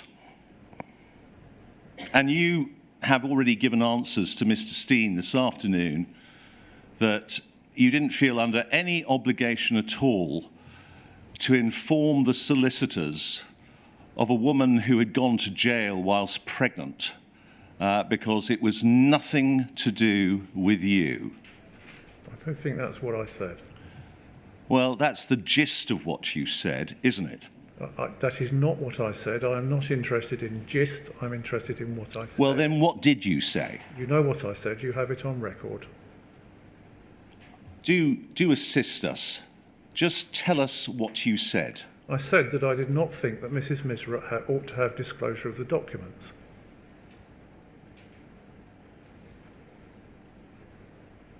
You're aware of your duty, aren't you, where after the conclusion of proceedings, material comes to light that might cast doubt on the safety of the conviction, the prosecutor must consider disclosure of such material. You were aware of that? Yes. Yeah. You had a positive duty either as part of the firm or to advise the corporate that disclosure must be made to Mrs. Misra as soon as possible. You've had my advice, you've seen it, you've read it. That was my view at that time. I'm going to ask you, please, to reflect on the 9th of September 2013. You attended a conference at 2 Bedford Row together with Bon Dickinson, members of the Post Office, to see Mr. Brian Altman. Correct? Yes. Right. Mr. Altman called in 1981 just stood down as first senior Treasury counsel, lustrous reputation. Did you rely on him, take a steer from him? Of course. Yes. You were called in 1997. According to your website, you've had a high-level criminal defence practice for over 25 years. So by 2013, you'd have had 16 years' experience. Yes. Right. It is inconceivable, I suggest, that you would have failed to recognise the relevance of your conversation with Mr. Gareth Jenkins on the 28th of June, which you distilled in your Clarke advice of the 13th of July 2013, or 15th of July 2013. It is inconceivable that you would not have recognised the importance of disclosure to Mrs. Misra. Forgive me, is that a question? Are you asking me whether or not I agree or disagree with the proposition? Take it as that. Just answer. Beg pardon? Take it that that is the question. Thank you. I disagree. You disagree. You would have keenly appreciated the vulnerabilities of Jenkins as a witness, whom you described as fatally undermined, and you would have known the role that he played in the conviction of Mrs. Misra, and you did know the role that he played in the conviction of Mrs. Misra by the 9th of September 2013. Yes. And so did Mr. Altman, didn't he? I imagine so. Yes, because you know that he had read all of the papers by the time you arrived.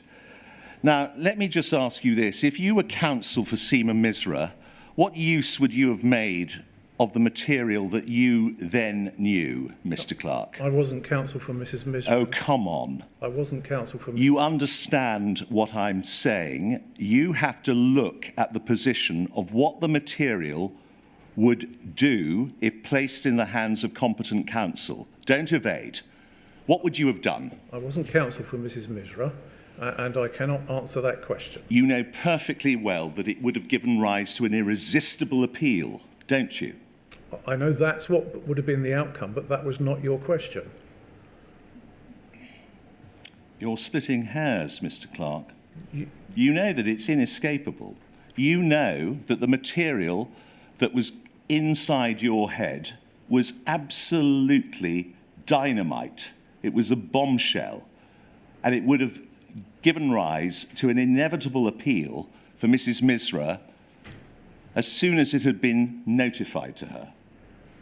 What I know is that I advised that the material ought not to be disclosed, and that I now accept that that was an error. We'll come to that. I'm asking you now about the 9th of September, because I've looked at 2 notes of that consultation with Mr. Altman, and it doesn't seem that any discussion either around the damaged or tainted status of Mr. Jenkins and disclosure to Mrs. Misra arose at that conference in either of the notes. If you're asking me, was there such a discussion, I believe there was. Right. So therefore it follows that there must have been a discussion, as you say, you believe there was, and obviously the discussion resulted in saying, we're not going to give her anything. I'm not sure that's right. At some point, Mr. Altman pointed to my January advice and said, I paraphrase, that's wrong, you ought to disclose. I'm talking about the 9th of September. Well, if I can finish my answer, I don't know whether or not that took place on or about the 9th of December or after. Let us go, please, to your knowledge of the civil, because you would have realised, wouldn't you, that if Mrs. Misra had appealed, it would have undermined the defence of the civil claims. I had nothing to do with the civil claims, and I had, at that time, almost no knowledge of civil law other than what I'd learned at university years beforehand. You already conceded to me that you knew about the civil claims when I put that to you. What I said was I wasn't part of them. Yeah. I had no role in the civil claims. Sorry to be pedantic. At the point in time that I thought we were talking about, the September 2013, there were indications of civil claims, as I understand it, in that a firm of solicitors had indicated a possibility of it, that is Shoesmith's. That is correct, sir. Beginnings of the mediation. So is that what you're talking about, Mr. Henry? I am, sir. Yes, so that I can be clear. Right, thank you. Okay. I mean, let's be clear about this. Bond Dickinson are there. What were Bond Dickinson doing at the conference or the consultation on the 9th of September 2013? There came a time during that conference when, and there was another conference where it happened again, where the criminal lawyers in terms were asked to leave, and the conference continued after we'd left. You knew that they were the post office's civil lawyers? Oh, yes. Yes. Yes. That's why I assumed we were asked to leave. Yeah. And you said earlier today that you should have asked the question why there were the transcripts of the Misra trial. Do you remember saying that? Yes, I do. Well, we can give you an answer for that, and maybe you've already become aware of it by watching the inquiry, because on the 16th of December 2010, Miss Talbot wrote an email to Mr. Singh saying that the Misra transcripts will help with the civil actions. I ask you again, were you not aware of the unique and special importance that Seema Misra's case formed as a precedent to deter civil and criminal claims? The first knowledge I had about the email you've just referred to is when you just told me just now. I didn't know about the existence of that email, or that was how the transcripts came into being. The first I knew of the transcripts was when I was sent the transcript of the summing up in, I think it was December 2013. Frankly, what you've just told me reinforces my view that I was drip-fed the Misra file over the following year. Well, we'll come to what you were given in December. But you were aware, were you not, that Mr. Altman advised that Cartwright King be kept fully informed of the civil litigation? I don't know. If you say so, then that must be right, but I don't know. I took no interest and no part in the civil litigation. Right.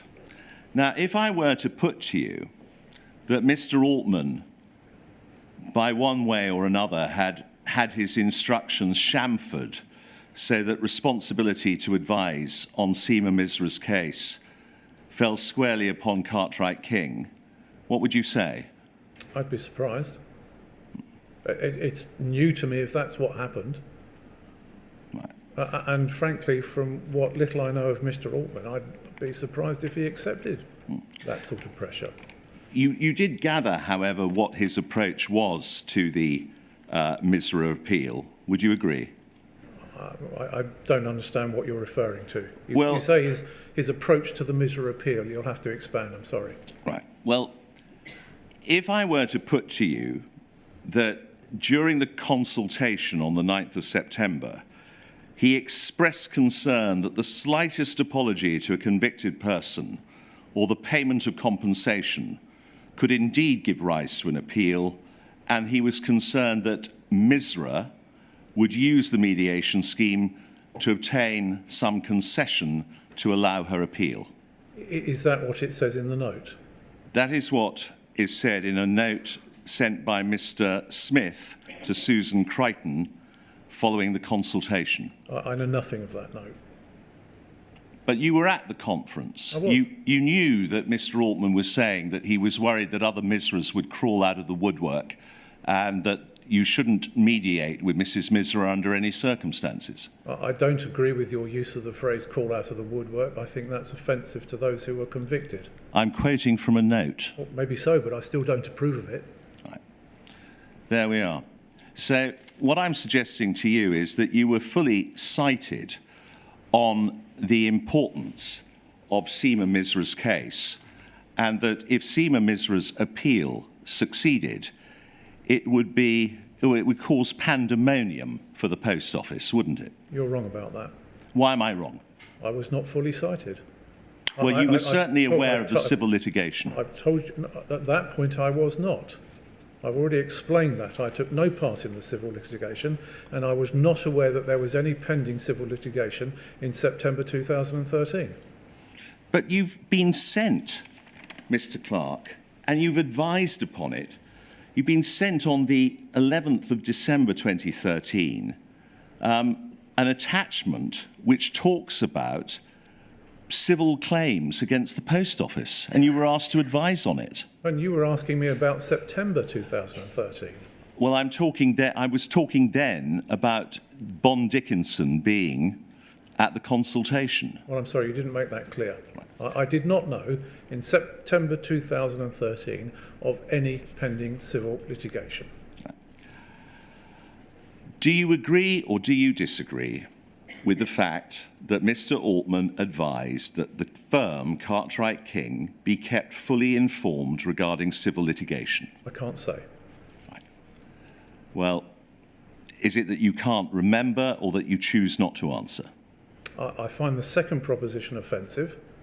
The Forget any construction on it. Just answer the question. I did. You offend me when you suggest that I'm not being truthful. I'm going to suggest to you that it is absolutely impossible that you could have advised in the way you did, given your experience, because let's look at the position. You knew that Horizon was essential to Mrs. Misra's conviction on theft, didn't you? I'm sorry? Sorry, Henry, could you stop a second, please? Yes. Let's get it out into the open. Are you suggesting that the two, I'll call them reviews of whether or not disclosure to Miss Misra, are you suggesting that those two reviews were written in the way that they were for a completely ulterior motive and an improper motive, as opposed to being an assessment, whether right or wrong, about whether disclosure should be given? I'm trying to explore with the witness how he could have reached such an untenable conclusion, sir, which... Right. Well, he says he made a mistake. Those are my words, not his. If you're going to suggest to him that it's something more than that, then put it in the form of a direct question, and then we can move on. Were you part of the suppression of material that would have allowed Mrs. Misra to appeal promptly to the Court of Appeal? No, and I think the suggestion that you put to me is a disgraceful one. Well, then I must explore with you, therefore. You wrote the Grant Allen advice on the 16th of July 2013. Do you remember? I don't. You don't? No, I wrote many advices. You can't. I'm going to quote from it, and if you would like to have it put up on the screen, by all means. But I'm going to quote from it first. In a case where we have relied upon Dr. Jenkins as to the efficacy of Horizon, we are bound to disclose material which undermines his status as an expert witness. You wrote that on the 16th of July. I accept that. Yeah. How on earth could you have reached a different conclusion with Mrs. Misra in January of 2014? Because I was talking about Horizon Online cases in which Gareth Jenkins had provided witness statements. Mrs. Misra went back to pre-Horizon Online. And at that point, we weren't looking at pre-Horizon Online. But you've already said that you were aware of bugs. You said that to Mr. Blake, that you were aware of bugs in old Horizon as well. Yes, but I was looking at New Horizon. Yeah. But let's just concentrate on this. You agree that Horizon was essential to Mrs. Misra's conviction on theft? Legacy Horizon. Legacy, yes. Yes. Okay. Horizon could have additional bugs, Mr. Blake asked you, and you answered old Horizon as well. We did. So, are there bugs in Horizon? Your answer would be yes, wouldn't it? Yes. Right. Horizon Online, obviously, yes, but old and legacy Horizon, yes. Yes. Right. Was Horizon Online developed to replace a less robust system? You would agree yes, wouldn't you? I have no idea. Right. I'm not a computer expert. Well, let us move on then. Did we, the Post Office, say at Seema Misra's trial that everything was fine? bar one irrelevant rectified Falkirk bug, yes. Correct? Are you quoting me? No, I'm just putting you the question. Did the Post Office say or claim at Seema Misra's trial, through Gareth Jenkins, that everything was fine, bar one irrelevant rectified Falkirk bug? Your answer would be yes. I can't say. Without going back to the documents, you're talking about a trial I took no part in years before I was anything to do with Post Office. I can't say what was and was not said at the Seema Misra trial today. But you knew this, didn't you, Mr. Clarke? You knew that the person who gave evidence against Seema Misra had failed to disclose the existence of bugs, errors and defects. Yes. You knew that he had given evidence to the contrary. Yes. And you knew that he had put the Post Office in breach of its duty as a prosecutor. Yes. How on earth, therefore, did you advise that she should not get disclosure when you advised in January? I think you'll find that I've already accepted that that was an error on my part. What happened, I suggest, is that eventually only the Second Sight interim report and the Helen Rose report was handed over to the CCRC in 2015. That's correct, isn't it? I don't know what was given to them. Right. The Second Sight interim report just expressed the existence of bugs, but not that someone had lied about them and misled the court. You would agree with that?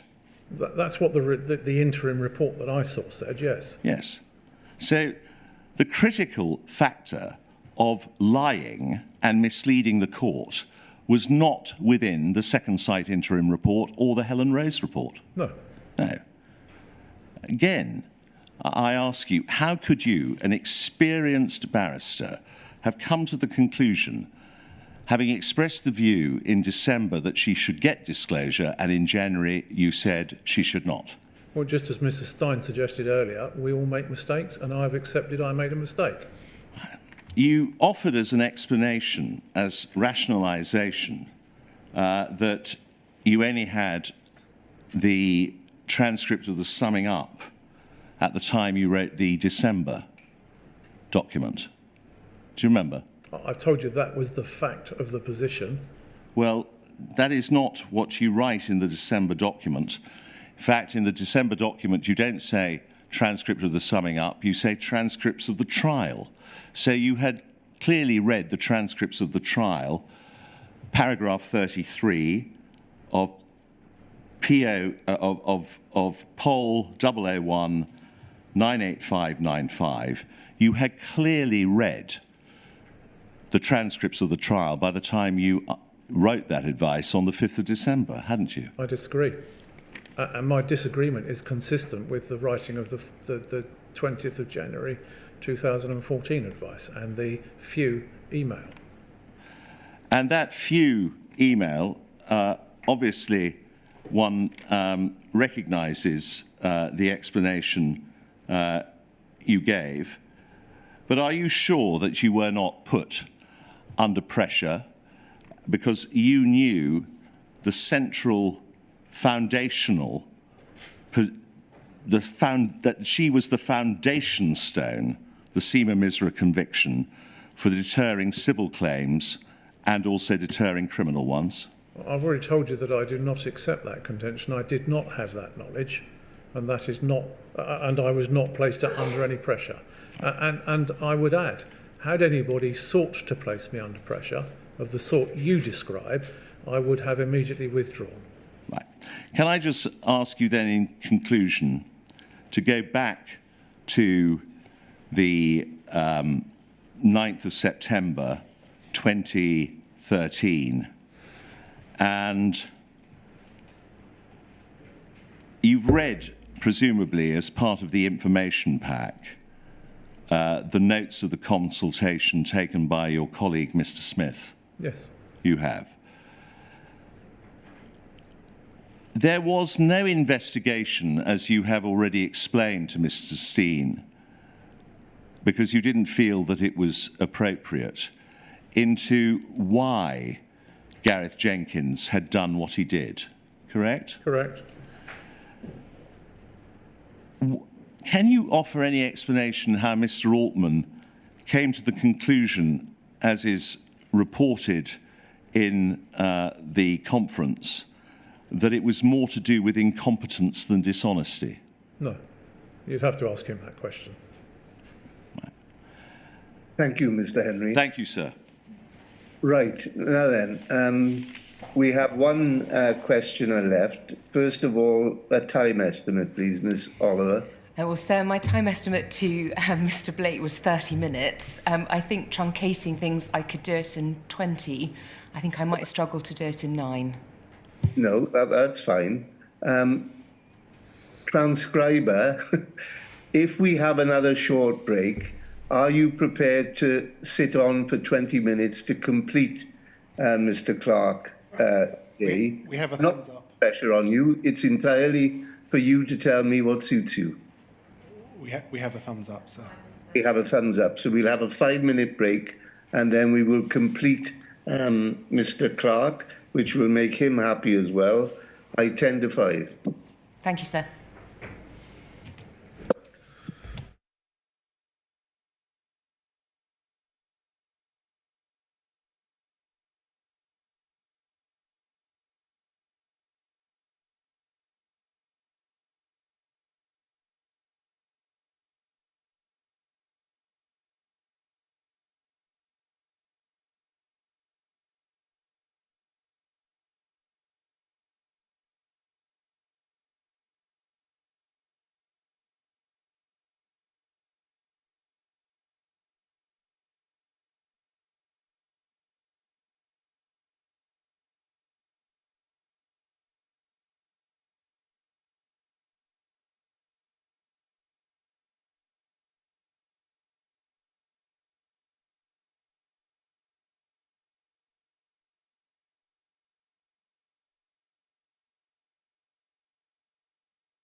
Yes, Ms. Oliver. Thank you, sir. Good afternoon, Mr. Clarke. I ask questions on behalf of Mr. Jenkins. I'm going to take this as quickly as I can. I know okay? you will. Thank you. We've heard from your colleague at Cartwright King and later business partner Martin Smith, who indicated that at or around the time of your 15th of July 2013 advice concerning Mr. Jenkins, he came to the conclusion that neither Post Office nor Cartwright King had ever instructed Mr. Jenkins as to his expert duties. Do you remember that aspect of his evidence? From what I know now, I know that to be the position. All right. Is that a conclusion that he discussed with you at the time? No. When did you come to your conclusion about those failings on the part of Post Office and Cartwright King? In relation to whether or not Gareth Jenkins had been properly trained. Whether he'd been informed about his expert duties? During the course of these proceedings. All right. We'll come on to that. Were you ever party to discussions within Post Office at the time of your advice or around that time as to the same conclusion that Mr. Smith had reached? That he hadn't been trained? Yes. No. Did you have any suspicions of your own as to the sufficiency of his instruction? Truth is, I didn't turn my mind to it because I think, as I used the phrase earlier, I was more interested at the time in effect rather than cause. All right, thank you. I just want to explore that a little bit further if I can. We've heard from Mr. Smith that you, he and Mr. Bowyer worked closely together as at the time of 2013. Pretty well, yeah. Thank you. He gave evidence that we were a three. Would you agree with that characterisation? No. Would you, I think you've already indicated that you don't agree that he was content to follow your lead as someone that had more prosecution experience than him? No.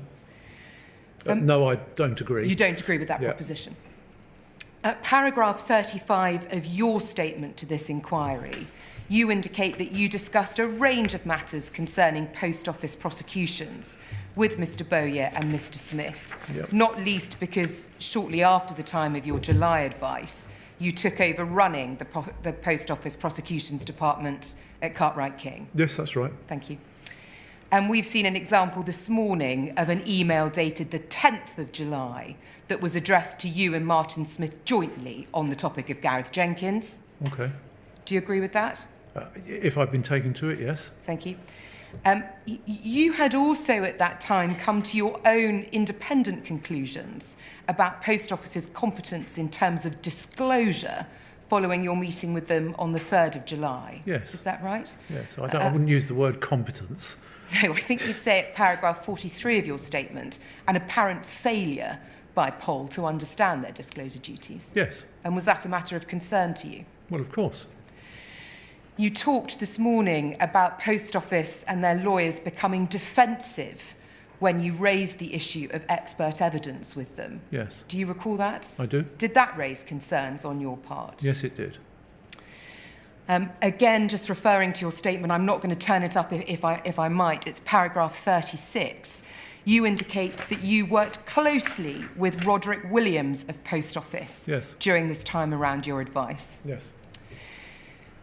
We know from a manuscript note that you may have seen that this lack of expert instruction was something that Mr. Smith appears to have discussed with Roderick Williams on or around the 3rd of September 2013.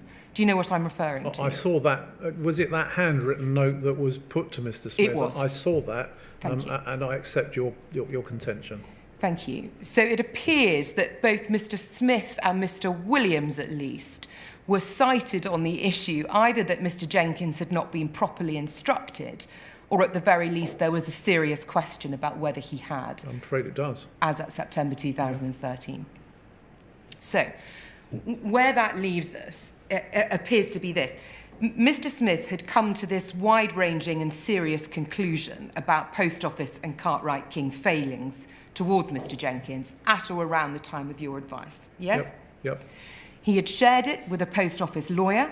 Yep. Yes? You two were actively engaged at the time in liaising with Post Office about the apparent revelation of these bugs and the resulting issue with Mr. Jenkins. Yep. Yes? You're making the Samra call, if I can refer it like to it like that on the 28th of June? Sorry, the You and Mr. Smith together are making a call to Mr. Jenkins Yes. about the case of Samra. Yes. You're writing an advice in July that deals expressly with the alleged breach of expert duties. Yes. You have developed your own concerns about Post Office's knowledge of their disclosure obligations and the way they operated in these prosecutions. Yes. And you've said this morning that Mr. Jenkins became the central topic of discussion. Do you remember giving that evidence? Yes. And you're in regular discussions with Mr. Smith and Mr. Williams, who it seems were cited on this issue as of September. I don't link the two together. I accept I was in discussions with Roderick Williams, but not about that. As I've explained, and you can describe this as crude if you wish, but I wasn't interested in why Gareth Jenkins had done or not done what he ought to or ought not have done. I was interested in how it was fixed. We'll come on to the relevance of the why question. Yeah. But you're anticipating my next question. Given all those factors that you accept, is it right that your evidence is that Mr. Smith never discussed with you this conclusion that he had come to as to the lack of expert instruction, and neither did Mr. Williams? Yes, that is correct. And you never came to a similar conclusion yourself? Not knowingly, no. It wasn't something you had any suspicions about? I didn't turn my mind to it. It wasn't a possibility to which you turned your mind at all? Not at all. Do you agree that given all of those features that I've just run through, that seems surprising? No. Is it in fact the case that you either by yourself or through discussion with Mr. Smith or Mr. Williams came to exactly the same conclusion that Mr. Smith had come to around the time of your advice, that Mr. Jenkins had never been informed of his duties and never knew about his duty of expert disclosure? No. I accept the proposition you put that he wasn't trained and that he didn't know to the extent or what his duties were and were not. I accept that now because I've seen compelling evidence that that's the position. I simply did not turn my mind to it at the time because it was of no interest to me. I was only interested in putting right what had gone wrong. And you have to forgive me for almost cutting you off. I was going to say you have to appreciate, you don't. I wasn't at that point looking back to to why things had gone wrong. It's clear to me that Gareth Jenkins had clearly not been trained or instructed in his duties before my involvement in Post Office. I saw no reason to get involved in that because, not least, Post Office were not going to be relying on him as an expert witness in the future. So there was no need to consider the issue, as far as I was concerned, of his training in being an expert witness. And just to be clear, it's not about training, it's about instruction by the lawyers who commissioned his evidence. Is that what you mean? However you want to characterise it, I was not concerned because it was looking back and I wanted to look forward. And you're saying, although you've come to that realisation now, that's not something you turned your mind to at the time, no, and you disagree with my characterisation of that as being surprising? Yes, I do. Right. Can I turn then to something you say about expert duties in your statement, please? Please. When you looked at Mr. Jenkins' statements for the purposes of your 15th of July advice, did you note that they were all Section 9 statements? Don't think I did. Did you note that they did not set out the instructions he had been given or the questions which he was to answer? No. Did you note that they didn't set out the written material which had been provided by the prosecutor or the documents, statements or evidence that he had taken into account? No. Did you note that they did not contain an expert declaration? No. Do you agree that all of those things I've just listed are necessary inclusions for an expert report? Yes. Did any of that, therefore, cause you concern about Mr. Jenkins' level of knowledge about his expert duties when you were reviewing those statements? I think I've already explained my interest was in curing the damage that he had done, not in the reasons as to why the damage had been done. And so, no, I took no notice of any of that. Well, with respect, the task that you are doing in your advice of 15th of July is before you come to that conclusion, analysing a certain number of the statements that he has provided. Do you agree? And do I understand your evidence to be that at the point that you were continuing that analysis and undertaking that analysis, none of the absence of those necessary inclusions caused you any concern? No, I was analysing the evidence that he was given, that he was giving in the documents. And it didn't come to your attention that none of those documents contain the necessary inclusions for expert evidence? No, because that wasn't my concern. My concern was what had he told the court through the documents. And it didn't cause you any concern about his level of knowledge about his expert duties? No, for the same reason. I was interested in what he had told the court through those documents, and that's where my concern was about whether or not he had complied with his duty. Do you think that was an oversight on your part, not to No. turn your mind to that? No.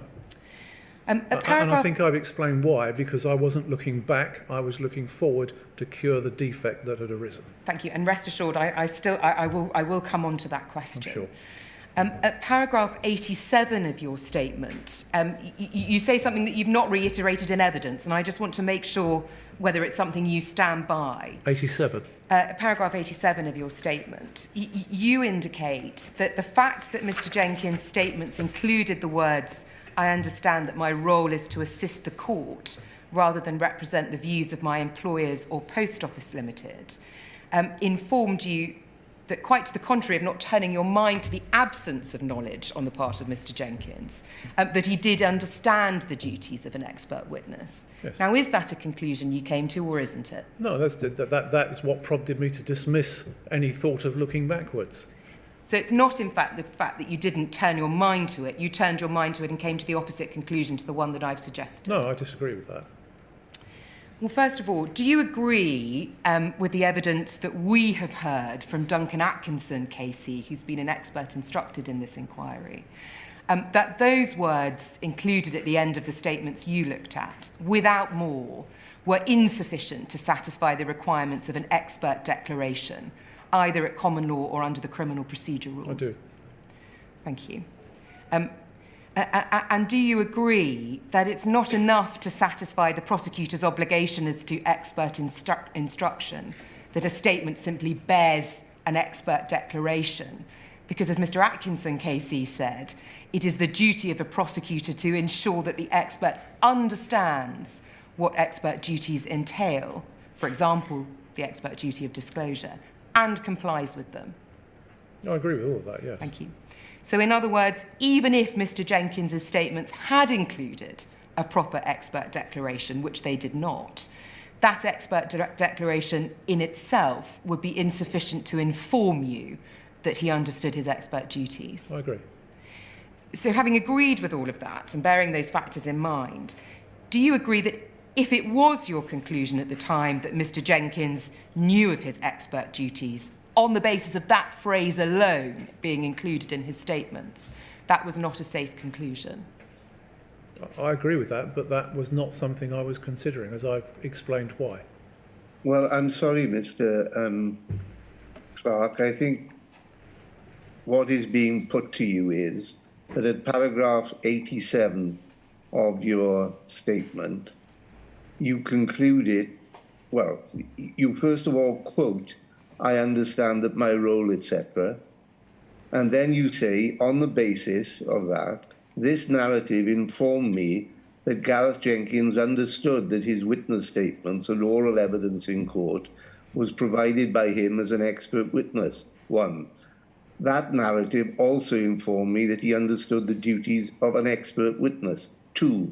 So, I'm sorry, but a plain reading of that does suggest to me that you did, in the summer of 2013, take it that because, that you did understand, or you did form the view that Mr. Jenkins understood his duties on the basis of that statement in his witness statements.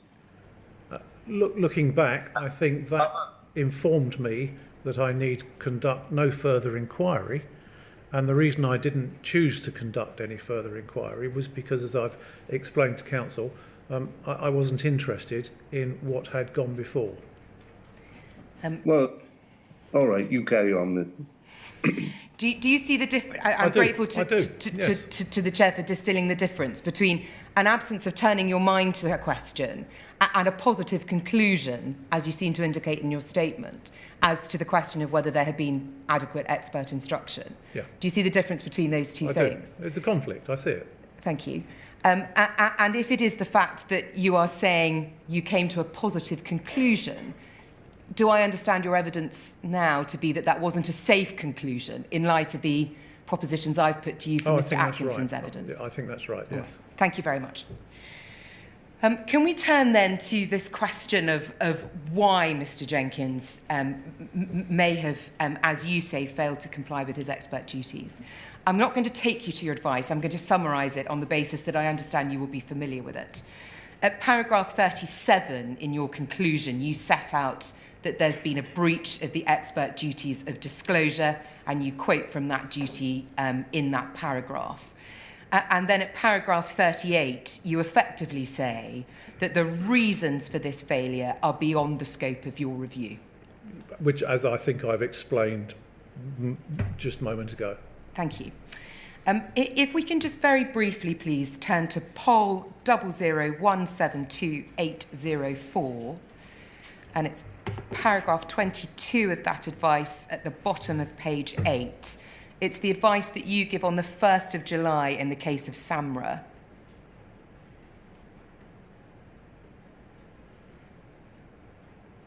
Thank you.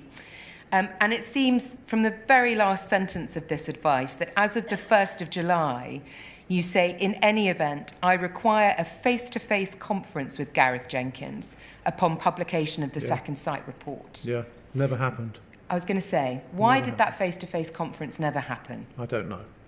Why did you go from requiring, in quite strong terms, a conference with Mr. Jenkins to 2 weeks later advising that the reasons why he might have failed, in your view, to comply with the duty of disclosure was beyond the scope of any of your review? Because I was looking forward. It's probably why I didn't pursue this. There's a degree of speculation going here because these thought processes were going on 10, 11 years ago. But thinking about the way in which I think about things, I suspect that I abandoned the need for a face-to-face conference with Gareth Jenkins because by the time I wrote the 15th of July advice, I decided that I wanted to look forwards rather than back. That's a bit of speculation, but that's the way my thought processes probably worked. So rather than an intervening event, you think it was just the development and evolution of your thought process? Yes. Is that right? Yes. Well, why didn't you consider it vitally important to understand why Mr. Jenkins had, in your view, failed in his expert duty of disclosure? Because I was concerned with the damage that he'd done to the prosecutions and convicted status of the postmasters and correcting that. Why he had done or not done that which he ought to or ought not to have done was a matter for a different inquiry. But wasn't it an obvious and important course for you to check the manner in which he'd been instructed? At the time, I didn't think so. Not least because there was a clear nexus, wasn't there, between the very breach that you were alleging against him and criticising him for and his knowledge of the expert duty of disclosure. I think the latter part of that is right, but as I can only repeat, at the time, I thought my priority was different. And also not least because if he hadn't been given instructions or not given proper instructions about his duties, that might raise issues that had their own impact or effect, to use your words, on past prosecutions, mightn't it? I'm not convinced it would have changed the landscape. That is, we were faced with a series of prosecutions which ought not to have gone ahead. I don't think it would have changed that. I think it would have changed perhaps the reasoning behind why those prosecutions ought not to have gone ahead. Can I make some suggestions as to why I say it should have changed the Please. landscape?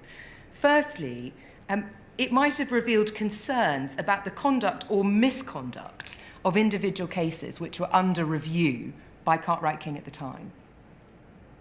I'm not convinced I agree with that. We were concerned with whether or not proper disclosure had been made, not whether or not Gareth Jenkins had given, because in lots of the cases he hadn't given evidence, even by written statement. But if there was a case where a lawyer had failed to properly instruct their expert and you were reviewing that, that failure on the part of that lawyer was an important issue in that case, wasn't it? No, I wasn't looking at whether or not a lawyer had been improperly or instructed, or whether an expert had been properly instructed or had failed to be instructed at all. I was looking at the proposition that Gareth Jenkins had, for whatever reason, failed to tell us, the lawyers and Post Office and the courts, about the existence of bugs when he ought to. But another reason why it might have changed the landscape is that if there had been that failure, it might have given rise to wider-ranging concerns about the basic competency of the prosecutors within Post Office and Cartwright King and their conduct of these past prosecutions. I think that's fair. And it would also, perhaps, have nuanced the extent of the taint that you attribute to Mr. Jenkins, there being, I think you would agree, a significant qualitative difference between a witness who has deliberately withheld information and a witness who has unwittingly and inadvertently failed to disclose something that he didn't know he was supposed to disclose. I never accused Mr. Jenkins of misconduct. I said that he had not complied with his duty. I was very careful. And I've heard questions in earlier proceedings that go to the question, well, why wasn't Mr. Jenkins reported to the police? There's a very specific answer to that, and it links in with your question. Mr. Jenkins wasn't reported to the police because we didn't know why he had not done that which he ought to have done. And frankly, your questions and your advocacy on behalf of Mr. Jenkins demonstrates precisely why it would have been wrong to report him to the police, because clearly, at this stage, his culpability is much, much lower than it might otherwise have been.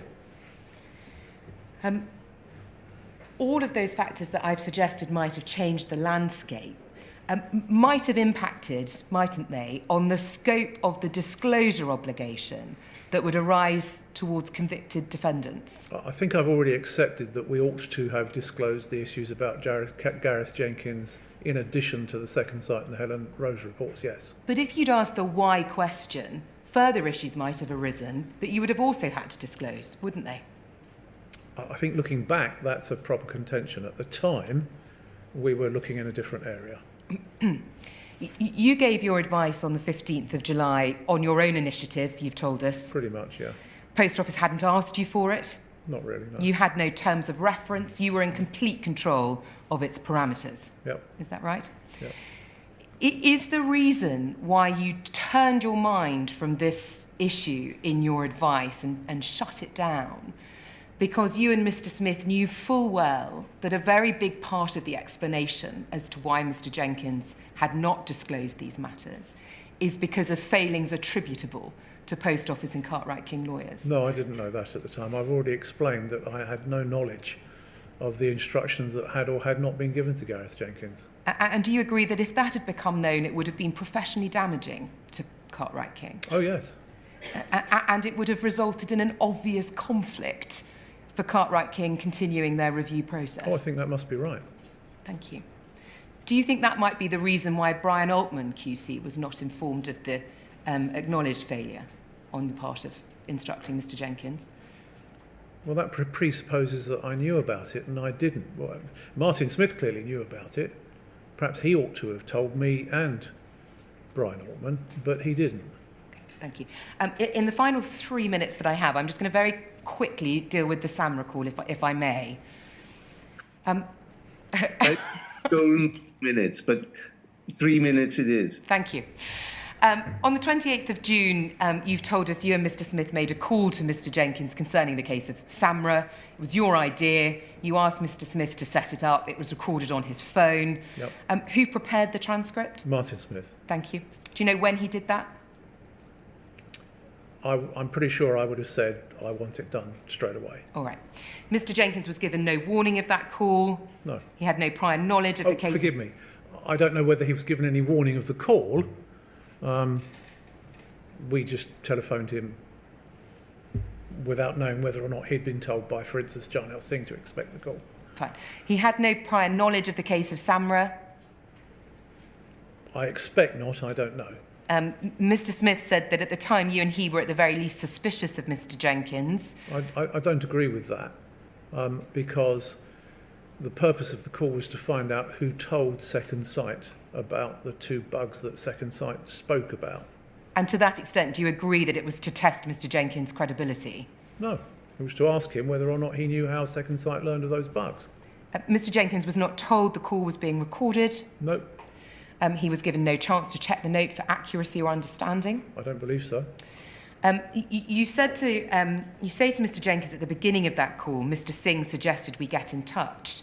Yeah. You described that as a rhetorical device this morning. Do you mean by that that it was something that wasn't true? Was it an attempt to put Mr. Jenkins at his ease in that call? No, it was simply a rhetorical device so that he could connect with why we were calling.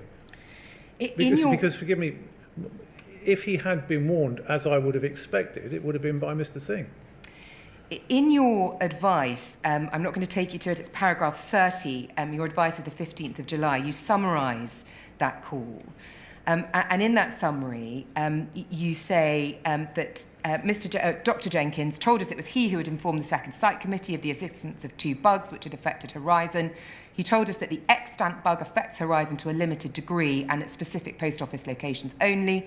Bugs have been identified in Horizon which call into question some of the aspects of the way in which it operates. He said that the earlier bug was historic and a patch had been applied to Horizon which had remedied the problem.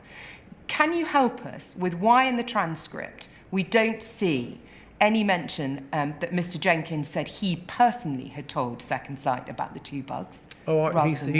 He said we, and I inferred the we to be him. All right. Can you tell us why we don't see any mention in the transcript where Mr. Jenkins says one of the bugs was extant? Nope. Or where Mr. Jenkins told you that the earlier bug was historic and a patch had been applied which remedied the problem? No. As I say, Mr. Smith produced the transcript. I don't know why. So are you saying the transcript was inaccurate or your advice was an inaccurate summary? Oh, no, my advice is an accurate summary. I don't result from my advice one job.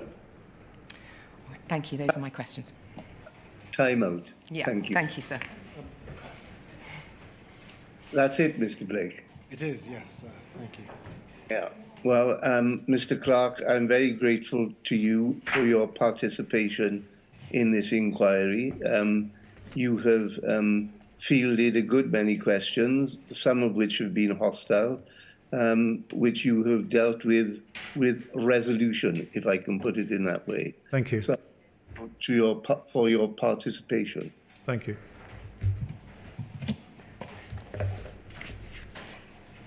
(9:45) tomorrow. 9:45, provided my train is on time, Mr. Blake. Thank you, sir.